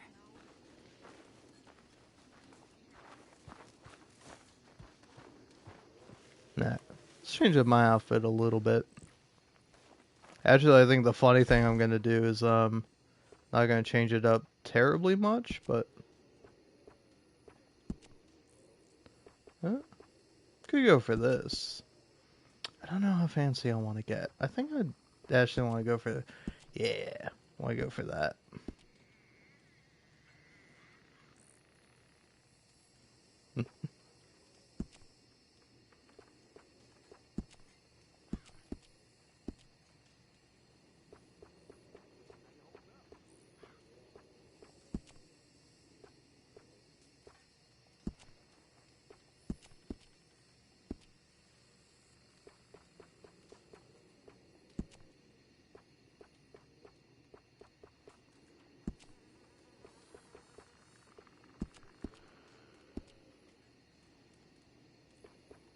Hello, Mary Beth. Hi there.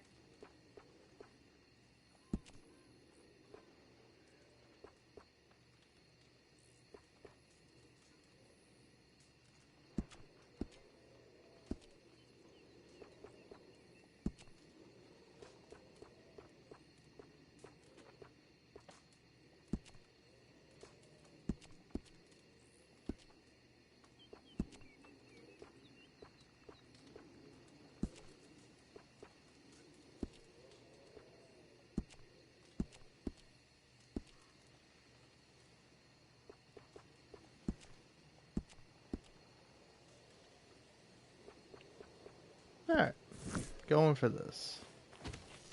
Basically the same outfit, but blue.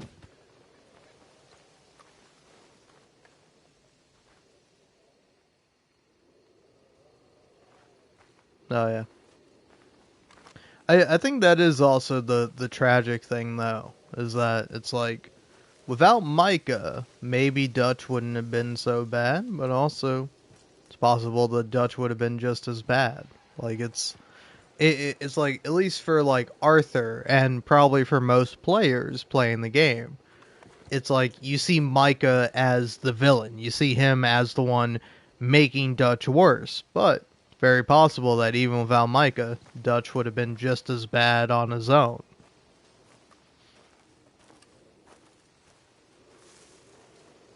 But who knows?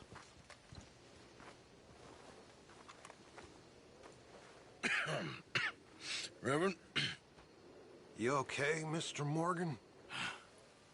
I don't know, Reverend. These are challenging times for all of us. Yes, very challenging. You don't seem yourself, somehow. I've always felt... I've left the morphine, sir. Arthur, Reverend Swanson, would you excuse us a minute? Of course.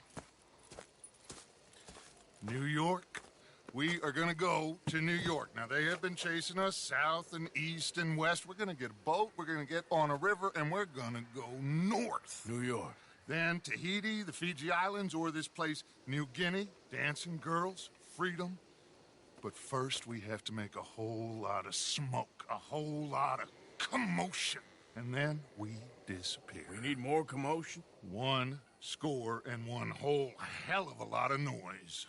We ain't so good at doing scores anymore, Dutch. Are you feeling all right, Arthur? Sure, I'm fine. Pardon me for interrupting.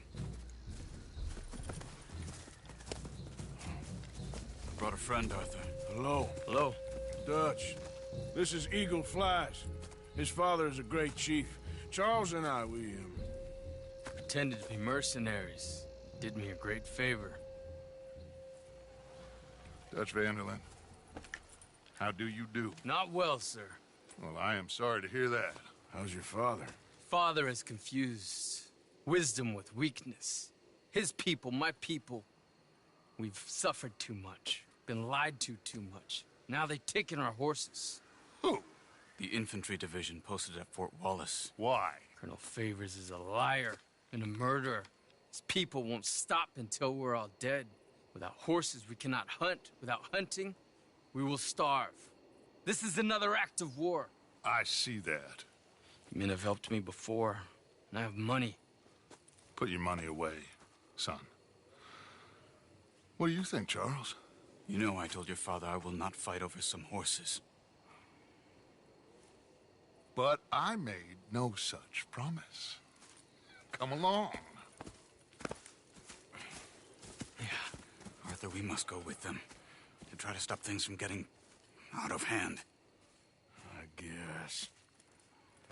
Come along. We can get them more horses. I know. I understand Eagle Flies is angry, but I don't see how this will help anything. Especially not with Dutch whipping them up into a frenzy. Got enough folks coming after us without adding an army Going to to let the these list. bastards walk all over you? No, you're not. This is all that's wrong with this world. Okay, young man, lead the way. The horses are on a boat near Van Horn. I have a man waiting for us there with some canoes. Surely this can be done without killing anyone. Of course. What will be, will be. Anyway, son, tell me about this Colonel Favors. He's a vile man. He and his regiment take pleasure in persecuting us. All the young have been taken from our reservation, shipped off to reform schools. Many women, too. The old are weak and sick, but they deliberately withhold medicine and supplies from us. This ends today. You have my word on that. Now, I will say, I do think I agree with you a little bit, but we are also doing a mission that is very reminiscent of the first game, where if you don't know anything about the first game, you meet Dutch, or you find Dutch in the first game, like, essentially working with, like, a bunch of natives who are now disillusioned and have nothing going for them, and Dutch essentially rallies them into a gang or a cult that he just uses to his own advantage.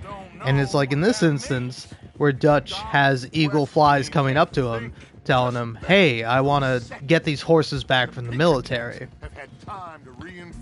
Dutch, like, immediately is like, oh, well, we should help the natives. And Dutch does have this, like, little white savior aspect to him, where he, like, kind of lectures Bill about the natives and, like, kind of perpetuates himself as, like, a friend to the natives or the Indians. And it's like, he's not really. He is just always taking advantage of them. And this is something he does of his own accord. Like, Micah does not influence him in this regard. I don't know, maybe outside of the cutscenes he does, but it kind of seems like Eagle Flies comes up to Dutch, gives him this idea, and Dutch is like, I can use this to my advantage. For the chest I had hidden outside Shady Bell, and we're close, Arthur. That dynamite, the railroad contract with the Army, it was all in those papers Micah found. I have a plan. You just have to trust me.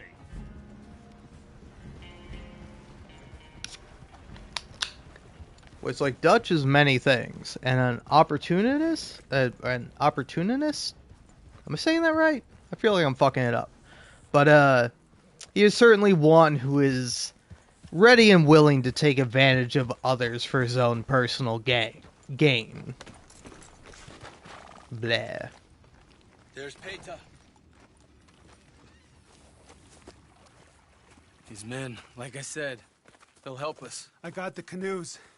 The boat is still moored in the channel. Good. Come on, let's go. Opportunist. There we go. Honestly, seeing it spelt out did help me pronounce it better. But you know what didn't?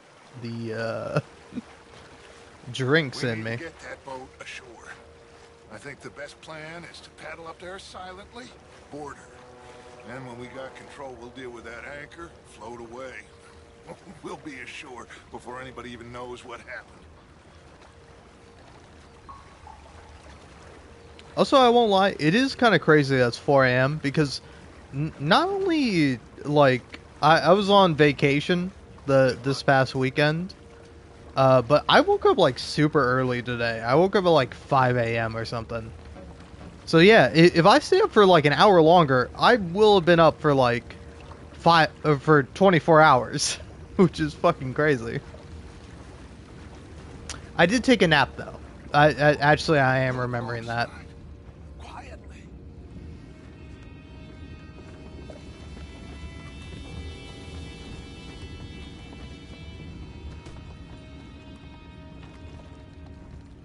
Try not to kill anyone, Arthur. Also, almost Sam? Did I mean to say Sam? Where's Sam coming into this? Are you saying Sam because it rhymes with sane? Did I say sane wrong? Me? I'm sane Sam. I've always been sane. I've never been crazy for a single moment. That's me, for sure, sees.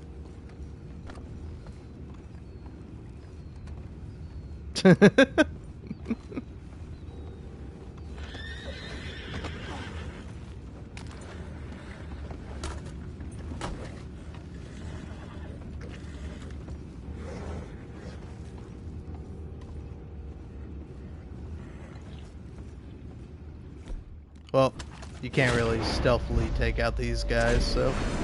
Bap. Bap.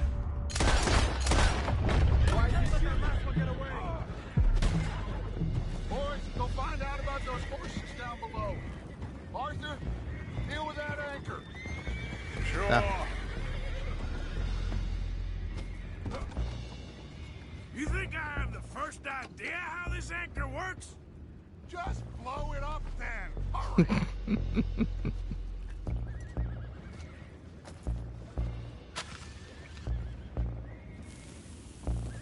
Yeah. Oh, yeah, you did say 5 a.m. Sorry, I saw that and my brain was like, Sam? You mean almost Sam? Lol? To be fair, 5 a.m. without a space looks like Sam. But yes, okay, you're right. Also, did I not say 5 a.m.? I don't know. Again, I might be losing my mind. What is wrong with you? Boys all right back there? Yeah, I think so. But there's a huge hole in the boat. Horses are spooked, and we're taking on water. Boys, get him out of here!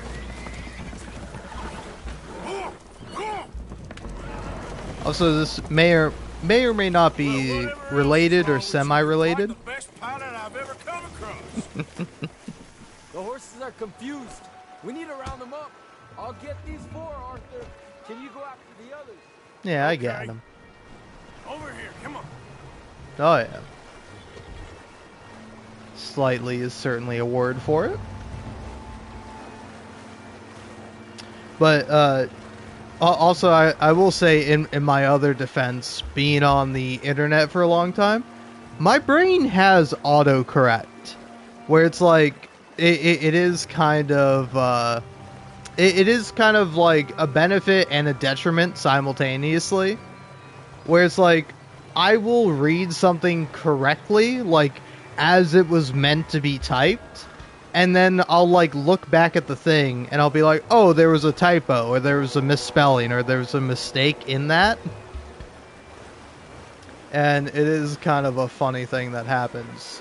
Whereas, like, it's nice, because if somebody makes a typo or a mistake, I'll read it correctly, but then if I'm, like, reviewing my own work, I'll, like, read something over, and I'm like, oh, that looks fine, and then the second I, like, give it to someone else to read, they'll be like, hey, you made a typo here, and I'm like, what do you mean I made a typo here? And it's like, oh, yeah, I did.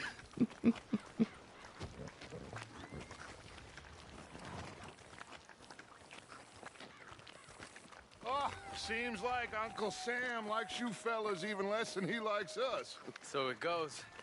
My father doesn't want to fight again. Will one of you help me return the horses to my men? Well, Arthur needs to rest. I will. I like you, son. And after the horses, are we gonna wait for the army to come and wreak its revenge? I hope not. Of course we ain't. Now let's go check out that fort of theirs. Is this a good idea? This is the only idea, and it is one that will suit both of our purposes. Fighting the army ain't wise. Stop worrying. Oh, and Sadie told me about Combe. Meet us at Doyle's Tavern in Saint Denis when you can. Shall we go, son? Certainly. We'll start some light reconnaissance out at Fort Wallace, and when Combs dealt with, you come meet us there. We'll set up a good spot for you. I don't know, Dutch. Yeah, well, I do. This is exactly the distraction that we need. Your father said that fighting was an impossible gamble. There's no winning for you in this. Father need not know anything. He'd rather live in ignorance. Come along, gentlemen. Your father would rather you did not do anything so foolish. I said I would stop this from happening. Would you talk to him? Speak with Rangeful. Yes. Would you? Sure. I'll speak with him.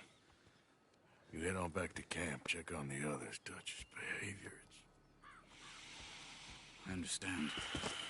Thank you, Arthur.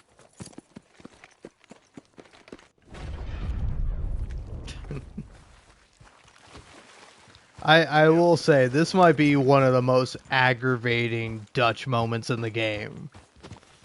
Like Dutch going like, well, Arthur, Arthur needs to rest. It's like, fuck you, Dutch. I love you, man. I'm your son. Fuck you. How could you do this to me? How could you do this to Arthur? You're a piece of shit, man. Oh.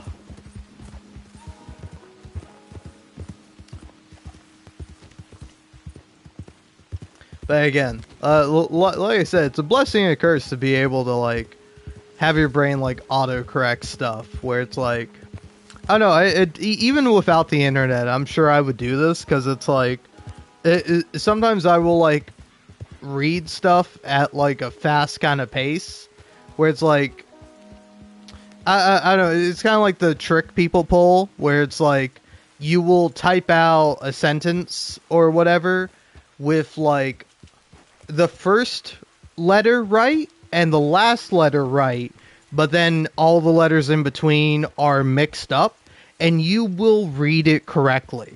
Like, you'll read it as the words are meant to be read, or like what the intended words are. Yeah. Where it's like your brain does this like weird little inference thing, where it's like just picking up like the most important details and then filling in the gaps. And then within that, it's like you might miss some things, so you might accidentally get it wrong. Oh yeah. It is really interesting too, because it is like specifically a reference to like Guarma, where it's like there's a part in Guarma where Dutch is about to tell Arthur to do something, and then Arthur's like, I need to get some rest, Dutch. And Dutch is like, you're right. We all need to get some rest. And he tells Micah to keep watch. Yeah. But it's like this interesting thing where he turns this kind of like normal or typical thing against Arthur.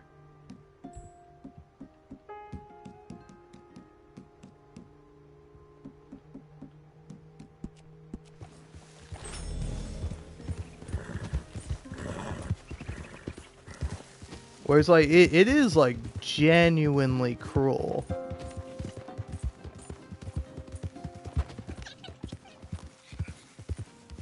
As, like, it is the ultimate tragedy of the game. Is that as bad as Dutch becomes, as awful as he is to Arthur, like, Arthur can never, like, not be loyal to him. He can never stop. It's Arthur! Good to see you back, Arthur.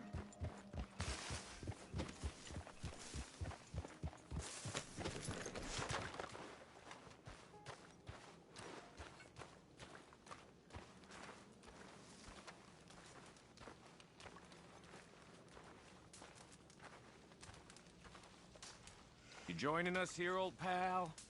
Don't get Dutch any more worked up than he already is. I don't know what you mean. Yes, you do.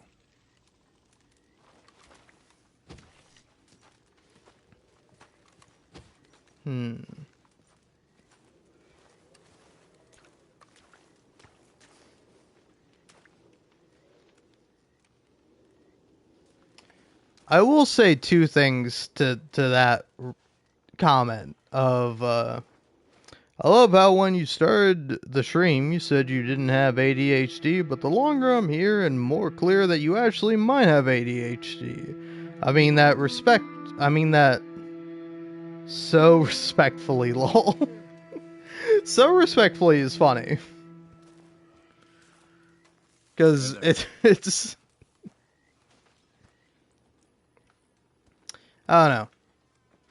To me, personally, I can't help but take it a little disrespectfully. But also, you mind me asking, what exactly about me is giving off ADHD? Because... Oh, now I'm kind of curious. Where it's like... With having ADHD, which may or may not be a possibility with me. Let's say how much alcohol this has on the can. It doesn't. But yeah, so 2-3% things of alcohol, and then this one definitely has it. 1 pint, 7% alcohol. Oh yeah, they are for sure trauma bonded. I mean, Dutch is essentially Arthur's father. Dutch and Hosea are Arthur's two surrogate fathers, or, you know, essential fathers after his actual father died. Which I think is, like, an interesting thing, considering that Arthur's hat, his main hat in the game, this one, if, yeah, I think it's here, you can see that his hat is his father's hat. And in an upcoming scene that we will see, Arthur talks about how his dad didn't die soon enough, and he fucking, like, hated his father. But yet, nonetheless, he wears his father's hat. He still loves his father in his own way, and he feels much the same way about both Dutch and Hosea. Particularly Dutch. Dutch is the more direct parallel to his father, where Arthur is, like, trapped in this abusive relationship with father figures in his life. It's like, even though he kind of hates these men and he resents them, he still can't stop himself from loving them, from respecting them in some way, from feeling like they could be good, that they could love him again, that they could care and be good, but they can't, or they won't, which is even more tragic. Because if they can't, you know, that's like a sad thing, but if they won't, that's fucking even sadder. Is that they have the capacity to love, they have the capacity to do better, to change for the better, but they don't. And it's fucking sad. How are you doing? But anyway, my other point is I am like 4 drinks deep. I don't know how much percentage alcohol wise, but a decent amount, which may contribute to my ADHD-ness or alleged ADHD-ness, but I don't know. I don't really think so.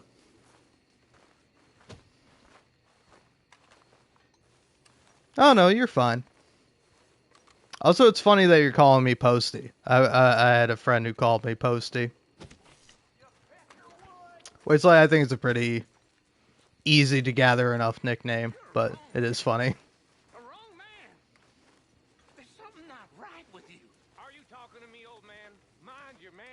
I've minded them long enough. None of our problems is my fault. None at all. So you watch your damn tongue. Watching you. Which, hey, I'll tell you what, I appreciate being called Posty over anything else, because, like, I would say the most annoying name I would get called when, like, playing, like, online games with people and they would just, like, read my username is fucking being called Post Malone. Nothing against Post Malone. The guy's fine, you know? I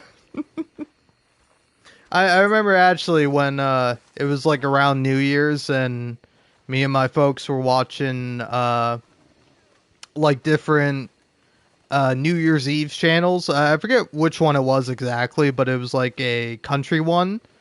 And I was like, oh man, I wonder which white guy with a big brown beard is going to come out next. Because it was like that, maybe a couple of women at most, and then like Shabuzi. And then that was like it on like the country side of the like New Year's music celebrations. But like I don't know, the thing that annoyed me about like being called Post Malone is that it's like, motherfucker, can you read? Is postmodern such a fucking foreign concept to you that you cannot read postmodern? You see Post M and you go, oh, that must be Post Malone. It's like, fuck you, read one more letter. I'm sorry that 6 letters are too much for your fucking pea brain, but you can read a little bit more. I believe in you, sport.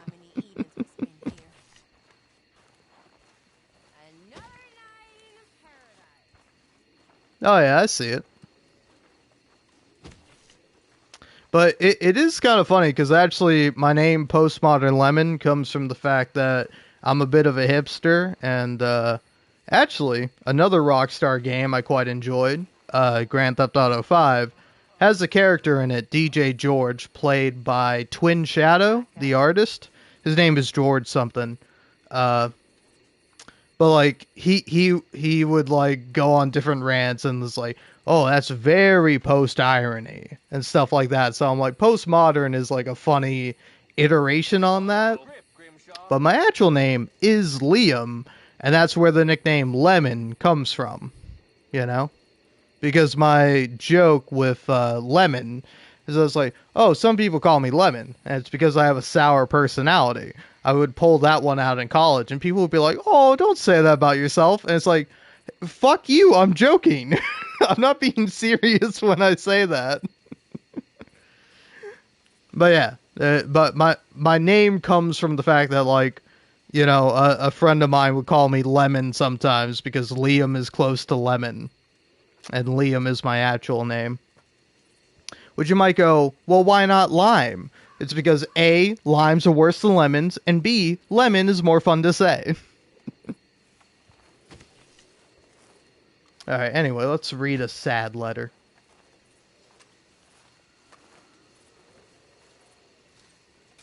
Dear sir, you were once very Oh, kind no, to this is Bo and myself, Penelope's and letter. it pains me to ask you to show us further kindness.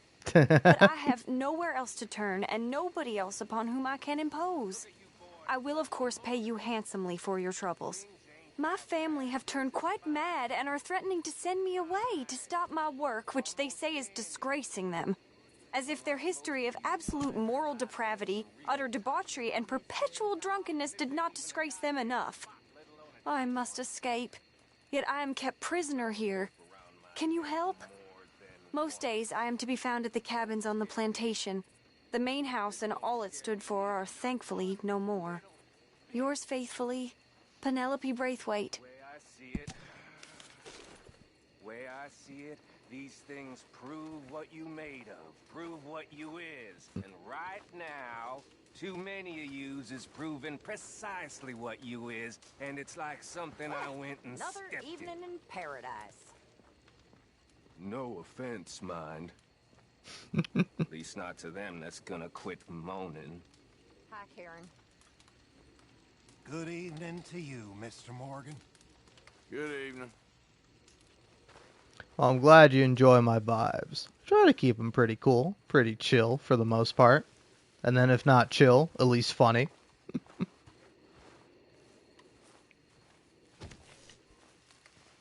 But yeah, I will say also, I don't begrudge you for thinking Post Malone. But there's a difference between reading my name and, again, filling in the blanks of going like, oh, Post M? Oh, Post Malone. I recognize that name. That's not necessarily a common name, but like a prominent one, a popular one. I get that. But there's a difference between going like, oh, hey, I'm gonna... Because, like, if people were calling me Post Malone as a joke on my name being Postmodern, being like, oh, hey, Post Malone, where if they were doing a bit, I would have been more fine with it. But it was literally the fact that people would not read my full name. Or they would try to read it and go, it's too complicated. Hey, Post Malone, could you come to this point on the multiplayer objective or whatever? It's like, fuck you, man. Learn how to read. You're a fucking adult. I can hear you talk. You are older than 20 and you can't fucking read. Which, hey, is fine. Illiteracy is a real thing. That's nothing to be ashamed of. The education system has failed you, as it has failed many people. But it's not that you can't read, it's that you won't. And that's what bugs me. Anyway, I want to go to Braithwaite Manor. That's where my next quest is.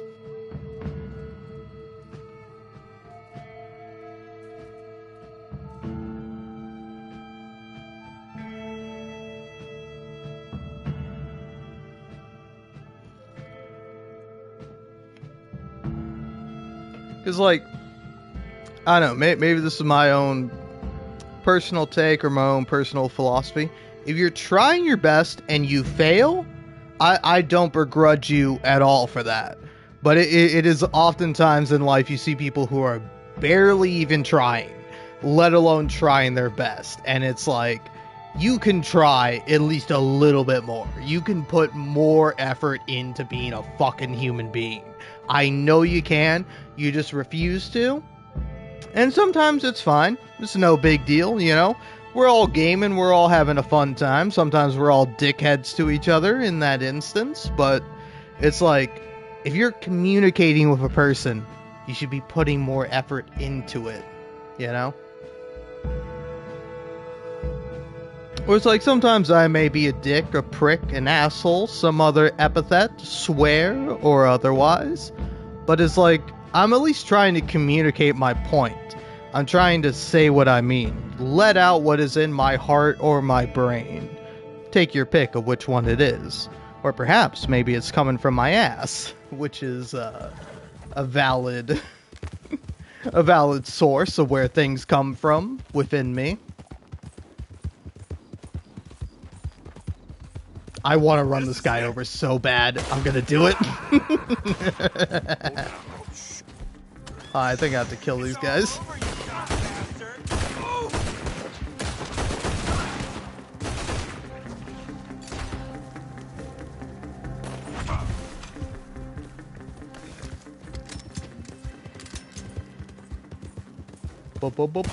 Murder time.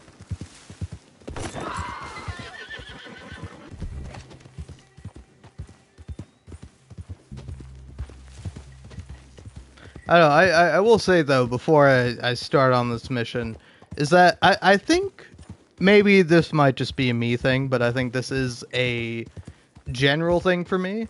Is that it's like it is fun to be an asshole. It's fun to be a jerk. And like I think it's okay to be a jerk within like a confined or protected space. But when you bring that shit into reality and people who don't deserve it, it is very much like it's like you got to get that shit under control, you know?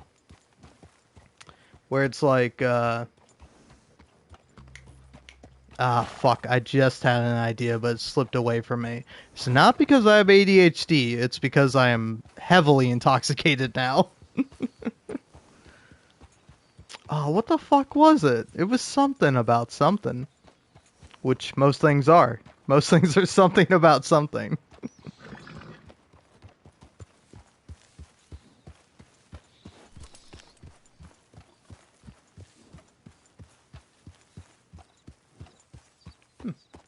I will say that is a completely separate point, but that is something I believe. If you're like pretty anal or just like particular about how people pronounce things, I think you're kind of being a dickhead. Where it's like if you know what someone means, who cares how they pronounce it?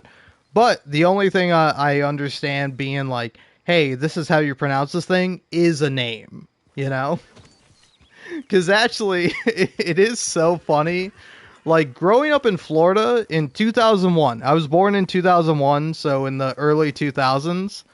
Growing up in Florida, nobody fucking knew the name Liam. Like, Liam was such an uncommon name. I would get called Ian. I would get called Liam. I would get called all these things that are not my name. So it's like, I fully understand if you're like, hey, this is my name. This is how you pronounce it. Pronounce my name correctly. Like, I get that 100%. But also, I will say, I'm a little resentful now that Liam is such a common fucking name, especially in the United States, where if you look it up, Liam has been like the most popular baby name for the past like 5 or 6 years. It's been crazy about how like how many people are naming their children Liam. And it's like, fuck you, man. I had to grow up in a world where people would only know the name Liam if they knew the actor Liam Neeson. Otherwise, in America, they didn't know the fucking name Liam. And now every kid is named Liam. And it kind of pisses me off. So you can't have that name. My name used to be unique.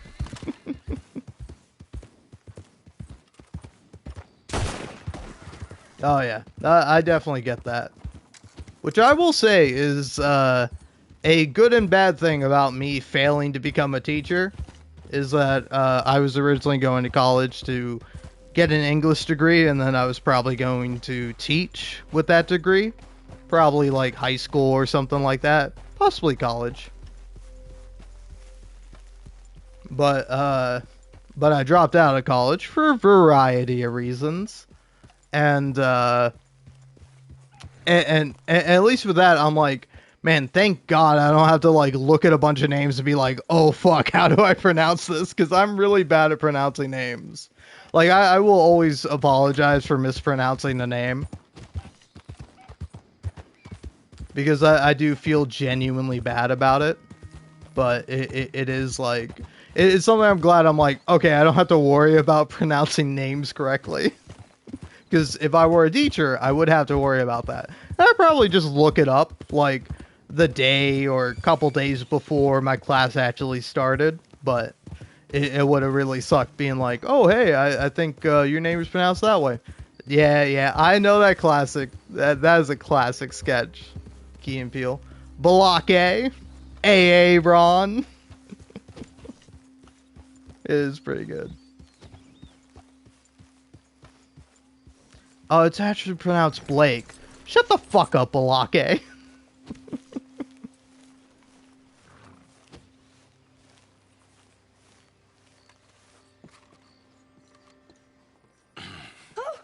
Oh, you came.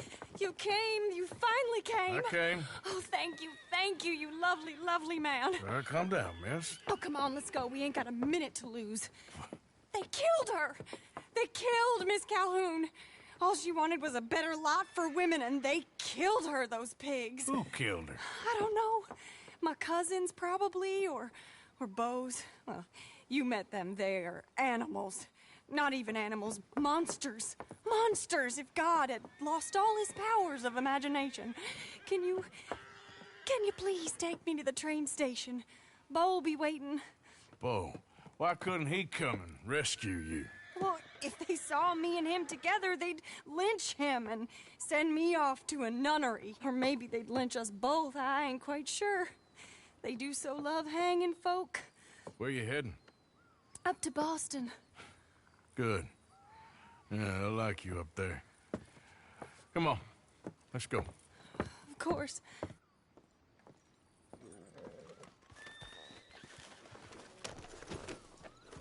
I'm in your hands. Just get me to Rhodes Railway Station. Okay, let's try and get you a train.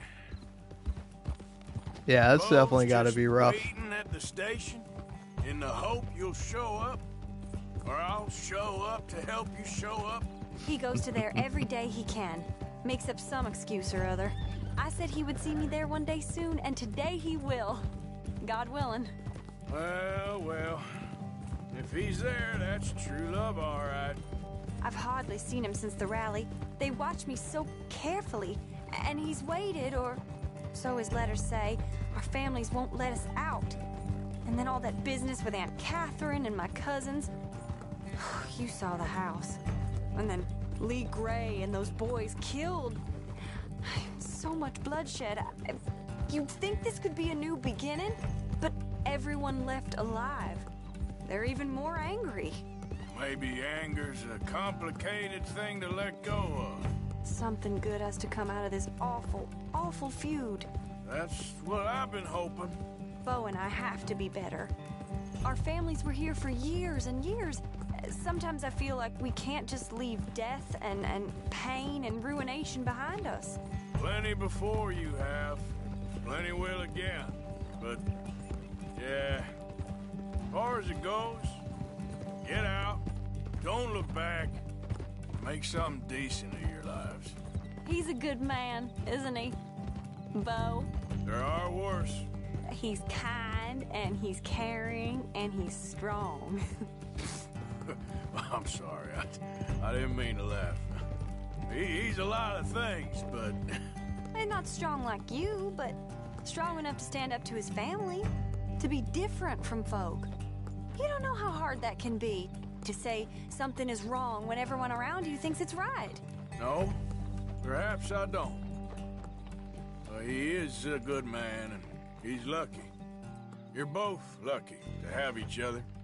We're here. He'll be out at the front. Will you ride on the train with us a little, just to the first stop? Fine. I will say, though, that's pretty funny about the English language. Say, for example, this character is named Beau, and you might think, just on first blush, if you don't know anything about the name Beau, oh, that's spelled B-O-W, right? No, it's spelled B-E-A-U. Beau. Sure. You came, at last you came. Oh, Beau, my sweet, my best of men. Oh, I'm hardly a man at all. But I love you, Penelope Braithwaite. Sir, how can we ever repay your kindness? Some of them jewels would do just fine. Beau, Arthur's gonna join us. I think we need the support. Please, could you buy the tickets, dear Mr. Morgan? We can't chance being seen. Sure. Thank you. We'll meet you on the platform. Can I have 3 tickets to Saint Denis, please, sir? Of course. Oh, hello, sir. Hello, Alden. I hope all is well. Not terribly, but good to see you. Hey, cousin. No, hey, no, you leave us alone. Penelope, get back. Excuse me, Alden. Ah. Get on the train. Get your bags, miss. I got this. Come here, Yankee. With pleasure, you goddamn fool. You want to come back here without giving you a whipping? should have done this last time. Get on the train, Bo. Go to your woman.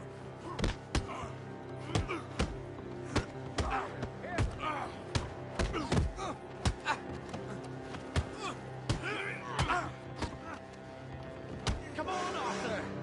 Four fists and maybe one brain between you. Oh, now there Weren't much. Oh, now there's only one of you. Oh, my. Oh, my.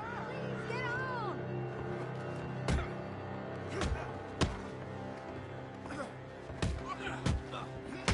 You got it! Quick, come up on the train! Goodbye, Rhodes. Hello, future. All right, all done. That is quite a family you got there, son. I know. Charming to the last. Then again, my uncle used to keep his own half-brother as a slave, so what do you expect? Good manners? My uncle used to say things were better the way they were, when he could rape and kill with impunity, and he didn't have to work a day in his life. Both our families. There's good people in this county, but our families bullied them and drove most of them off, whites as well as blacks, all over this silly feud. Well, how to life. Oh, my lord. What? Oh, I think it's my second cousin. What is with all these goddamn cousins? I think they found out about the jewels. All right, keep your heads down. I'll deal with this. Jewels? I knew you had some damn jewels. They're coming from over the hill. You must have all the jewels in the state, the amount of your cousins.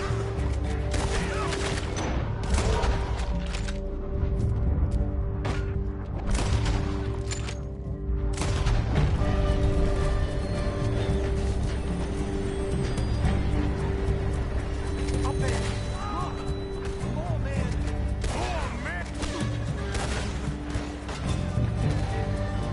Poor Arthur. Penelope Braithwaite, this ain't about no star-crossed lovers. She's robbed her own family blind. Good for her, I guess.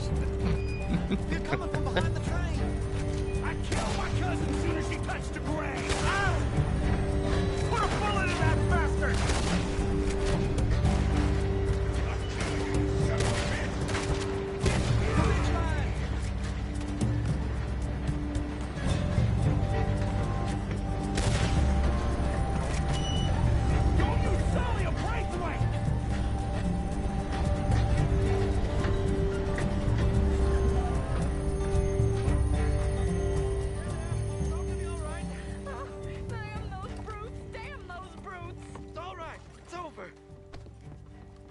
Look!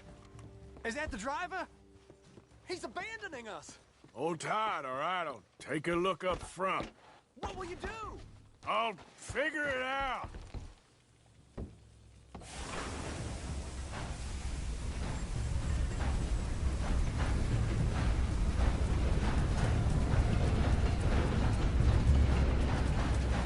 Off we go.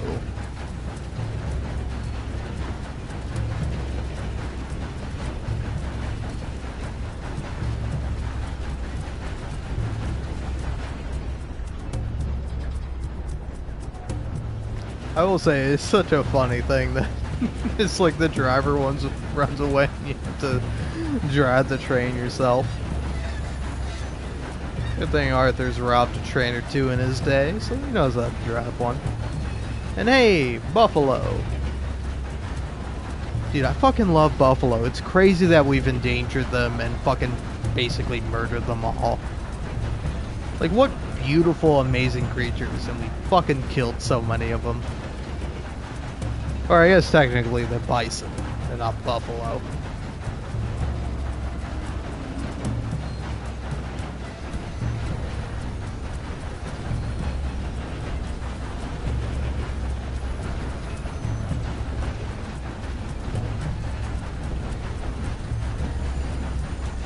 But yeah, anyway, I was gonna do a bit where I would have said, you know, thankfully for me, I never had a boyfriend named Bo in high school. In fact, I've never had a boyfriend. Or a girlfriend. Though I've come closer to having a girlfriend than a boyfriend, but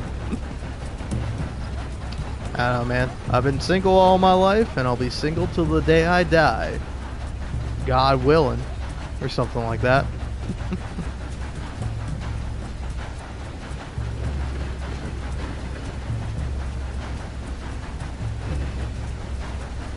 Arthur is a smart and intuitive man, though he couldn't figure out a anchor, so he just decided to blow it up, which I think is really funny.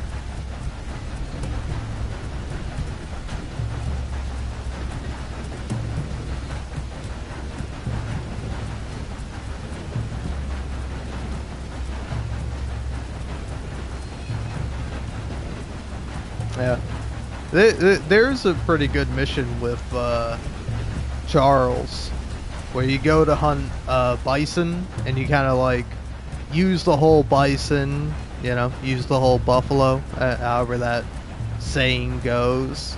But then you find out that there's a bunch of people just killing bison for the heck of it, because they have like a bounty out, and they're trying to frame the natives as the ones who are violent, killing all the bison and buffalo, but it's really the settlers that are doing it.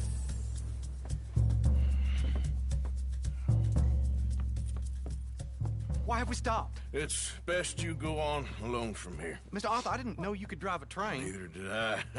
But if I'm honest, it was kind of fun. And I didn't kill any of us. Well, I killed some of your relatives, but they would have killed all of us. You are a gentleman, sir. Oh, no, I ain't. Yes, you are. Here, I ain't got much money, but these sapphires are worth a lot of money. Old family heirloom. That Braithwaite treasure.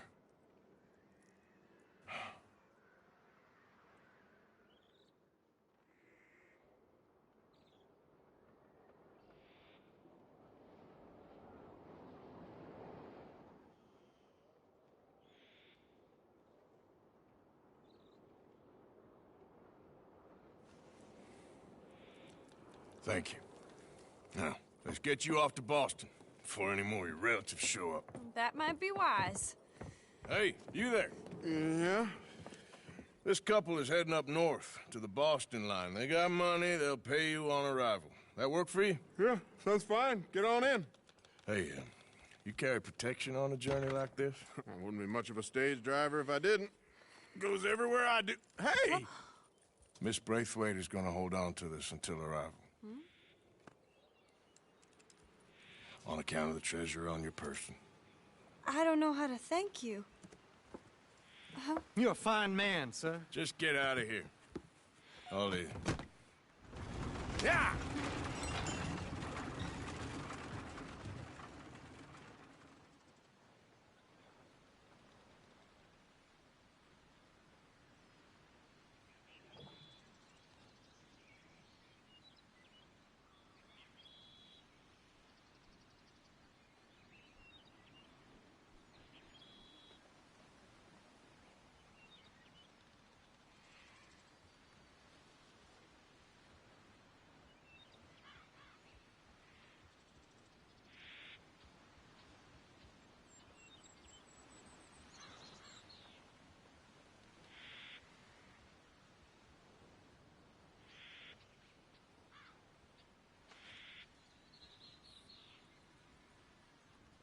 Bye. I'm back.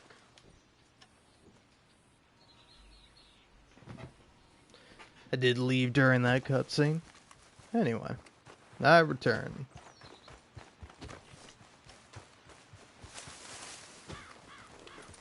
Yep.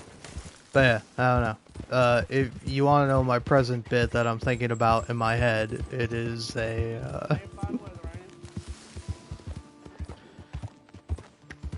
is that, I don't know how weird or not weird it is that every time I drink, I tend to have to piss a lot. And my working theory is that my liver is fucked up, which may or may not be true. But, like, I don't know. Honestly, I feel like I need a new doctor, because it's like, nothing against my current doctor, but it's like the last time I went to see him kind of his thing was just like, hey, you should probably eat healthier. And it's like, oh, really? Thanks, Doc. I didn't fucking think about that. Where he's just like, hey, how often do you eat out? And I'm like, I eat out pretty often, probably like at least minimum like 3 times a week. And he's like, oh, well, you should probably not eat out as much. And I'm like, yeah, well, you should probably fucking do a little bit more than just tell me to eat healthier, doctor. You're getting paid a lot of fucking money, asshole. Sorry. I'm being a prick, but it's like, I don't know, man. I will say the more useful thing about going to the doctor is them doing blood work on you and being like, hey, here's what's fucked up with you. And one of the things I got, like, that was fucked up with me is that, hey, you should maybe stop drinking because your liver is fucked up. And I'm like, oh, okay. See, now that's more relevant and useful information. Knowing that my liver is fucked up than just being like, hey, you should probably eat healthier. Because it's like, I know. Will I eat healthier? Fuck no. I'd rather live a short life eating delicious food than live a long life eating fucking, you know, healthy food that I fucking detest.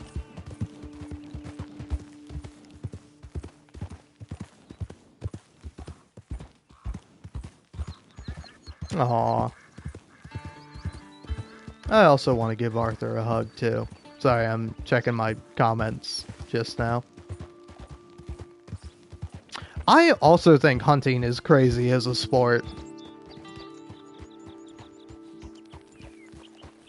Because, like, I don't know, I'm pretty anti-gun in general, where it's like, I've never shot a gun in my entire life, and frankly, I don't plan on ever shooting one. But, like, it's crazy to me that, like, not only do people, like, shoot guns for fun, but people, like, shoot animals for fun, you know? Where it's like, I don't know, it's like maybe fishing I can understand a little bit more.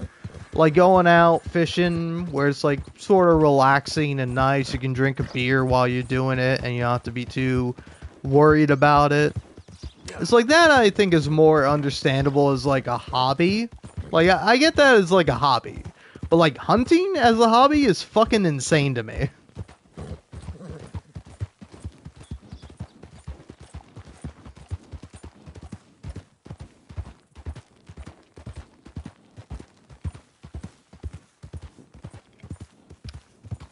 Alright, anyway. Where are we going?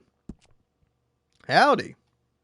Welcome to the weird-ass live stream that you tuned into. My apologies for a variety of reasons. Let's see, where to head to? I think I'm probably going to head to Rains Falls.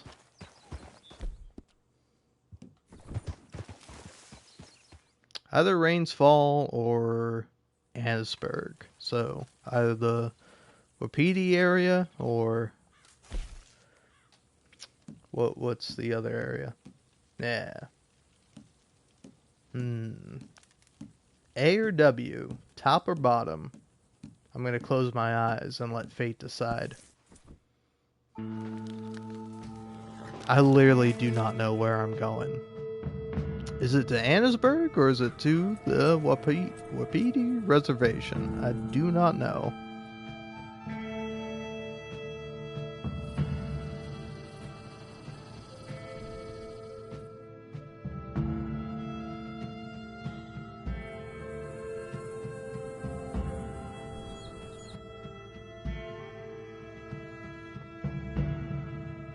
What's it gonna be? Annisburg. Oh, I'm fantastic. How are you? I'll be honest. At the moment, I don't know if it's appropriate for me to say, but I feel a little bit ravenous. Like, I hunger for food. as people often do.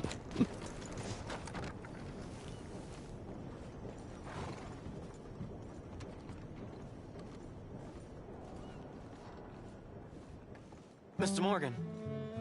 You still here, kid? Yes. Mama can't leave. Won't leave.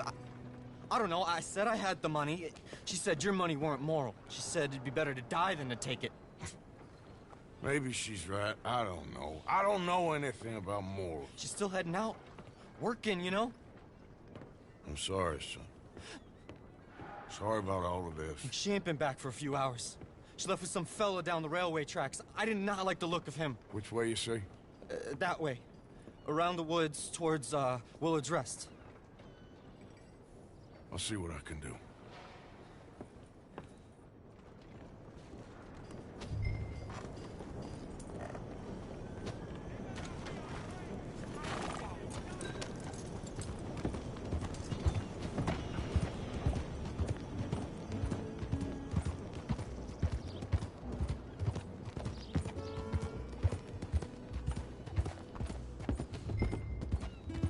Also, by the way, if you don't mind me asking, where are you from, if not from America?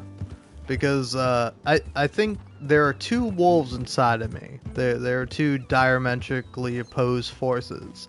And one of them is that not everyone's American, so obviously they can't relate to an American experience. And, you know, it's pretty obvious, pretty normal to think, I would say. But then there's also the wolf inside of me of going like, wait, you're not American? What the fuck? Other people who aren't American are out there? And they're watching me? That's fucking crazy.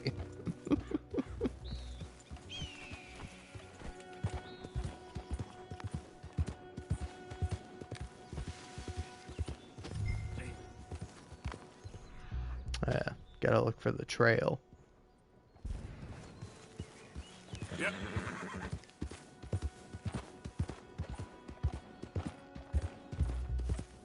I will say it's a fair point saying sadly American, but it's like I didn't decide to be American. Like quite literally, my father was Scottish and my mother was American, and actually it's a funny story. Okay, well I thought you were in Europe, but like where in Europe specifically? I mean, you don't have to specify if you don't want to, but like, this is actually kind of a funny thing about me, is that, I'll be honest with you, frankly, it's not something I like to think about very often, but I was not conceived in America. Like, I think my parents were living in, like, Holland. So, like, my mom specifically was like, because my mom also thought I would have been a girl. So she was like, oh, we need to go back to America because my daughter's going to be the president of the United States one day. And here I am, being a unsuccessful live streamer. Your nasty mouth. Push me. I'll put a bullet in you. I presume Archie sent you? I said clear off before I deal with you. I'll see you again, dearie.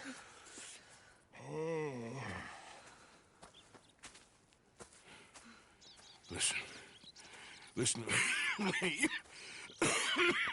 Okay, that's fair enough. How's Italy? Sure, that place is pretty nice. I know. Listen, I'm sorry. I'm sorry for what happened. I was a fool. And I'm suffering for my foolishness. But don't go and get yourself killed because of your pride. You have a son, Mrs. Downs. I'm just so ashamed. Ashamed? Of what? You loved him?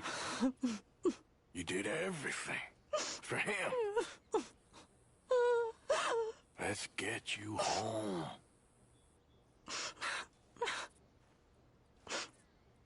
All right. Let's go.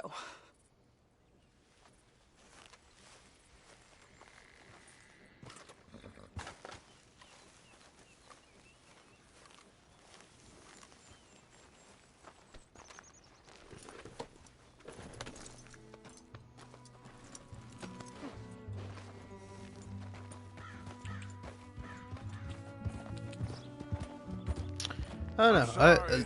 I will say though, in terms of like, Stop saying sorry.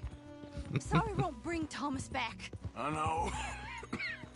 in terms of So you're like sick now, too? how life And you works think that out, affords you the I tend to sort of take for cutting his I, time I don't know short? if this is the right word for it, but like I ain't looking fatalistic for that. approach Okay, then. So just forget about me and the guilt you're carrying, because no good can come of that for either to of it, us. where it's like if I All you wasn't can do now is decide born the way where you I wanna be with the was, time you born have how left. I was, Help someone who then can I still wouldn't be the held. person that I am today. yourself. You know? Like if I was born somewhere other than Florida, Oh, for hang instance, yourself for all I I wouldn't care. be the person I am today. I might be better, I may very well be worst, but I will not know. No, the kid of Mrs. Downs is Thomas Downs, who was a man in Valentine who was a bit of a preacher, but mostly a do-gooder, where he was looking for donations and help to people who were in need. And Thomas Downs owed a debt to the Vanderlyn gang, i.e. to Strauss. So Strauss sent Arthur out to collect the debt, and Arthur, upon beating the man after he didn't have the debt, contracted tuberculosis from the man. So Thomas Downs died of tuberculosis, and now Arthur is dying of the same disease, and he's helping his widow and his son. Hey, partner. So that's kind of the backstory for this bit of the game.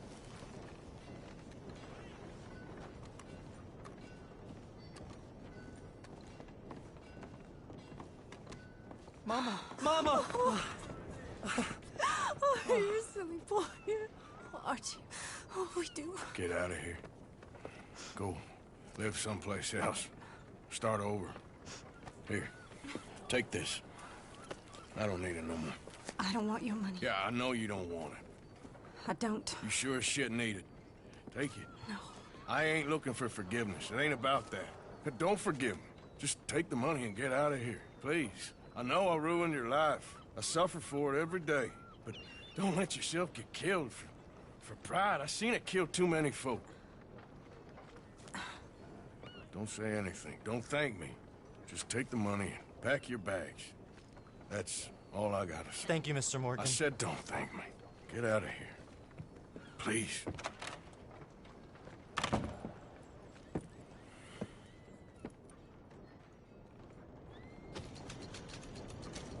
Oh. I love that final little mission with Arthur. Tell them to take care of themselves, not to kill themselves over pride. It's really nice. But yeah, I can certainly relate to that as an American, where it's like you feel like an outsider, where it's like, I don't know, it's kind of interesting, where it's like, I'm like acutely aware of the fact, because I'm like Auburn, so I'm technically like ginger. Oh yeah. Well, it's kind of like Arthur takes over being his father after he killed his father. It's like his sort of way of making up for it, even though he can't really make up for it, you know? That's sort of the tragedy of Arthur Morgan, is that it's always too late for him. He wants to make up for his mistakes, but by the time he wants to or is able to make up for his mistakes, it's too late. But anyway, the thing I was saying about being an American is that it's like, oh yeah, particularly being like a white male in America, quote unquote, is that it's like also being like Auburn is like, I'm well aware of the fact that it's like, I don't know, with like this idea of like white supremacy in America, is that it's like, eventually, if America were to become homogenous, let's say, it's like, I'm gonna be fucking targeted for being a fucking freak, for being an outcast. But it's like, you know, you go back in the past, it's like, the Irish were prosecuted and were treated as lesser than, you know, other whites in America. But as demographics and populations begin to change in America, more people were welcomed into whiteness. Take Italians and Irish, for instance, where originally they were not considered to be white, but then as the population of quote-unquote white people dwindled, they got accepted into it.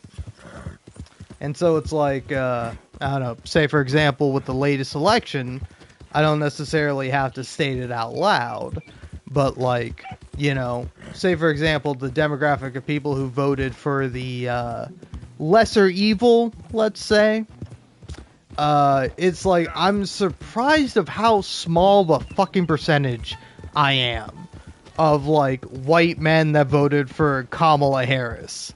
Whereas like I'm forgetting the exact percentage, but it's like it's is it like is it 30% or is it somewhere around there? I don't know, but it's like it's kind of crazy to me that it's like I'm in the minority of people of like, you know, let's say voting white men that have a fucking soul, that have a conscience, which is like frankly a little absurd to me that it's like it's that little, you know? As like so many people are obsessed with this like false idea that ultimately harms them more than it helps them, that like they vote against their own self-interest and they vote in a fucking narcissistic billionaire that does not give a fuck about them and doesn't give a fuck about law, order, or anything that should be relevant and important to most people living in America. It's fucking crazy to me. It's like, don't get me wrong, you can criticize and critique Kamala Harris, but it's like, between the two evils, I'm fucking choosing the lesser of two evils every fucking time. You know where I can find Arthur Londonderry? Arthur Londonderry? I think you're gonna want to speak with the foreman.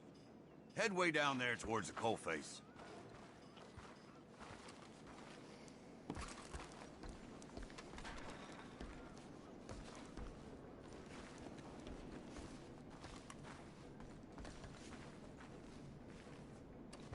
Oh yeah. I would say ICE is like a fucking it's like I would call it criminal, but obviously it's not criminal, it's illegal. It is morally wrong at the very least.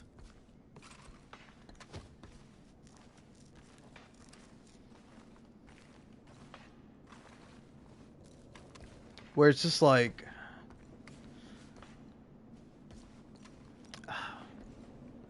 I don't know, man. It's like people are so wrapped up in this idea of pride.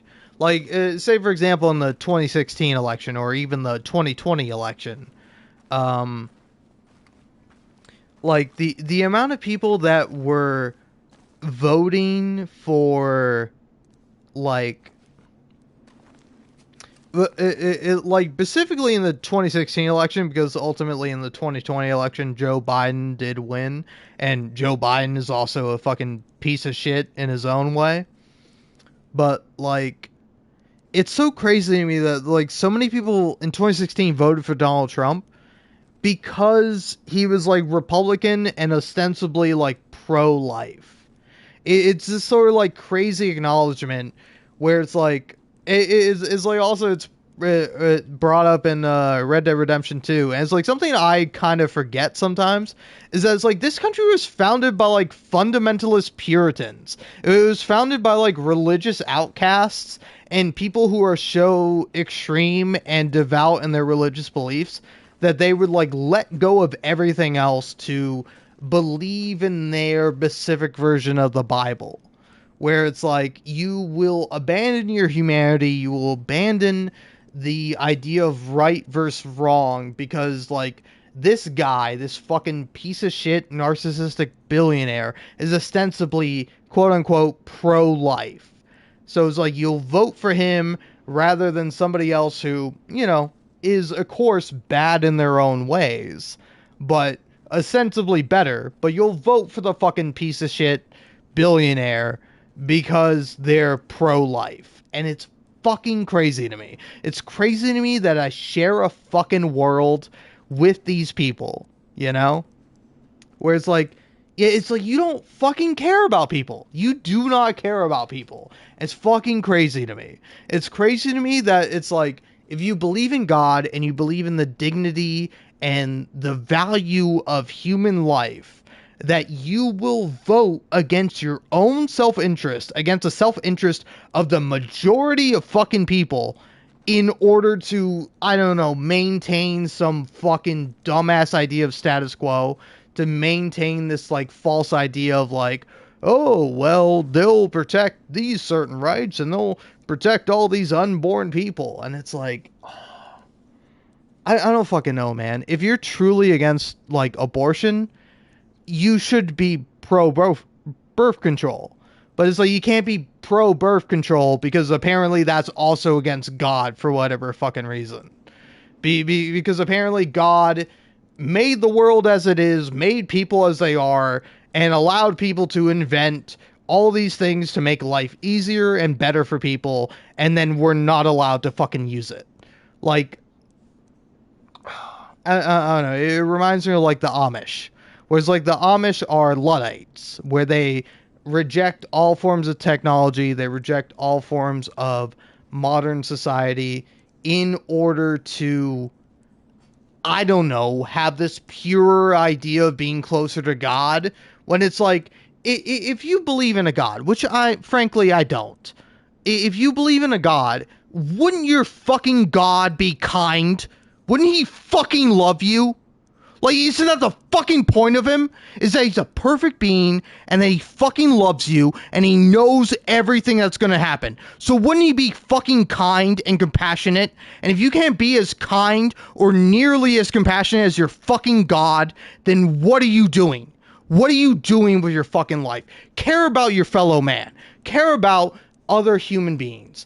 Because it's fucking crazy to me that people will allow evil to exist because it's right. Because it's fucking approved by the government. Approved by law. When it's like so many of these people are fucking anti-government. They're anti-law. But the second the government is oppressing people other than them, other than their right to own a fucking weapon to murder people with, like that's when they're cool with it. They're like, oh yeah, cool. We're fine with people deporting people to countries they're not even from. We're fine with that. But like the second the government comes to take our guns, oh, that's when we're gonna start a revolution. That's when we're gonna really fight against the corrupt, evil government. It's like that's when you'll be fucking killed by the government, you fucking moron. I don't know. Sorry, I'm getting a little ranty and ravey at this moment, but it's like have some fucking compassion. Understand that people are different than you, and that's okay. It's okay for people to be different, to have fundamentally different worldviews. Like, again, I don't begrudge anyone for believing in a God, for believing in an afterlife, for believing in heaven and hell or whatever. You know, it's like, I think that's a interesting idea, but ultimately I think it is a flawed one in many ways. But it's like, if you want to believe what you believe and you don't want to force that upon other people, then I have no problem with it. You know, you want to believe in reincarnation, you want to believe in afterlife, you want to believe in whatever specific version of God or specific version of Bible you believe in, fine by me. But you have to live in the world that you do. You have to care about other people that are different than you, you know? Because it's like, that's what love is, man. That's what humanity's all about. Is recognizing that other people are different from you, even fundamentally. You know, we're all fundamentally different from each other. We all possess different genetics. We all possess different brains. We all possess different ways of thinking and being in the world that we are. But we can understand each other. We can reach out. We can go, hey, I know you're different than me. I know you believe different things than me, but I think you're a person, and I think you deserve to live, and you deserve to believe in what you believe, you know? And I think other people deserve the same dignity. They deserve the same thing. And it's like, I don't know, man. It's very hypocritical that America is often labeled the land of the free when, you know, you look at any amount of history for America and you realize just how unfucking free and unfair this country has been to almost everybody, you know? Because it's like, at least for me, it's like kind of appealing or thinking about like the quote unquote white demographic, which again isn't a real thing, you know? Whiteness is a concept made up and perpetuated by fucking morons, fools, and, you know, the bourgeoisie, the people who are in power and want to maintain power. But you take something like the Civil War, for instance. None of the fucking slave owners fought in the war. I mean, some of them did, but like the majority of them did not. The people who fought in the war for the Civil War and died in one of the most fucking deadliest, brutal fucking wars to ever exist in the entirety of human history are poor people. Poor people who didn't know any better, poor people who couldn't have known any better, and poor people who were fucking disadvantaged and disenfranchised by the system they're fighting and dying to protect. And it's like, it's so fucking crazy to me that these people exist and they fucking believe this. Like, I don't know, for instance, the place I was going to visit the mountains, like, as you're driving around the different places, you see, like, the fucking Confederate flag being hung up by people, or, like, on people's fucking license plates. And it's like, motherfucker! Even if your family fought for the Confederacy, you know that they fucking hated you, right? That you were a poor bitch, and you're a poor bitch now, still believing in this fucking false idea of, like, of white supremacy. Whereas, like, whiteness is not a real fucking thing. It's fucking false, and it's made up.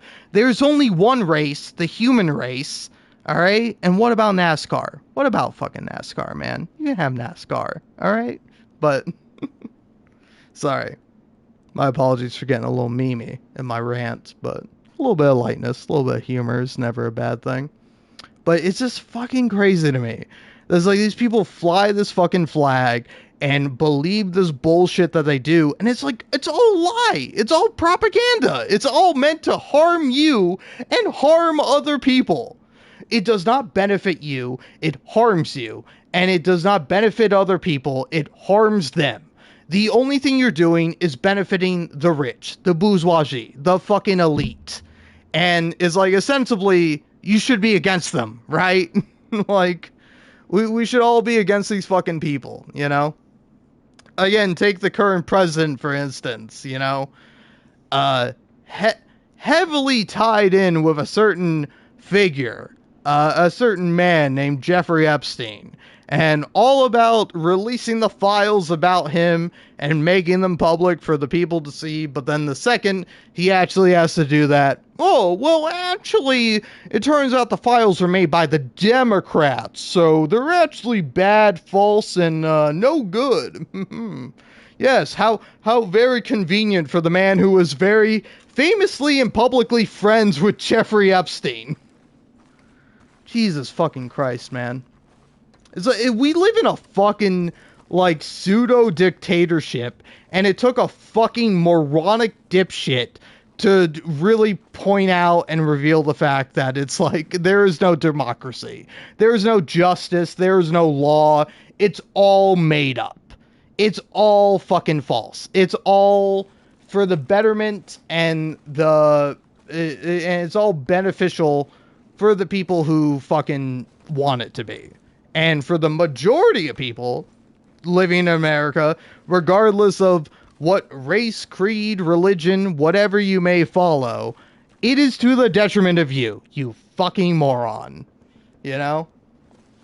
And it's like, it's so crazy to me how long this propaganda has been going along and has, like, infected these fucking people like a fucking brain worm. You know? Whereas, like, it's like, to me, at least, I remember when I moved to North Carolina, I got like a history book about North Carolina. And there was a thing in it that talked about how North Carolina, the state I live in, it was one of the last states to join the Confederacy. But it was a state that contributed the most soldiers to the fight. And it in the book I was reading, it was said as sort of a prideful thing, or at least the person it was quoting who was saying this, they were saying it as a prideful thing.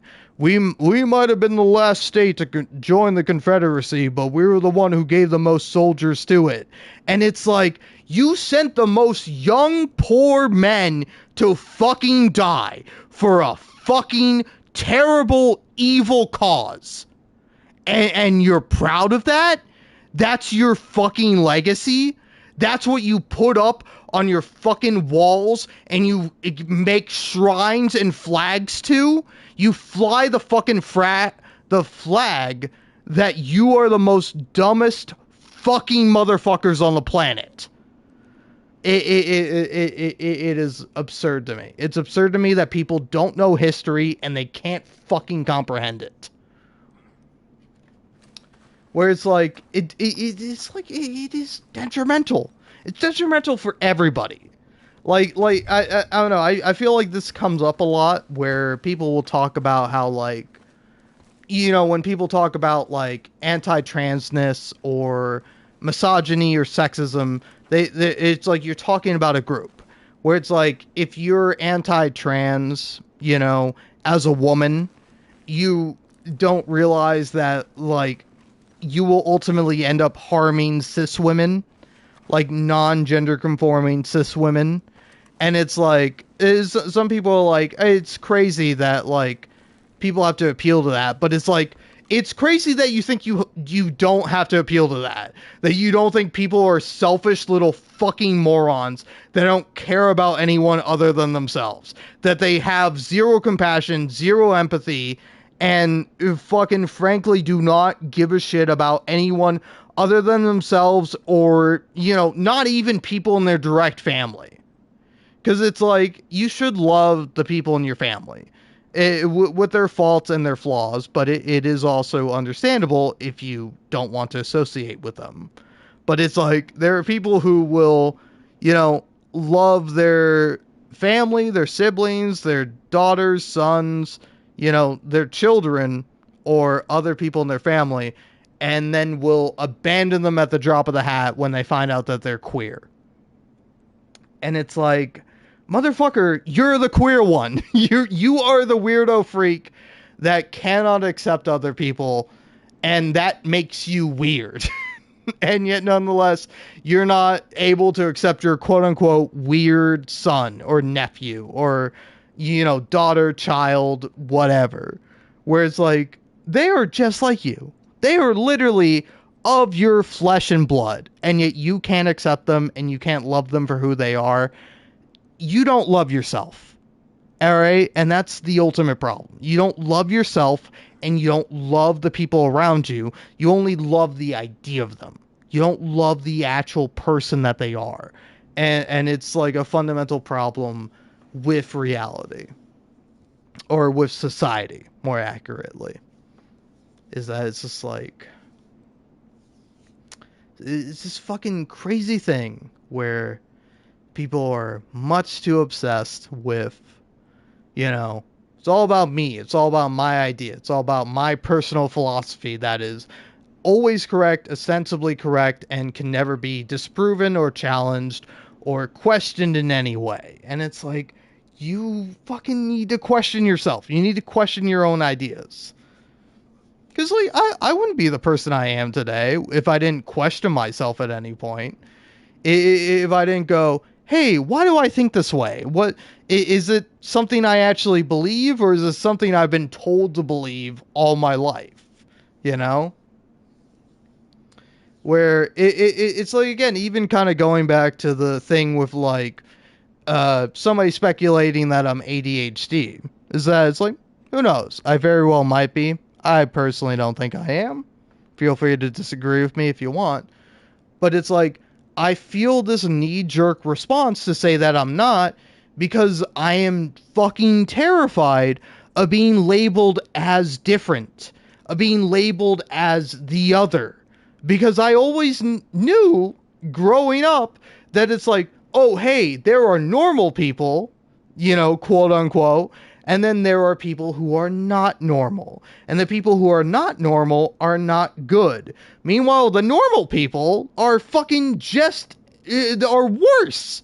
They're worse than the people who are ostracized and taken out of society because they're labeled as different, because they're not the same or not typical. And people can't fucking handle that fact. They can't handle that reality.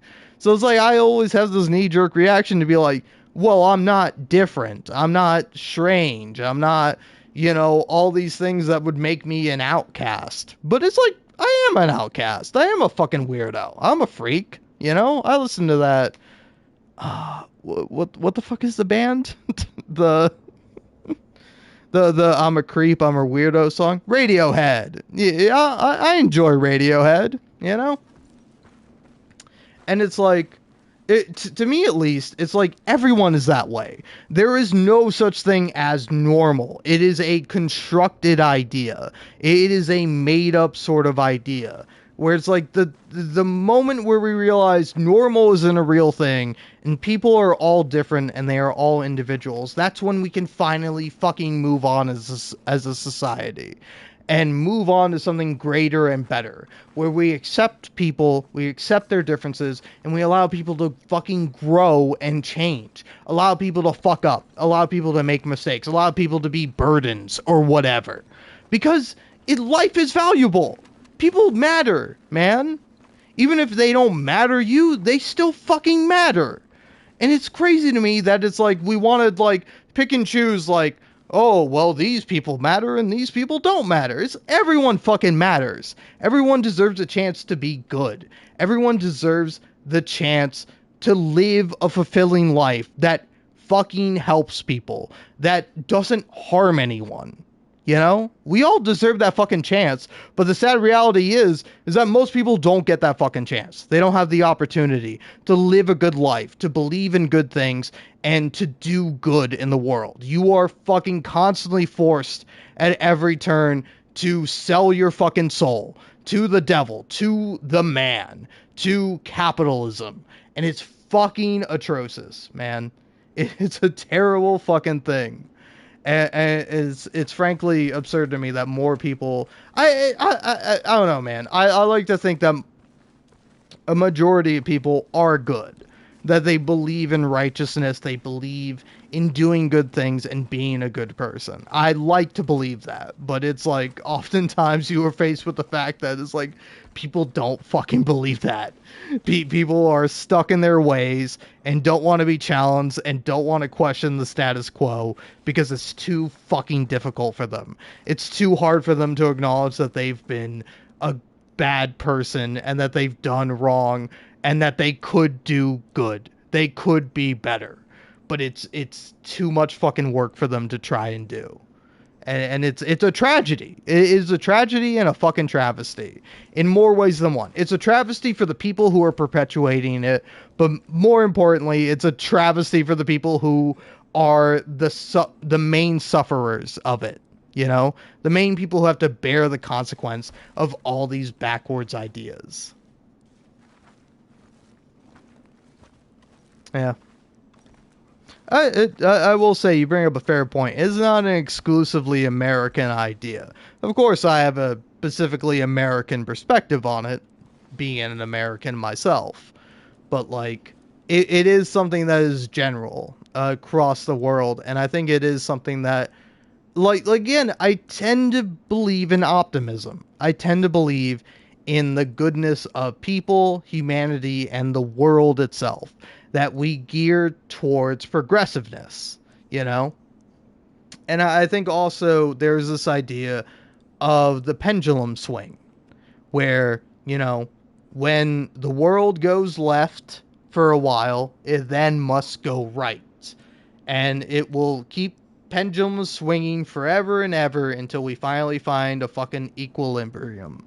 Until we can finally do away with these ideas that are ingrained into us since like birth, you know?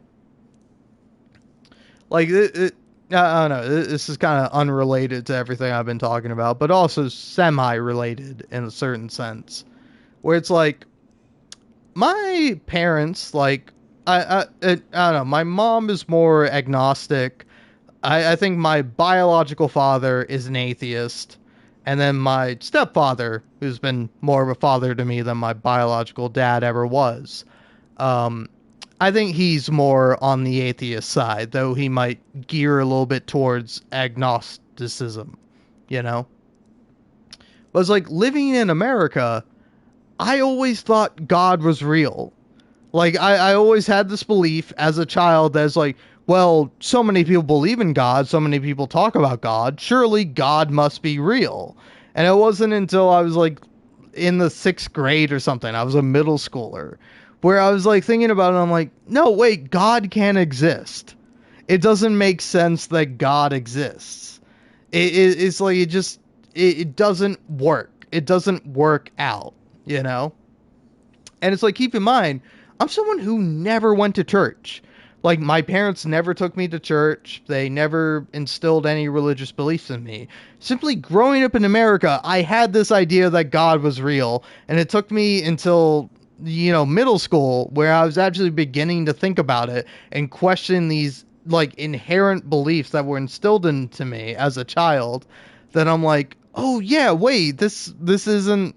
This can't be real, or at least it can't be real in the way that people proclaim it to be, you know?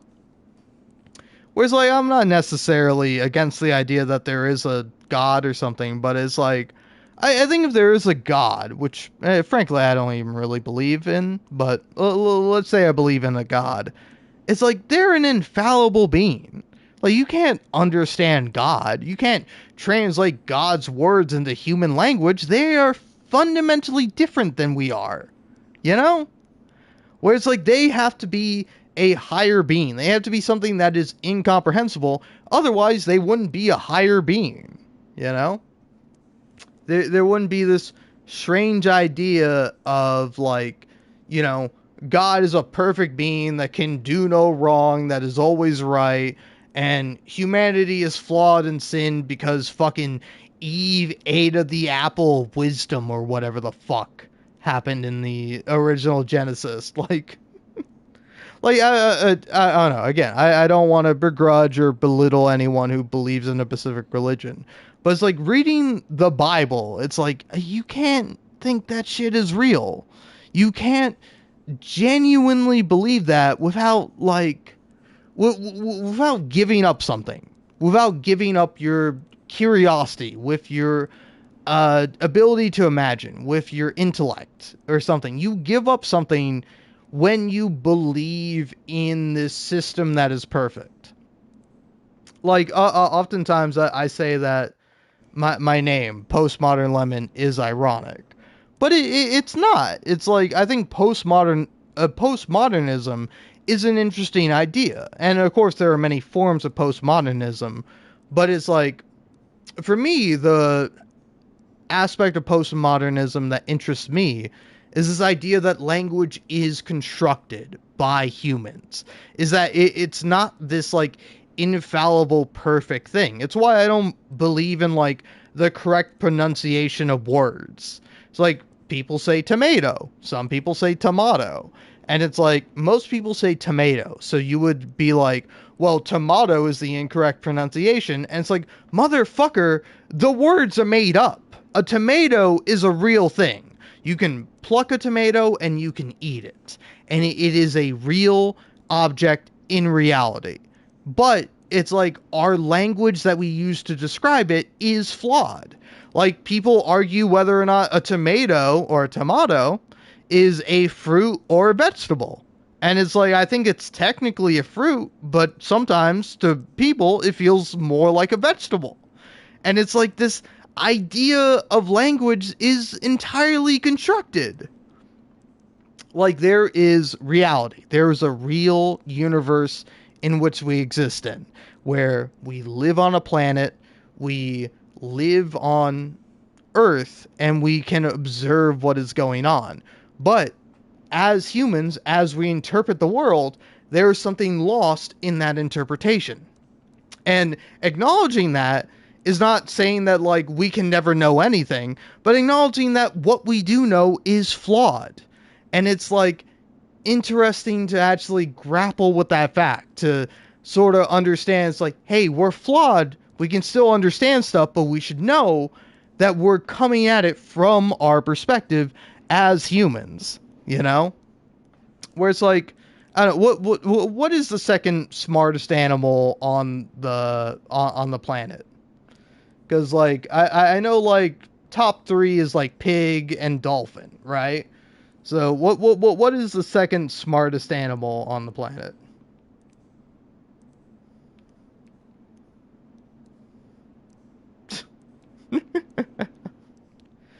It is so funny where I'm looking up on Google what is the second, and the first thing that comes up is what is the Second Amendment.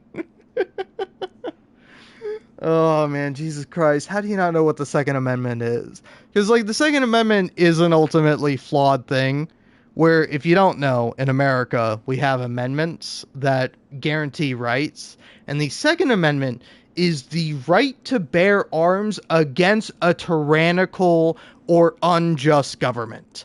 That's what the Second Amendment is. And people have taken that to mean, well, the Second Amendment means that you can own a gun.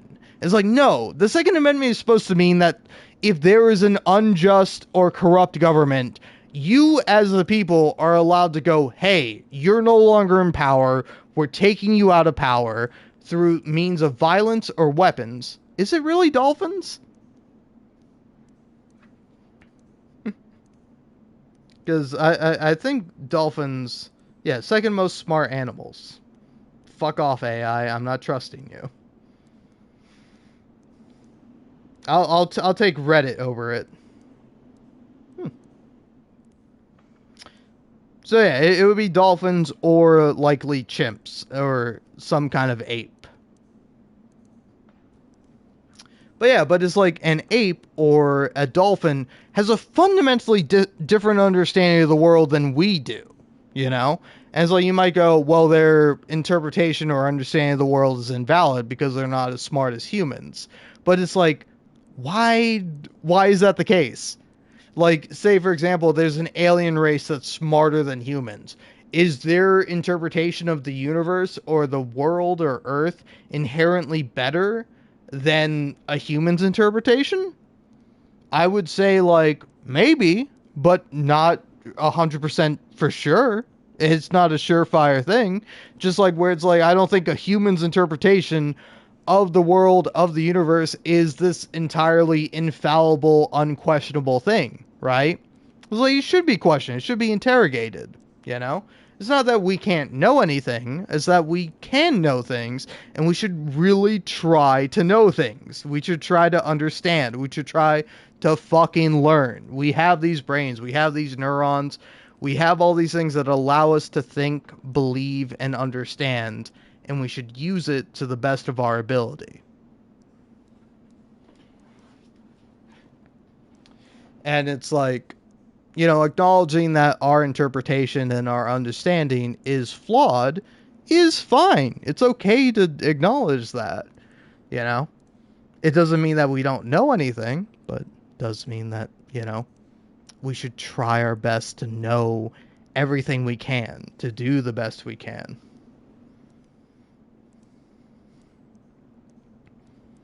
But yeah, I do think it is both funny and interesting that, like, dolphins are the second smartest creature on the planet.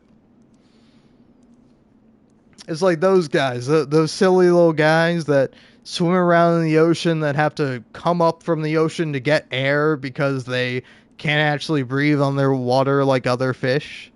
And that, like, you know, are known for doing, like, fucked up things.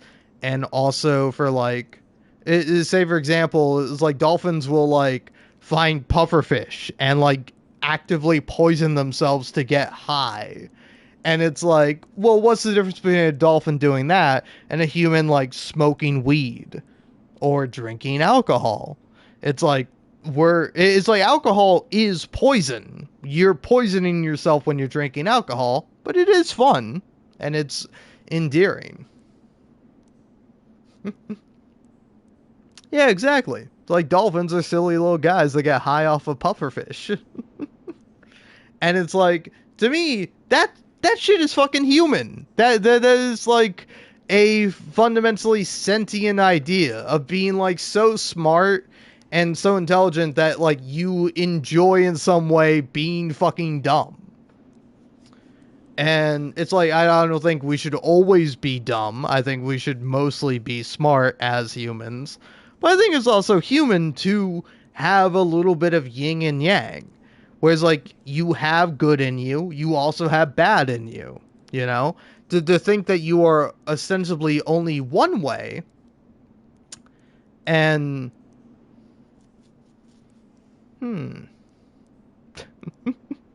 It's kind of funny that you phrase it that way, that dolphins are the most psychopathic species, like, after orcas. Whereas, like, I wouldn't necessarily agree.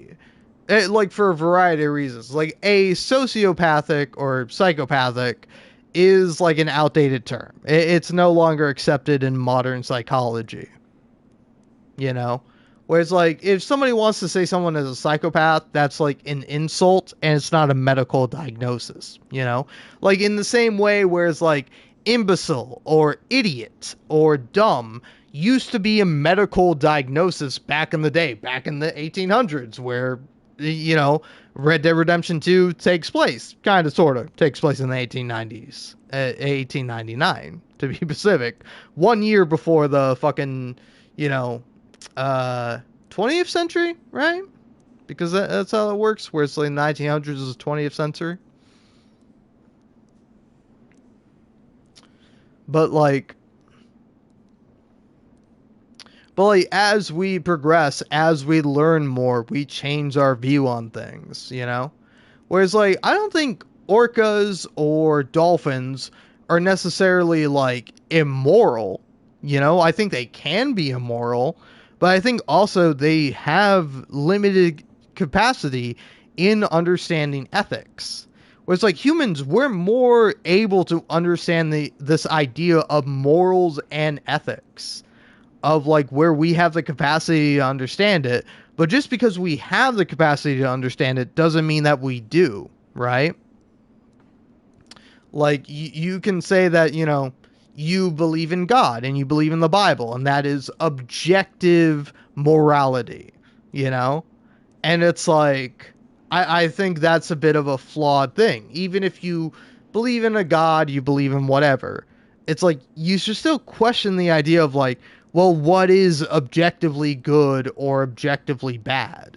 You know? It's like, if you steal bread to feed your family, is that morally wrong? You know? It's like, you might cause someone harm, but you let someone live. You let your loved ones live. Or like your children. You know, children are innocent. You know, they might do wrong, they might be imperfect, but they are innocent.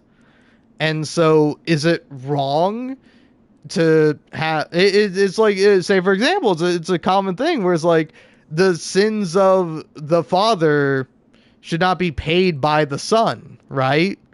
Whereas, like, just because someone in your family has done wrong doesn't mean you should suffer the consequences of it, but oftentimes you do, you know? Whereas, like, if you have a parent who is imprisoned, you have a parent who has done wrong, you as the child or immediate or direct family member to that person are punished in some way from it. And that is unjust. It is ultimately wrong.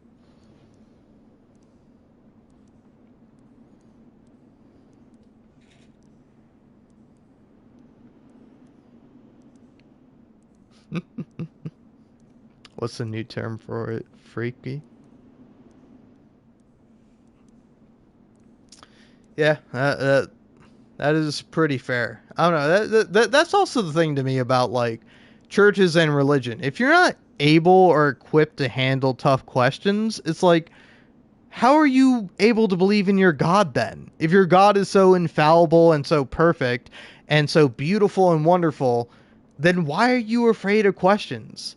Why are you afraid of things? Oh, hey, no need to be sorry. No need for it, you know?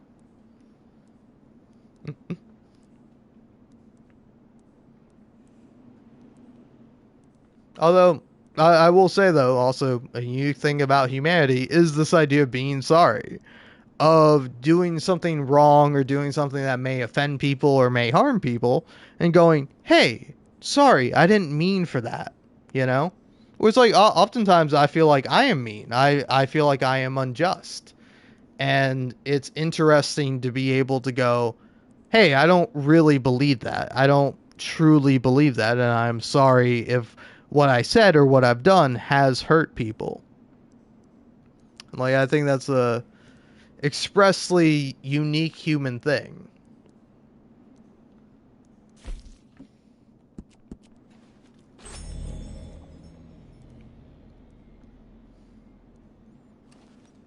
Where it's like, I don't know, I just... again, it's like, I feel like I've been pretty negative, but ultimately I have a positive and optimistic view of humanity. I think most people want to do good. They want to be good people. And it's like, I don't know, for me at least, I think it's an interesting thing of like, a question. If you're good and you're only good because it provides you some kind of benefit, does that make you bad? Does it make you evil? I would say fuck no, it doesn't. Like, it's like, that's how it should be. You should be rewarded for being a good person. You should be respected and valued because you care, because you want to do good. And it's like, that's how it should be for everyone, everywhere. Yeah, exactly. And it's like, I think that's something that does separate like humans from animals. Is that, you know, people can talk about like dolphins and like, oh, don't you know dolphins rape? They're one of the only animals that do so. And it's like, yeah, hey, you know what else humans do, right? And the difference between humans and dolphins is that humans can actually understand the impact and the harm that that act causes. Meanwhile, I don't think a dolphin can. I don't know. Maybe a dolphin can. Maybe dolphins regret. Maybe dolphins feel shame and guilt. I don't know if they do. I'm not a fucking dolphin. But it's like, I know that humans do. I know that humans can. That, like, you know, even if you don't believe in God or anything like that, there is this idea of repentance. There is this idea of doing wrong and being able to acknowledge that you've done wrong and trying to do good in turn, trying to make up for the wrong that you've done.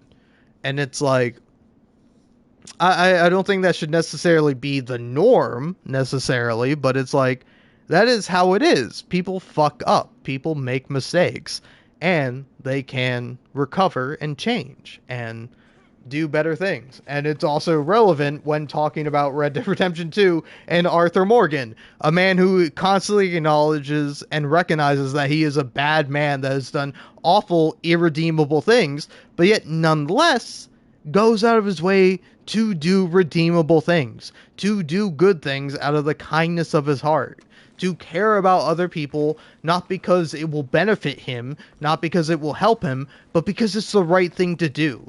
Because it makes him feel good in spite of the fact that he feels so fucking terrible about himself and the awful things that he's done. Like, I don't know, man. And that's like the interesting thing about art.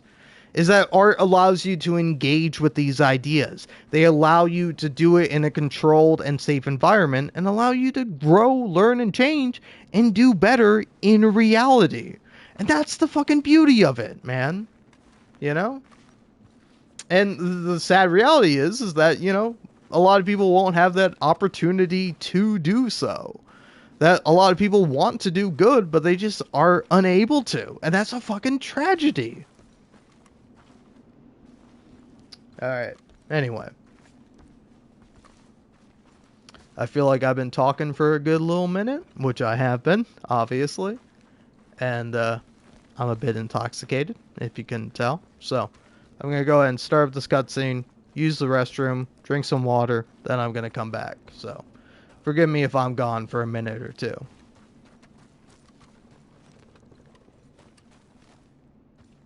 Arthur Londonderry.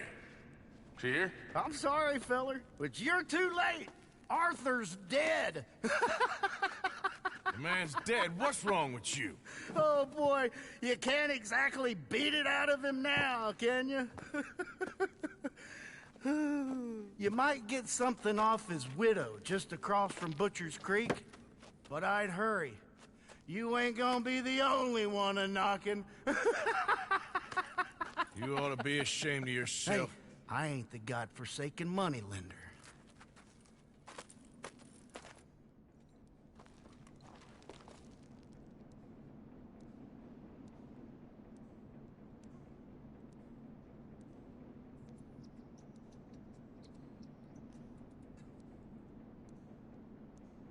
Get out of here!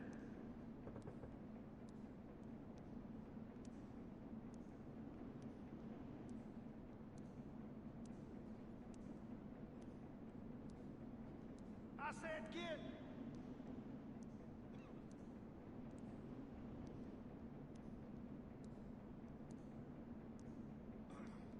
I don't want you shopping for customers, moneylender.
Hello, I return.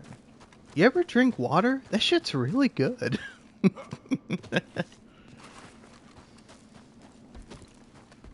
I will say it's a classic bit, but a great bit nonetheless.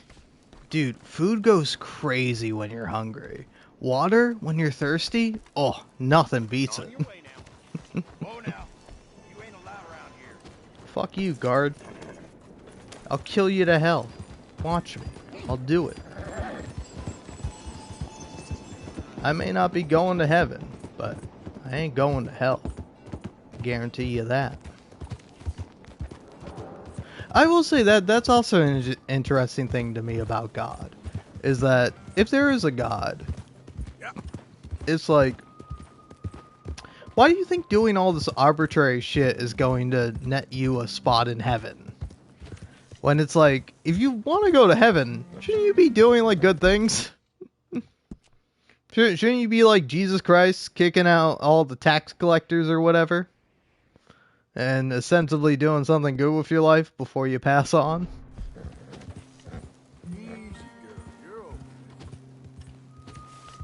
What was that? I bet you that's a black bear. Let's go see it. I want to go see the bear. Haha, what'd I tell you? It's a black bear. I know this game. I know the animals.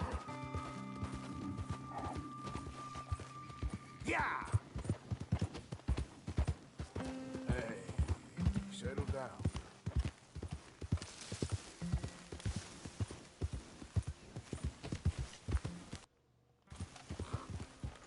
But yeah, anyway, my apologies for leaving for a minute, but, you know, nature calls and all that. But yeah, it's like,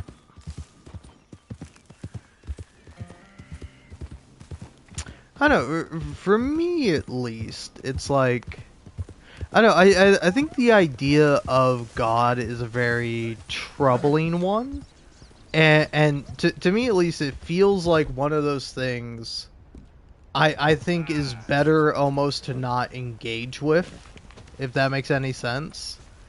Where it's like, I've been kind of thinking about this because of a particular game I played.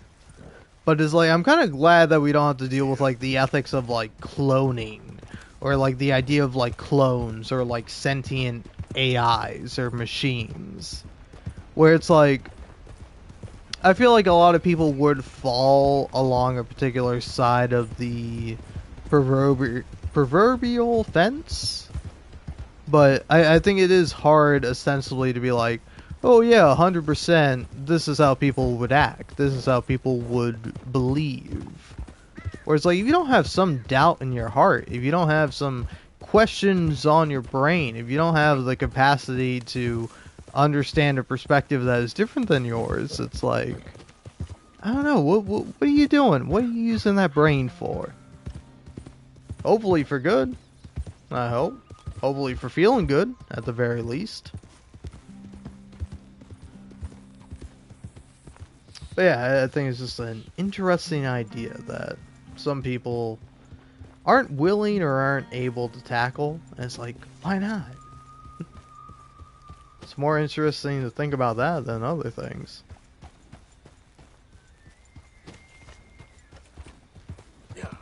Alright.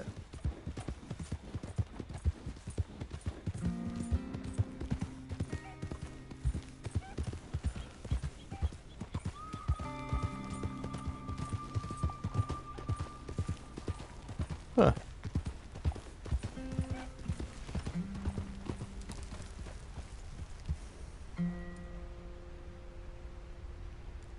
Yeah. Personally, I don't know if it scares me, but it certainly does, like...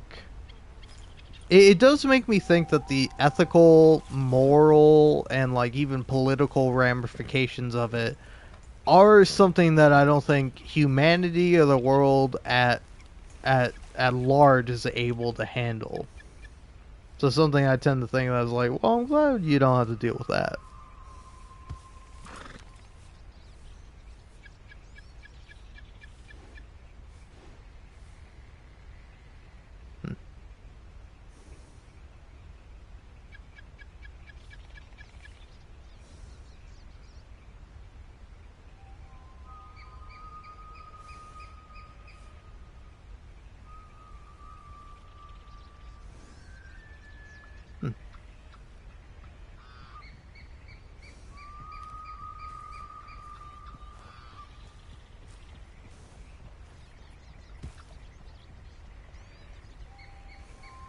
Also, anyway, sorry I'm sitting here. I'm trying to read through messages I've gotten.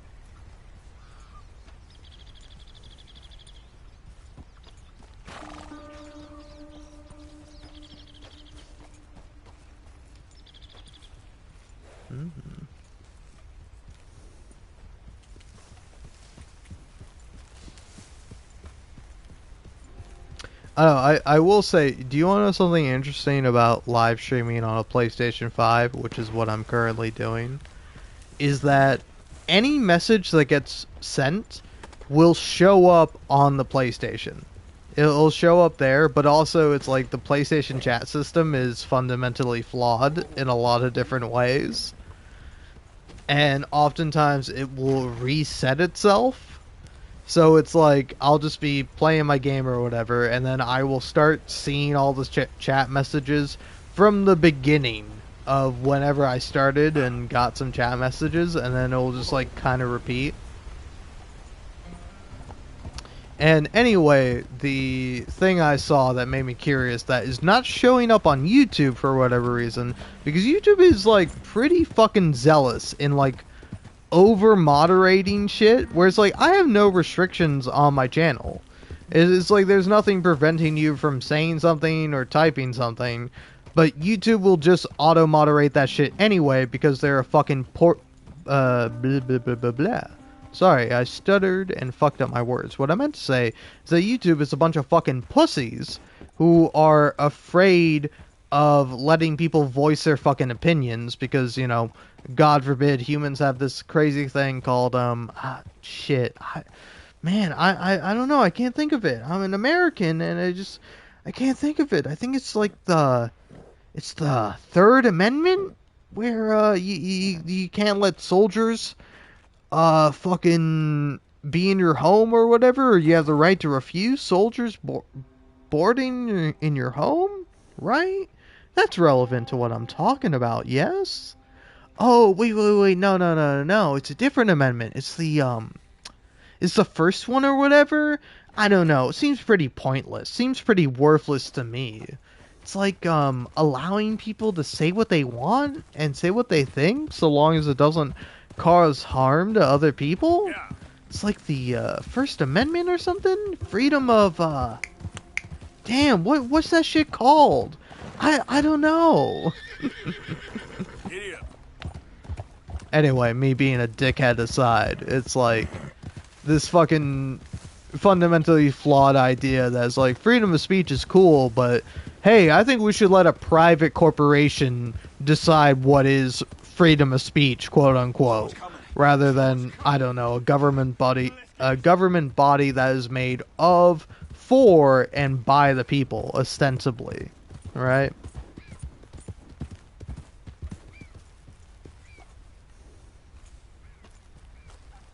Ah. By the way, I know it's free speech. I was just fucking around.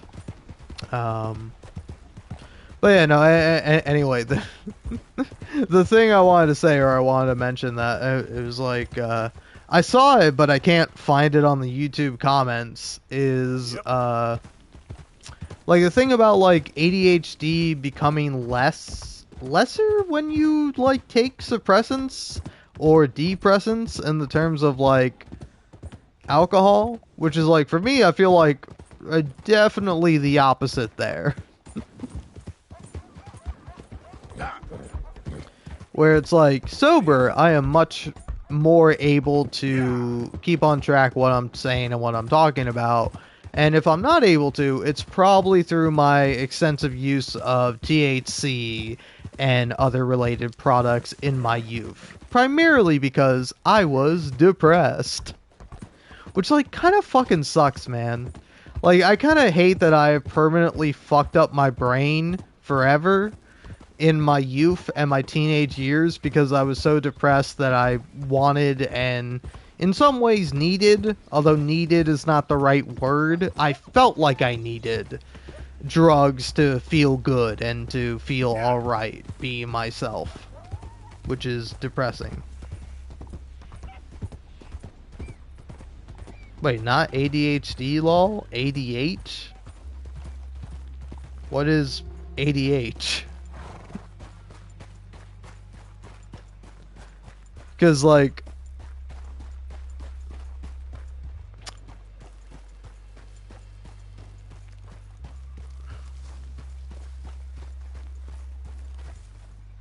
Yeah, that's true.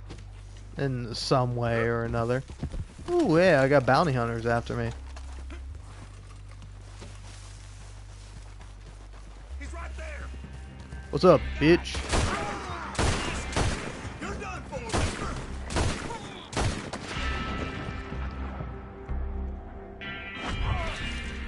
But yeah, I mean, I don't know. I think this kind of goes back to my philosophy of like, I tend to try not to regret things because it's like it's always easy and simple to be like, oh well, if I could have just known this in the past, or if I could have done this in the past, then oh everything would have been great and everything would have been hunky dory and I never would have had any problems in my life ever whatsoever. And it's like I think it's obviously a false idea. But like to me at least it's like I don't know, I was talking to my stepdad about this and I was saying how like I was feeling not so great the other day where it's like I was feeling kind of down and dour and depressing about myself. And like for me, a way to cope with that, a much healthier way to do it than the typical way, or the way I've done it throughout my life, is by exercising, is by going outside and doing something physical, you know? And that to me is like a much healthier way of dealing with that feeling.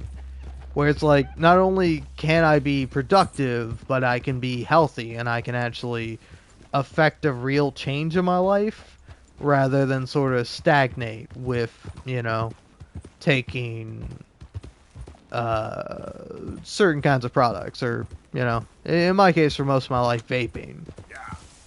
Where it's like, to me it's always been like an escape or a crutch, which I feel a little bit bad saying, you know, for a variety of reasons. Is that it just, I don't know, maybe I'm wrong about this, but it feels like a little ableist to be like, oh, I had to take fucking recreational drugs as a crutch, and it's like, I don't think it's the right word to use, you know? Because it's like nothing wrong with using a crutch if you have a broken leg or something. It's like, yeah, of course you have to use a crutch. It's kind of how it works.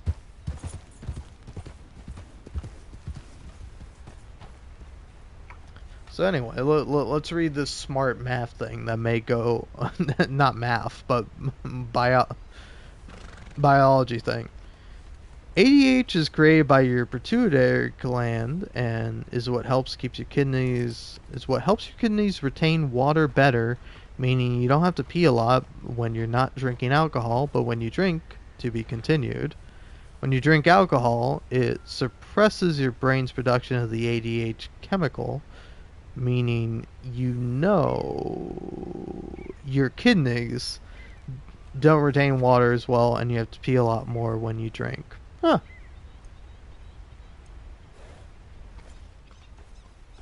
I guess that makes a bit more sense.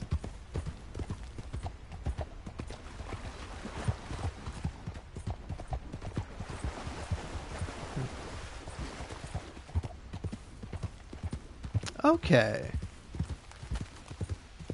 So yeah, if I'm trying to actually learn something and say it in my own words, basically when you drink alcohol, it causes your brain, or specifically your pituitary gland, which is that located in the brain? Okay, thanks, Cooker. Appreciate it.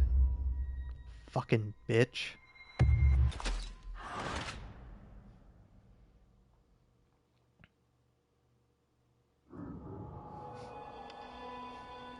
Anyway. But yeah, so because you're drinking alcohol, is ADHD increased or is it lessened? Okay, so it's a lesson because ADH is created by your pituitary gland to help your kidneys run and function properly. So when you're consuming alcohol, it's less able to produce this chemical, which makes you pee more because you're less able to retain water and you got to get rid of it more, or your brain tells you you have to get rid of it more because you're drunk. Right? I don't know. I might be right or I might be wrong about that. Easy now. Either way, it's kind of interesting.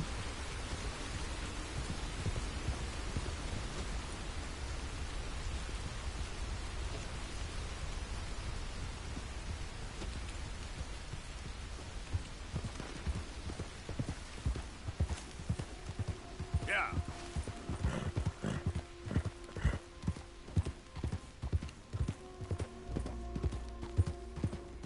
I don't know. Again, I sort of take it as just the theory of,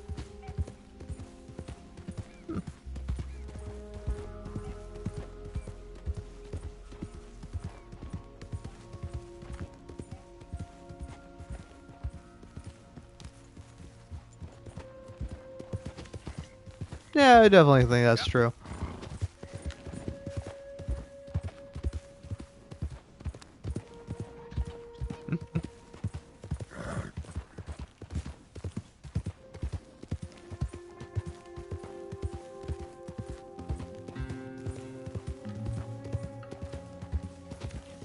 Fine morning, partner. Hey, partner. I don't know. For me, at least, I think it is a little. I don't know. I think it's ultimately better to be more hunky-dory and, like, okay with everything in life because you ostensibly have to be, you know? It's like any bad thing you might have done or anything bad or negative that was done to you is something you just kind of ultimately have to live with.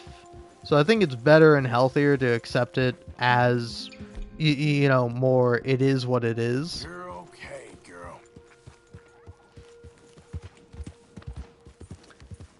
And, like, for me at least, it's like I agree that's, like, a better and healthier way of thinking about things. But, again, I do think it also just... for me at least, it kind of ultimately fucking sucks. You know?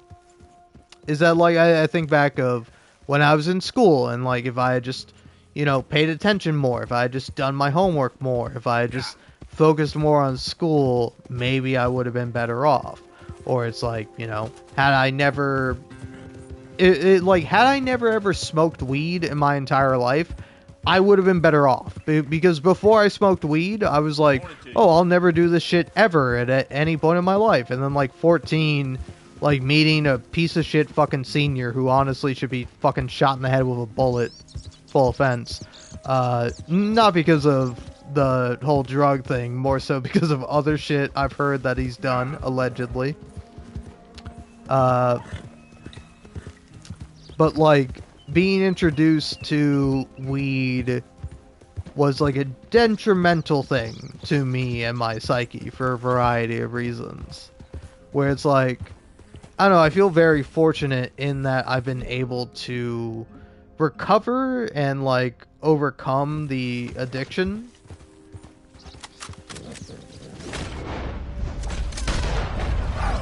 That I had. But, like, it's like I should have never had it in the first place, ideally.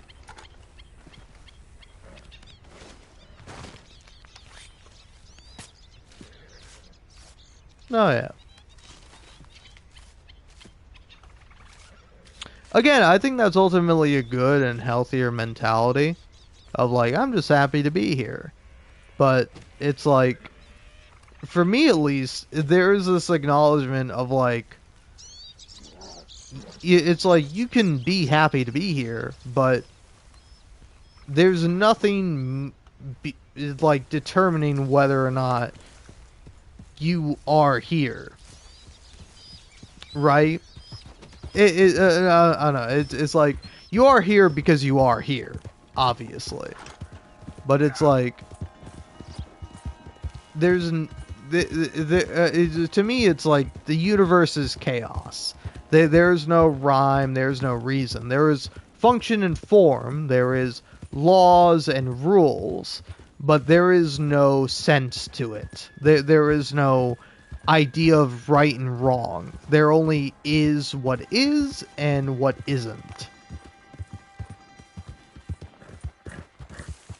And like, I think that is simultaneously a freeing thing and also a terrifying thing, right? Is that simultaneously you can choose to be whoever you want to be, but also you are trapped being the person that you are, you know? Is that, you know, you could make so many decisions, you could do so many things with your life, but ultimately you can't. You know, I think it's this idea of like free will versus predetermination, you know? Whereas like the way I tend to kind of think about life is that one day your life, your existence will be a series of facts. You know, you did this, you believed this is how you lived your life, you know? It's like, say for example, I went on vacation with my parents and I spent time with them. But also, I had the option to be like, oh no, I can't do that, or oh hey, I'm busy, or oh, I'd rather do this. I could have declined my parents and not gone on vacation for the past 3 or 4 days. But ultimately I did, you know? But it's like at the time, before I made that decision, I didn't know that for a fact, you know? It wasn't until my parents brought up to me like, hey, do you want to come with us on vacation? That I would have even considered going on vacation. Until then, it was not an idea or a thought in my head. And so it's like, once I found out and I made the decision, it became true. Oh yeah, that's a perfect moose. You don't see that every day.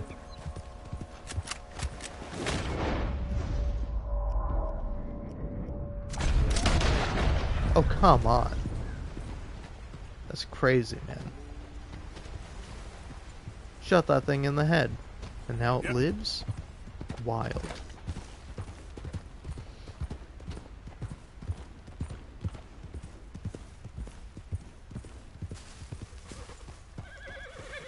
But yeah, it's like, I don't know, I think ultimately you have to make peace with who you are, what you are, and what you've done, ultimately. And that's how you gain control over your life, is that you can't change the past, you can't know or predict the future, all you can do is do your best in the present. And that's how you gain control, that's how you live your life, that's how we all live our lives, whether we actively want to or not. I would have surrendered to you, pussy.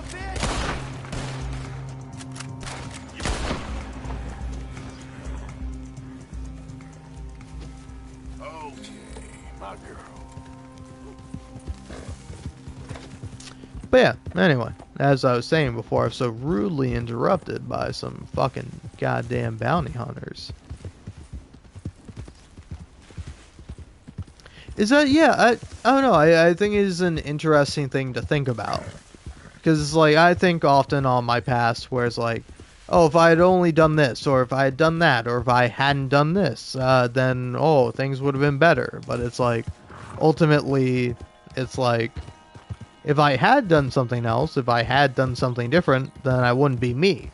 Maybe I would be similar to myself, maybe I would be a different or alternate version of myself, but ultimately, I am stuck, I am trapped, being me, being myself. And that is both a blessing and a curse, simultaneously.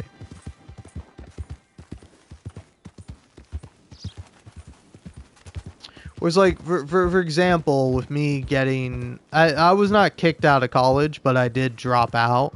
And when I dropped out, it felt like I was getting kicked out of college. Like, had I not done this, had I not walked down this area, had I not bought, like, you know, a THC cartridge the day or a couple days before, it's like I wouldn't have had the problems that I had that led me to dropping out of college. And it's like, I don't know, I was kind of thinking about this, where it's like, I think it's okay to feel bitter about the world. Where it's like, I was kind of arguing that, like, you know, for example, I got caught having THC on me because I decided to, I know this is going to be crazy when I say it, but I had the criminal idea to walk around while high in college. And when I walked around while high and with THC vape in my pocket, you know, I ran into a bunch of cops who were looking for some kids that smoked weed in the park behind my dorm. And so because of that, because I was like, hey, you can't search my pockets, fuck you, and then I had a panic attack and almost passed out, my reward for that was that, oh, hey, the cops can just violate your rights and they can search your pockets anyway, even though there's no legal reason for them to do so, because cops are fucking criminal gangs, and they don't actually care about protecting people or doing the right thing. They care about oppressing people and following, you know, draconian laws put in by fucking sociopaths, monsters, and fucking evil folk who, you know, made the laws in the first place. But hey, cops are good. I love licking boots. You know, I think they're great. Bring me a cop right now, and I surely will suck his dick, because if I don't, then I will be shot in the head. Justifiably, of course.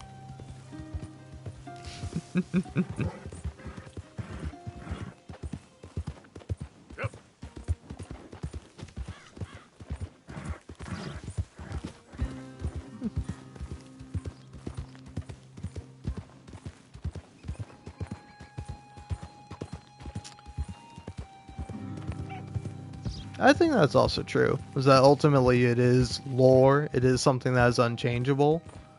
But it's like, for me at least, I feel like I'm within my rights to feel bitter about it, because it's like, after I got caught for the weed thing, which, again, shouldn't have been a crime, shouldn't have been something I was punished for, something I had to suffer the consequences of, that's all fine and well, or whatever. But then, on top of that, I then also got caught for having alcohol. Because, you know, some fucking prick little dick fucking tiny clit loser saw me walking around with alcohol in my dorm and was like, oh, hey, I need to report this. And it's like, hey, I think you need to shove your fucking head in a washing machine. You know? Like, I don't want to cause grievous harm to you or nothing, but I want you to bang your head up enough where maybe you think, maybe I shouldn't, like, inadvertently and for no benefit to myself fuck other people over. Oh, cool. Hey, what's up, boys? Pay no mind that these is Murphy Hills. I got his horse. He got your horse. Now get down off of there, boy. I was wanting to kill you. Real easy. We got Murphy on that. What? This is Murphy country. Damn it! Peckerwood, you ain't leaving this hill.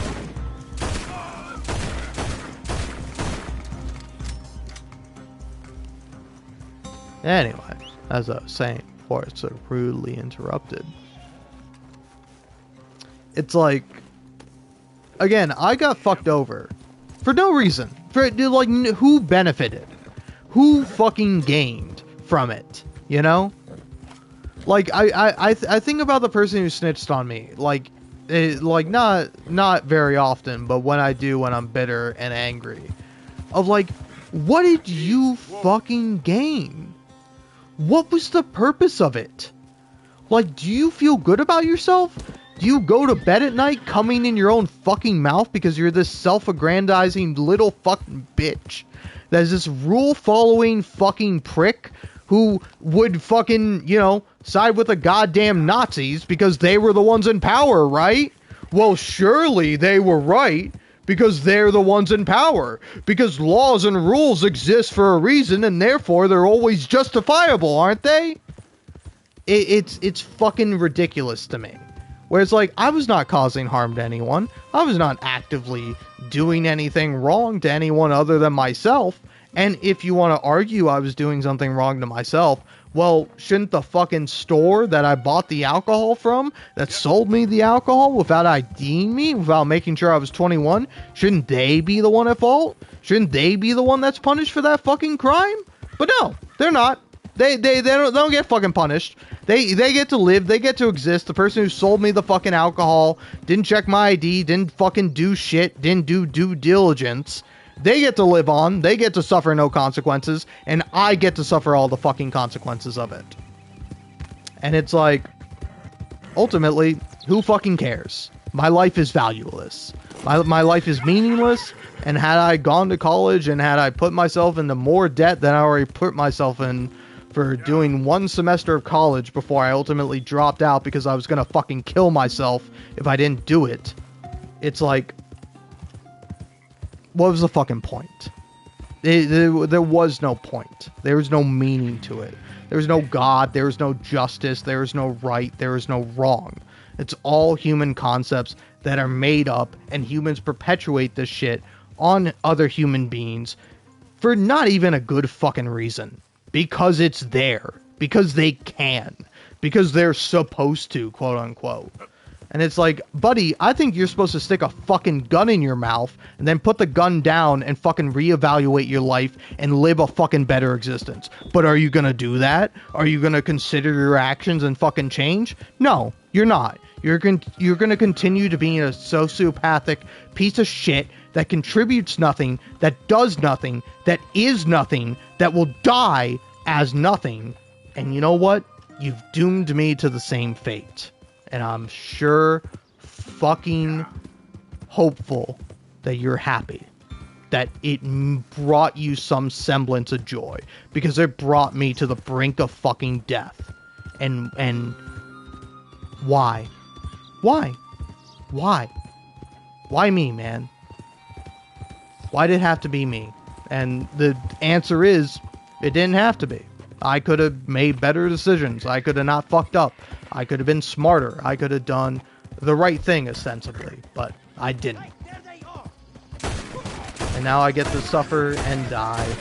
And not live the life I was supposed to lead according to society. And that is my fault.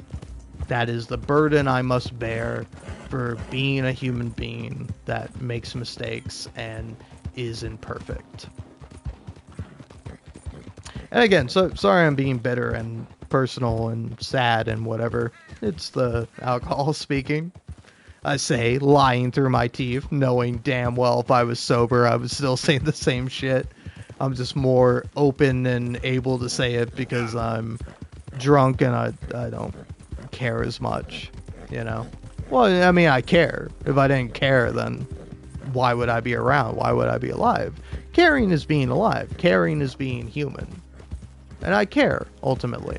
And I care about myself. And I think that's okay.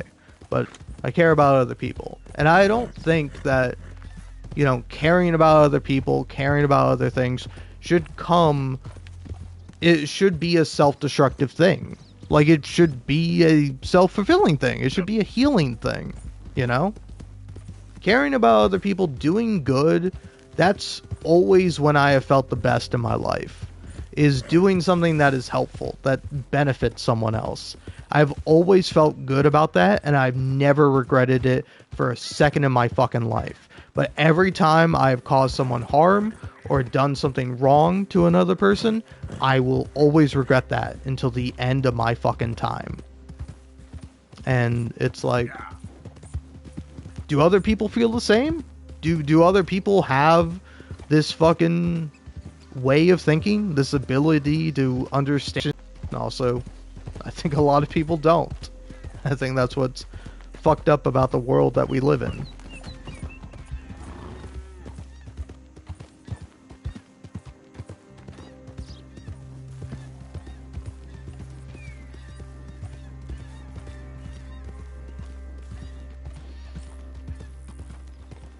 Oh yeah, hey. What? Also, by the way, when I say, or if I've said my life is meaningless, it's because I genuinely believe that. It's because I genuinely believe that everyone's lives are meaningless. There is no meaning to the universe. And that is the freeing thing. Is that because there is no meaning, you are allowed, as an individual, to decide what your meaning is. And for me, at least, I've decided that my meaning is, making art. And maybe a Red Dead Redemption 2 live stream isn't exactly the highest form of art. But it is a form of art, nonetheless. Even if it's not particularly great, or it's not particularly well refined, or, approachable or appealable to a majority of people. But, like, it's not the live stream in and of itself. It is the ideas and emotions expressed within that, It's me talking about my life, talking about my experiences, and talking about the way I feel. That's where the meaning comes from, Is that, like, oftentimes I wish I had done something better. I picked a different path. I had done this or did that, and yada, yada, yada. But ultimately, I did what I did. Other people did what they did as well. And now we must all suffer the consequences of that. Perhaps I suffer the most, but maybe in some way I suffer the least. Because I know I am free. I know that even though I have failed in other avenues of my life, I've ultimately succeeded in what I want, which is doing what I want, being who I want to be. Not being trapped and being forced to be the perfect idea or be the person that other people wanted me to be all my life, Where it's like, I don't know, take my mom, for example. My mom is an accountant. She's a very smart, very, intelligent woman. And yet, nonetheless, I have seen how her job has overworked her and made her fucking miserable.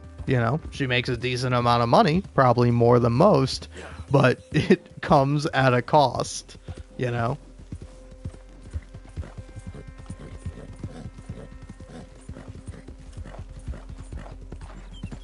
Where it's like, I don't know, again, to get deep and personal here, as I've been doing so this whole time, it's like, I remember getting into an argument with my mom one time, where, I feel as though, and I've felt this way ever since I was a child, that I am less important and less valuable to my mom than her job, And this is true. I am a net negative monetarily to my mother, and probably emotionally too. But it's like, I don't think my mom is happy about that fact. She doesn't like that fact, And the fact is that, she didn't have to feel that way. It didn't have to be that way, Whereas, like, I remember getting in an argument and telling my mom this, where essentially it's like, I felt like I've always been second fiddle. I've always felt like I've been less important than your work, I had to go to an after-school program, my mom doesn't like talking to me. Like, it's kind of a weird thing to say out loud, but it's like, my mom doesn't want to hold a fucking conversation with me, Whereas, like, me and my stepdad, we can talk. We can talk about philosophy, we can talk about media, we can talk about family, we can talk about all these different things, and my stepdad will engage with me in these conversations, whether he necessarily wants to or not, Whereas, like, he might be annoyed or he might not want to do it, which he always can stop engaging with me if he truly wants to stop. But it's like my mom will not do that. She will, you know, sometimes we'll just be hanging out and she will go on her phone and I'm like, okay, I guess I'm gonna go on my phone. Like I have felt like a parent talking to my mom where I will be trying to talk to her and she will just be on her phone preoccupied with whatever is going on there, and I'm like, oh, okay, so you don't want to talk to me, huh? And you know, because it's my mom, and I'm not like her parent, I can't be like, hey, put the phone down and talk to me. Which, again, even if I did that, even if the situation was reversed, you know, I was the father and she was my daughter or whatever, it's like that would just make her resent me more. That would make her not want to talk to me.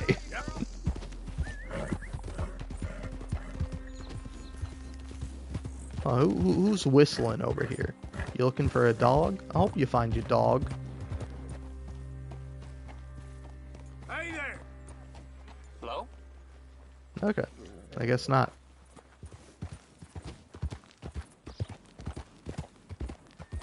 But yeah, it's like, so for me at least, I've always had this idea in my head, or this thought, that's like, oh, I will never get a job in like finance or in corporate like America, because I've seen what it does to my parents and it's made them fucking miserable.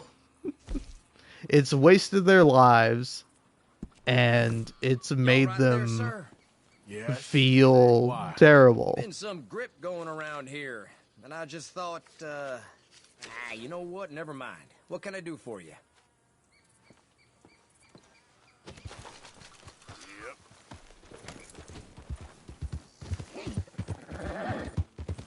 As like the again, it's like the sad reality is like my mom didn't want to be that way. She didn't intend to be that way, you know, before she had me, but she was forced to be that way because of the world that we live in.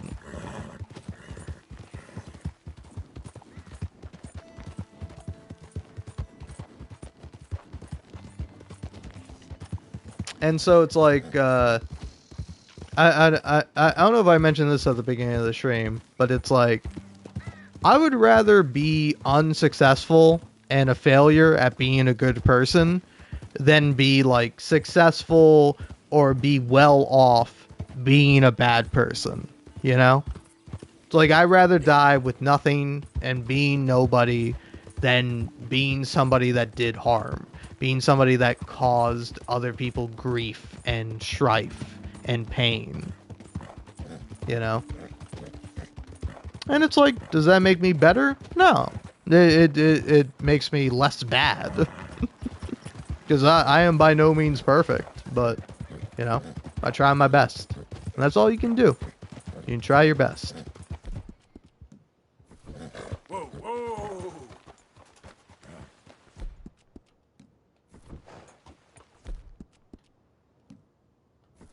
Why can't I brush my horse? I just want to brush my horse. There we go. Good work.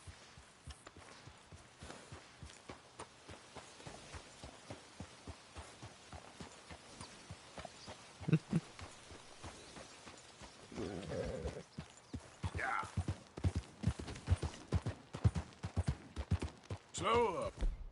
But yeah, it's like, I don't know, for example, I can't help but think about these things because, I don't know if you heard about this game, but Clair Obscur Expedition 33, I recently played and completed that game, and it got me thinking about, like, various ideas and, like, struggling with different ideas of, like, what is moral, what is ethical, what is right, and what is wrong. Because it's like, when people discuss that game, they go in with such fucking confidence that they're right and that the other side is wrong and that they have no doubt in their mind. It's like me, I feel like I'm right in my interpretation and the way I view the game, but also I have doubts. I question, hey, why do I think the way that I do? Why do I believe what I believe? And like I'm willing to engage in a conversation surrounding that. And it's like other people are not. And it's like, I think it's very easy to be like, oh, well, I'm better than these people because I'm willing to do that, because I'm able to be like, oh, well, I can acknowledge that, this is good in one way and this is also bad in another way. And then also the alternative is good in a certain way, but also bad in another. Oh my, look at me. I'm the most laughable centrist in the universe. Really, if we just bring both sides together and work on a compromise and really not do jack shit other than jerking ourselves off for a couple of years, well then obviously society will fix itself. That's how it's always worked, and that's how it always will.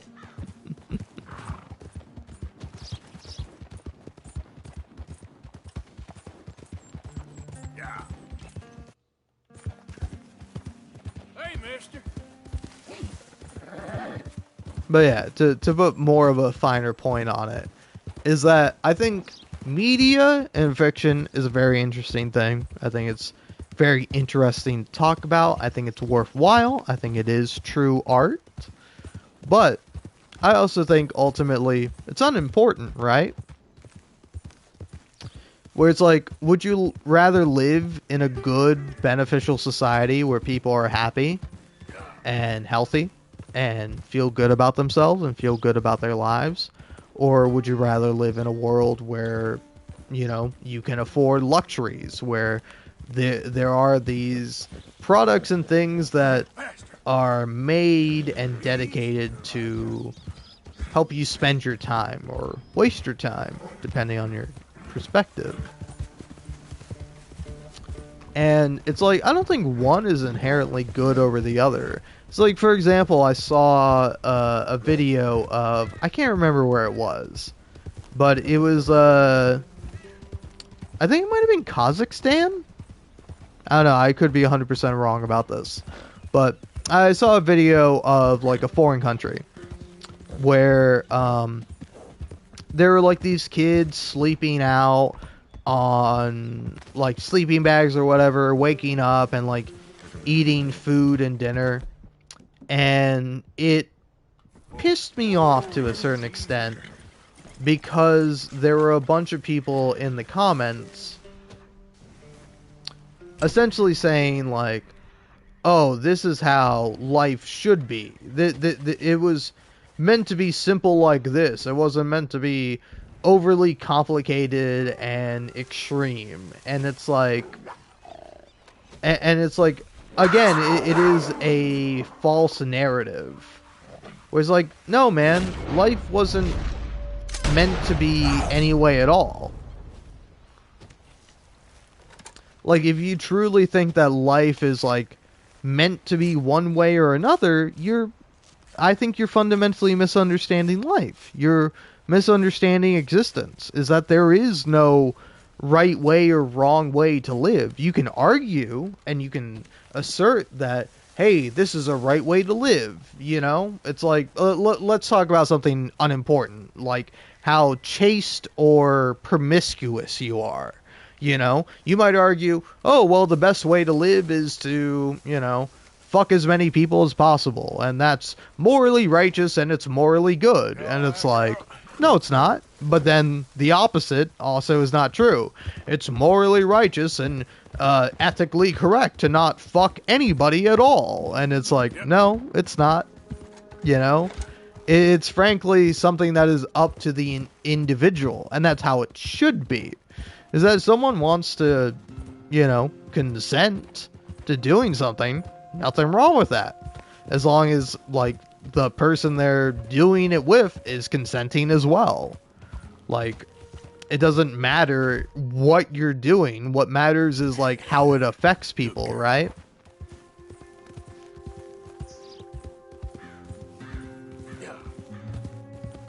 Where it's like, I don't know, can you do something good if no one benefits from it? Like, is there this idea of, like, a noble thing that doesn't help people or do something right?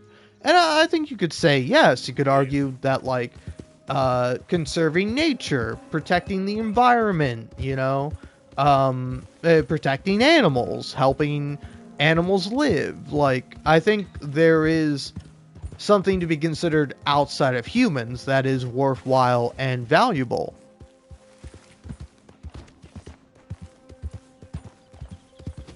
But, like, ultimately, you can't really say, well, that's better than, say, you know, giving money to someone. It's better to, you know, save 1,000 animals than it is to feed 100 people. You know? I think, frankly, it's wrong to try to say one is better than the other. You can feel that one is better than the other, and I'm not going to stop you. I think I would also probably agree with you. I'd be like, well, yeah, I think feeding 100 people is better than saving 1,000 animals. But it's like, what exactly makes that better? What exactly makes it good? I think if you're living a life that doesn't cause anyone harm, but doesn't necessarily help anyone, that's not morally wrong, right? So, like, I think if you're not causing harm to anyone or doing anything wrong, hey, you're doing better. You're doing good, you know? Or maybe you're not doing good, but you're not doing bad, and I think that's good in its own way, right? Idiot. Or I think it can be very easy to fall into this trap of like, oh, well, if I'm not helping anyone, then I'm a bad person. And it's like, I don't think so. I don't think it makes you a good person necessarily, but it doesn't make you a bad person. But it's like, ideally, that's what we should all strive for, is to help people, is to be a part of a community, is to be somebody that affects other people's lives in a positive way. And it's like, if you don't want to do that, then I think that's fine. But you shouldn't then turn around and be like, well, then that's the same thing as me actively harming people. Like, obviously it's not. Morality is subjective. It is something that is made up. But just because it's made up doesn't mean that it doesn't have any meaning. That doesn't mean that you can't value it. You know? Same thing with words. Same things with meaning. Same things with philosophy. Is that all these things are, you know, artificial. But just because they're artificial doesn't mean that it's entirely purposeless. Anyway, let's play some Red Dead Redemption 2. Enough of me talking.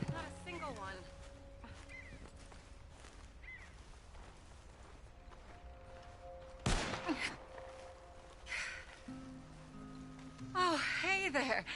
How you feeling, ma'am? Much better than I felt in a long time. If we hadn't caught that rabbit, I don't think I'd have made it another day. Well, you look better. Better and determined, thanks to you. And if I'm gonna learn to hunt, I figured it was time I learned how to use Cal's gun properly. How's that working out for you? Well, let's just say my prey is looking decidedly unscathed. But the end of labor is to gain leisure. Is that not what Aristotle said? Well, I don't know much about Aristotle, but, well, I know a thing or two about shooting a gun. Look, you gotta hold steady and firm. You just focus, breathe slowly, and always pull the trigger on empty lungs. Here, I'll show you. Okay. Calm and steady. Don't snatch at the trigger.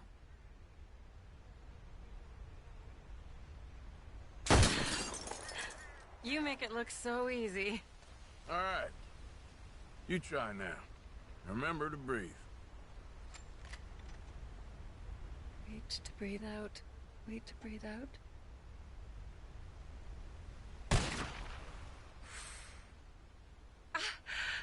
Would you look at that? I haven't hit one that close all day. Not bad. Focus on the inhale. Shoot on the exhale. My turn.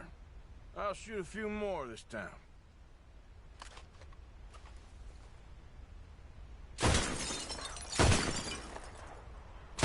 Oh no, that wretched rat is back. Over there, you see? Show off? Alright, let me try again.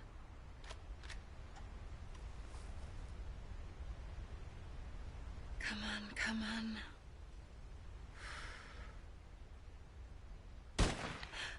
Yes! I hit it! I hit it, didn't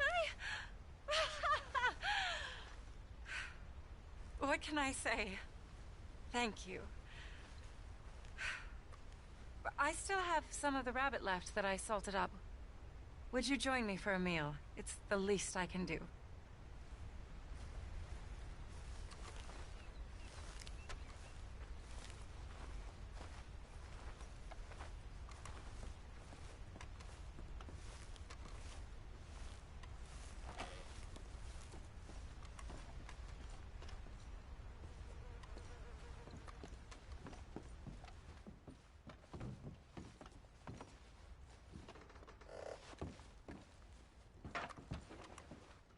Go ahead and take a seat at the table. Food is just about done.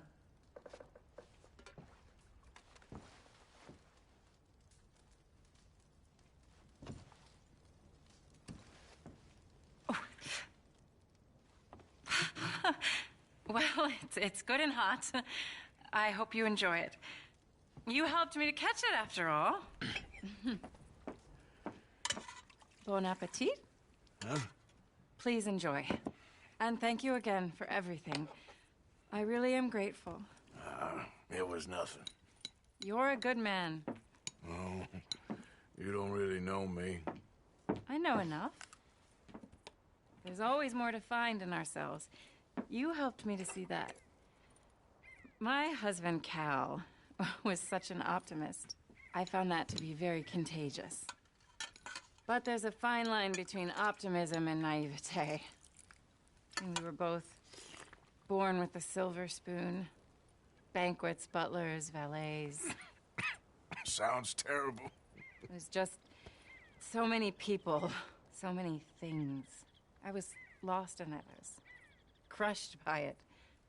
My father was very overbearing. Then we came out here and I got crushed by this.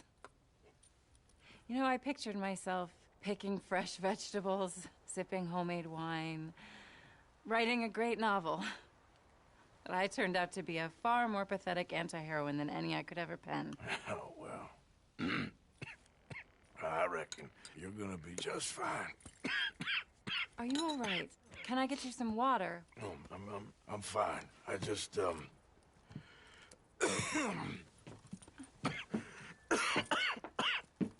thank you for this. I think it's best if I make... Stay right there. It's gonna be okay.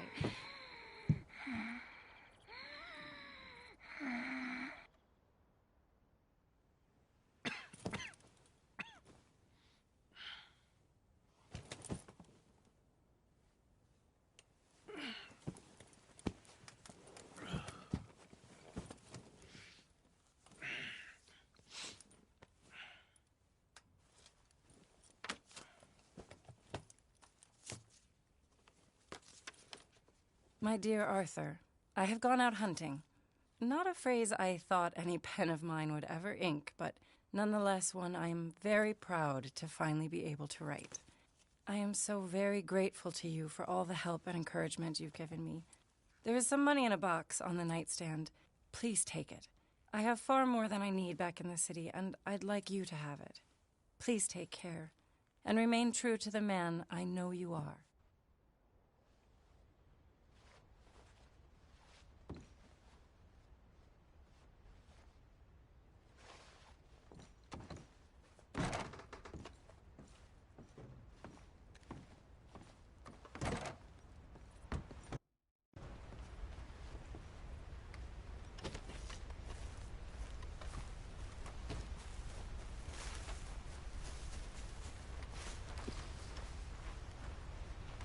I know. I would say I think it is. Again, the thing I deeply appreciate about art or media is that it allows you to think about things. And for me, at least, I'm thinking about like how I would feel if I was on my deathbed. If I was like closer to death than I already ostensibly am. because we're all kind of close to death, you know? The conceit of living is that ultimately you are dying. But, like, if I were to be dead in an hour, in a few minutes from now, I don't know, I think the thing I would regret the most is that I didn't make more people happy. Is that, like, ultimately, what I want to do with my life is make people laugh. Just make people happy. Because it's like, nothing has ever brought me greater joy than that. I mean, other than, like, helping people. Where it's like, I think laughter is a great thing. And comedy is a wonderful and really fun thing. But, it's like, I think helping people is ultimately better. But, it's like, if you can't help people, it's nice to make them feel good, you know? It's like, for me at least, it's like, there's nothing, at least to me, more satisfying than making someone laugh. Is like understanding someone and knowing someone well enough to know how to make them laugh, to know how to make them happy. And it's like, for me at least, that's kind of what I've always wanted to do with my life. Is, like, my kind of ultimate fantasy is somebody, like, just feeling good having talked to me, having, like, knowing me, or, you know, being affected by me, more importantly so. You good, girl? Whereas, like, I think other people may feel differently, you know? For some people, it might be having a family, providing for that family, you know? Having friends, like, close friends, and people that you care about in your life, and, like, doing things for them that you wouldn't do for others, you know? I think there is something to that, but it's like, for me at least, I would rather make everyone laugh, or at the very least, make some people laugh and make the least amount of people upset.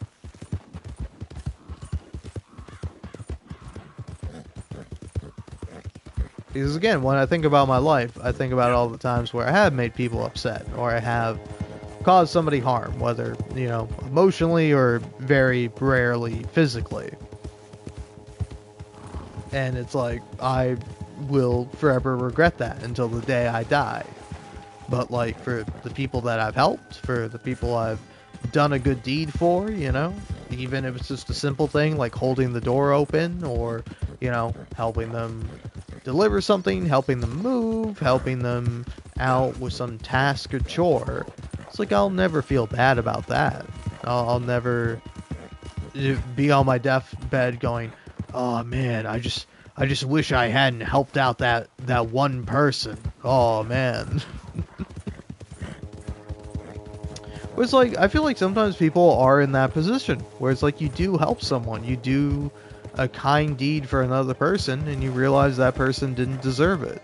That, you know, the actions they took and the way they, you know, appreciated or didn't appreciate the work that you had done for them, you know, didn't make the task worth it. It didn't make the work that you did worthwhile or valuable to you.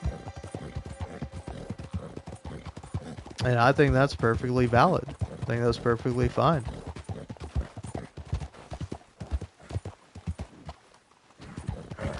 But it's like, to me at least, it's always better to be less cynical, to be unbitter in how you approach and how you feel about life. Because oftentimes I feel like that's what you see. Is you see people being very bitter. And I am bitter myself, for a variety of reasons. But it's like, I think at the very least, if you're being bitter or you're being toxic or you're doing something negative, whether to yourself or to other people, you should acknowledge that, because that's the first step towards correcting, changing, or avoiding that behavior.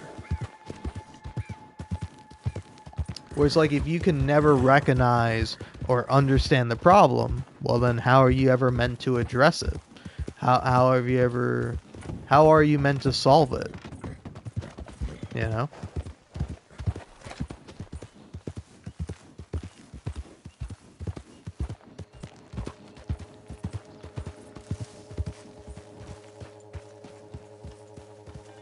Well, it's been a little while, eh? So, what do you have for me? Right, let's see.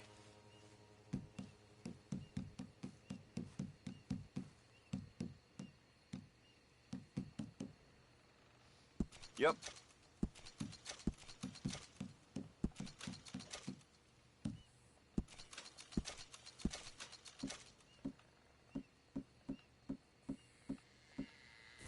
Real good doing business with you. Nothing quite like wearing your best day's work.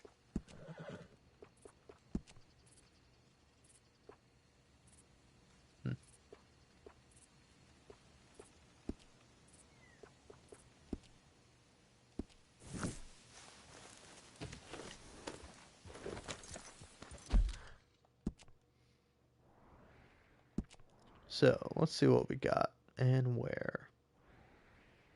John there, Rainsfall there, Sadie there.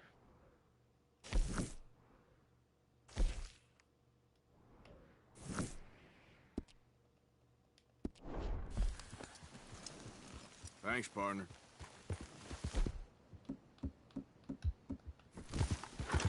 Yeah.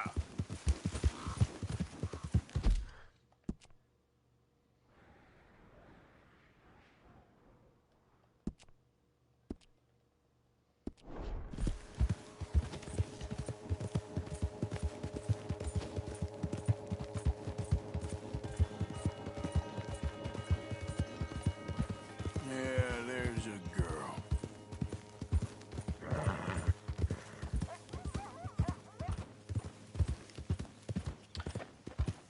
Where, I don't know, here's also another thing, another interesting perspective on it. Is like the times where I may or may not have regretted being kind, I don't think about it, you know? I don't even really remember it. Like, it was just something that happened, and it's something that, you know, I have to sort of maybe think about or consider, but ultimately, it's something that doesn't really affect me. Where meanwhile, anytime I've done something wrong, like that still affects me to this day. Where I'm like, oh, I wish I hadn't said that, I wish I hadn't done that, I wish I had been better, I wish I had, you know, better control over my emotions. You again, girl. And it's like, on one hand, it's like, you know, it's like some of the stuff I did it when I was a kid, where it's much harder to regulate, control, understand, and express yourself.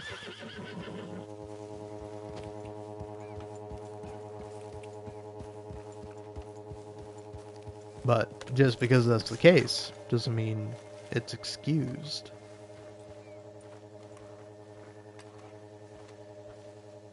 Gonna pack all your stuff, Angel? I don't want to go. It'll be an adventure. I don't want an adventure. I want my daddy. Mrs. Londonderry. Arthur's dead. I know. I'm sorry for it.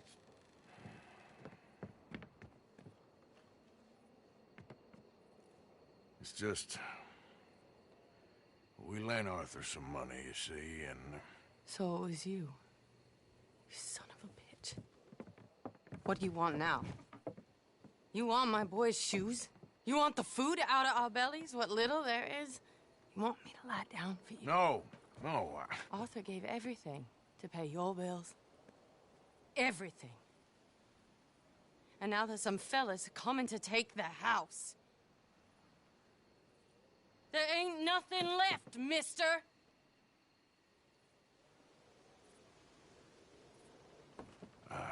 just wanted to say the debt's canceled, and here, take this. It won't bring your husband back, I know. You need money, and I don't. Well, you're a good man.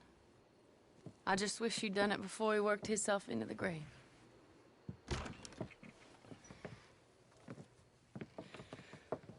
But you know, maybe you and your friend that lent him the money could do things differently. Like, not threaten a man. Excuse me. I'm sorry, ma'am. I really am.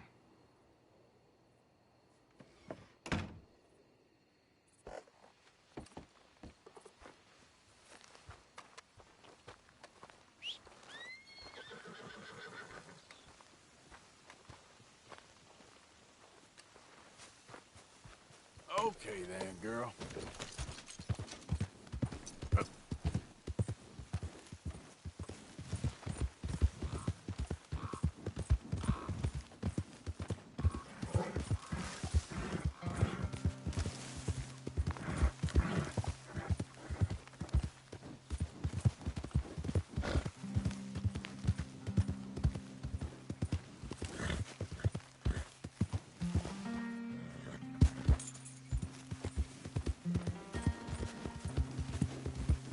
Yeah.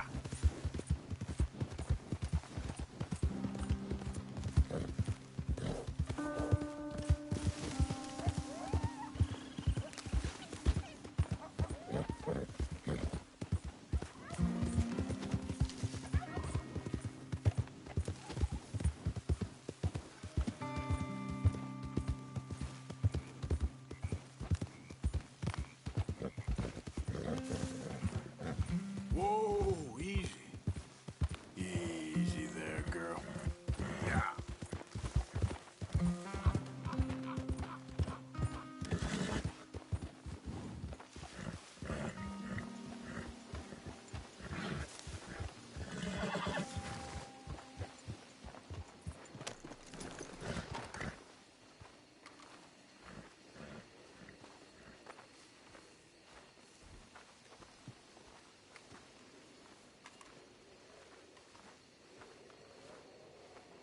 Guess I'll go relieve one of the guards.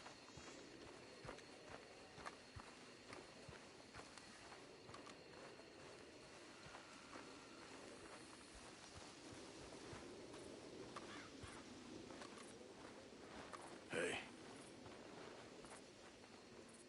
Ah, how did you get on, Mr. Morgan? Just dandy. Just get up. What? Get up! What is wrong? Nothing's wrong. Nothing at all. What are you doing? Something I should have done a long time ago. Get your bag. Is this it? I don't understand. I ain't gonna kill you, though I probably should. You disgust me. And you shame us. If we could be shamed any more than we already are, that should do. Go! I don't understand you. What are you doing? Go and get a job! You know, they say the sick delude themselves. I was your friend. You and me, we ain't decent. But those folk, they was. Now here, take that. Take that and get lost! I'm leaving.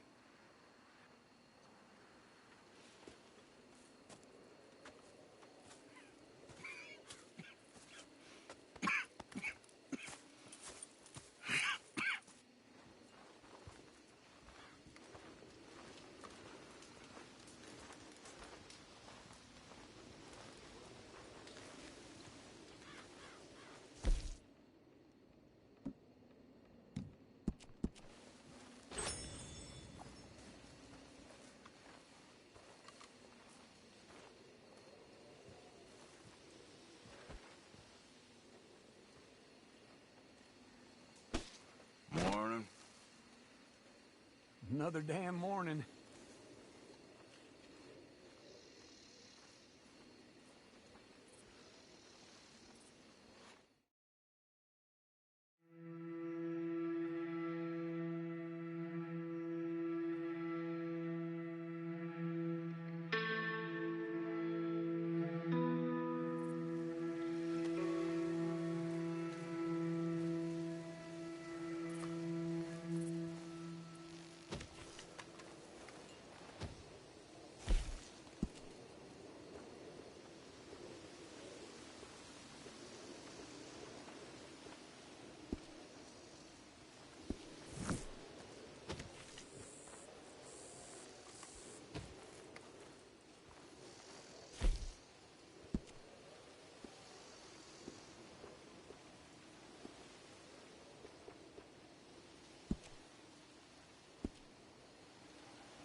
Even walking is difficult for me these days.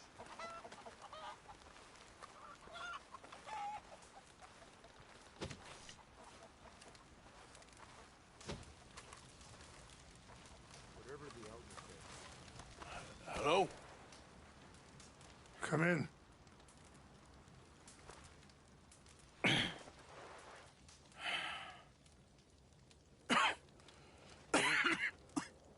You don't sound very well. I'm not. I think I'm dying. And I hope you find peace. I don't know too much about peace. Apparently not. Did you have fun with my son, the impetuous prince? I believe you went on a raid with him. I'm sorry. I suppose I lack the grandeur of a conventional king. I don't know too many kings. Colonel Favors, he has already exacted some measure of revenge for the raid. 2 women were assaulted by his men. I'm very sorry about all of this. Yes. Sometimes the correct path, the bravest path, is the least obvious and also the gentlest. I'm a great disappointment to my son. Your son seems to want a war. My son thinks there is glory in death. Maybe he's right, but for me, I saw death being handed out so freely by the most foolish of men, I never could equate it with victory. Glory has come in service. Maybe. Maybe not, I don't know. I've killed a lot of people. For a whole lot of dumb reasons, and I ain't never seen much glory in it. Well, your friend, Mr. Vanderlyn, he talks a lot. I don't know him, but my son is easily led. I'm not sure I get you. Well, perhaps we could go for a ride. I'm an old man. My whole life I have tried to bring peace. But I ain't doing so good. Then maybe you can take pity on my plight. Please, it won't take long. And maybe I can help you with that cough. Sir!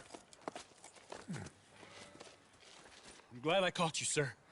Captain Monroe, do you know my friend, Mr. Morgan? No, sir. I don't have the pleasure. Arthur Morgan. It's an honor, sir. How can I help you, Captain? I was just in Saint Denis. I spoke with the mayor. It's not good news, I'm afraid. May I ride with you for a little? Of course. Follow me. So where are we going?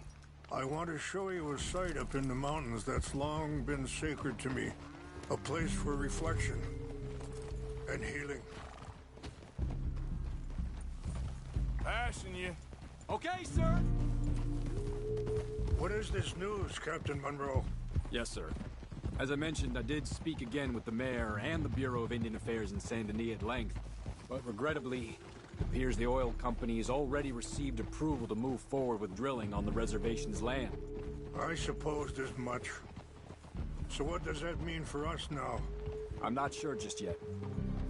I didn't get the impression anything would be happening for a few months. I'm very sorry, sir. I did everything I could. I know, Captain. And I assure you I will continue to do as much as I can. Mr. Morgan, would you have time to help me at all? I would rather certain actions were taken by friends outside the tribe. Even just a couple hours of your time. Sure, I can help. That's good news. Thank you. Come meet me on the reservation whenever you can.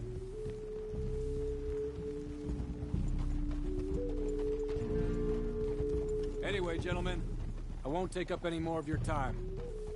I'll see you both soon. Sure. Thank you, Captain.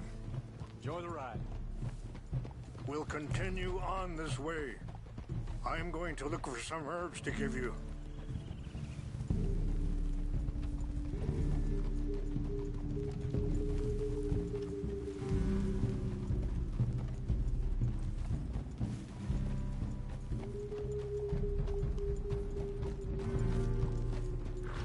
See the wolves over there feasting on that horse?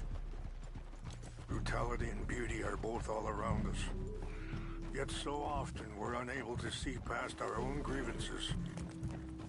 This is what I try to teach my son.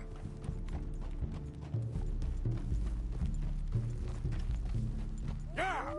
Go on, get out of here! Good. There was no need to harm them.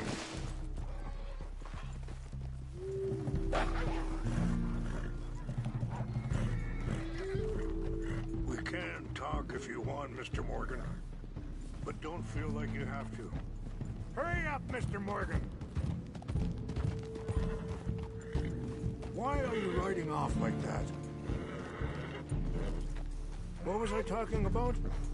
Ah, it's a beautiful ride ahead if you need some time to think. How much you know about Dutch? A little. Mostly what Charles told me. For years. He was the best man I knew. But he's been unraveling for some time now, and I ain't sure there's any going back at this point. It took a long time for me to learn that you could never change a person. We only become more who we really are. Perhaps you see that with him, just as I see it with my son. Dutch has got this crazy plan that if we create enough noise and chaos, we'll be able to escape and go somewhere far away where no one will find us. Sorry, hold up a moment. That'll have to wait. Some of the plants I need will be growing down here.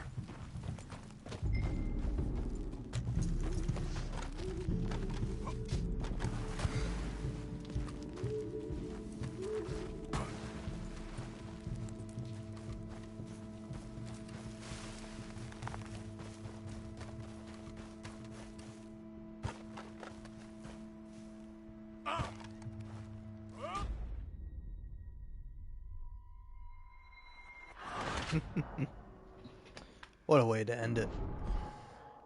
But yeah, anyway, as I am doing this mission and closing my eyes and almost falling asleep as I do so, I figure I'm going to go ahead and call it a night. But hey, thank you very much for watching, listening, or doing whatever it is you did while I was live streaming. But yeah, I don't know. Again, I do apologize if I was too negative or too personal or too anything during this live stream. I think oftentimes, for me at least, I find it easy to fall into pessimism or nihilism or just bitterness, whatever you want to call it. But ultimately, I know and I acknowledge it's an unhealthy habit. Something that is hard to break, but ultimately something you can do.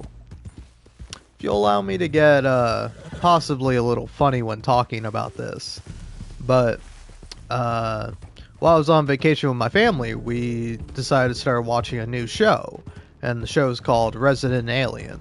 And it's a pretty funny show. I would highly recommend it. But there is a character on the show who frequently jokes, and like whenever something goes wrong for him or something bad happens to him, he'll make a joke about like, oh, well, I'll just go ahead and put cyanide in my coffee then. Oh, well, could you go ahead and bash my skull in with a hammer? Like, whenever something wrong or bad happens to him, he tends to wish, or at the very least joke, about bringing death to himself, let's say. And like, you know, I think we all know fundamentally it's a unhealthy way to be, and it's also wrong, you know? Because like for me at least, I don't know if you could tell, but I've struggled quite often in my life with depression. And it's like, I don't know, for me at least, something that I tend to kind of think about, and something I tend to sort of focus and believe my life with, is that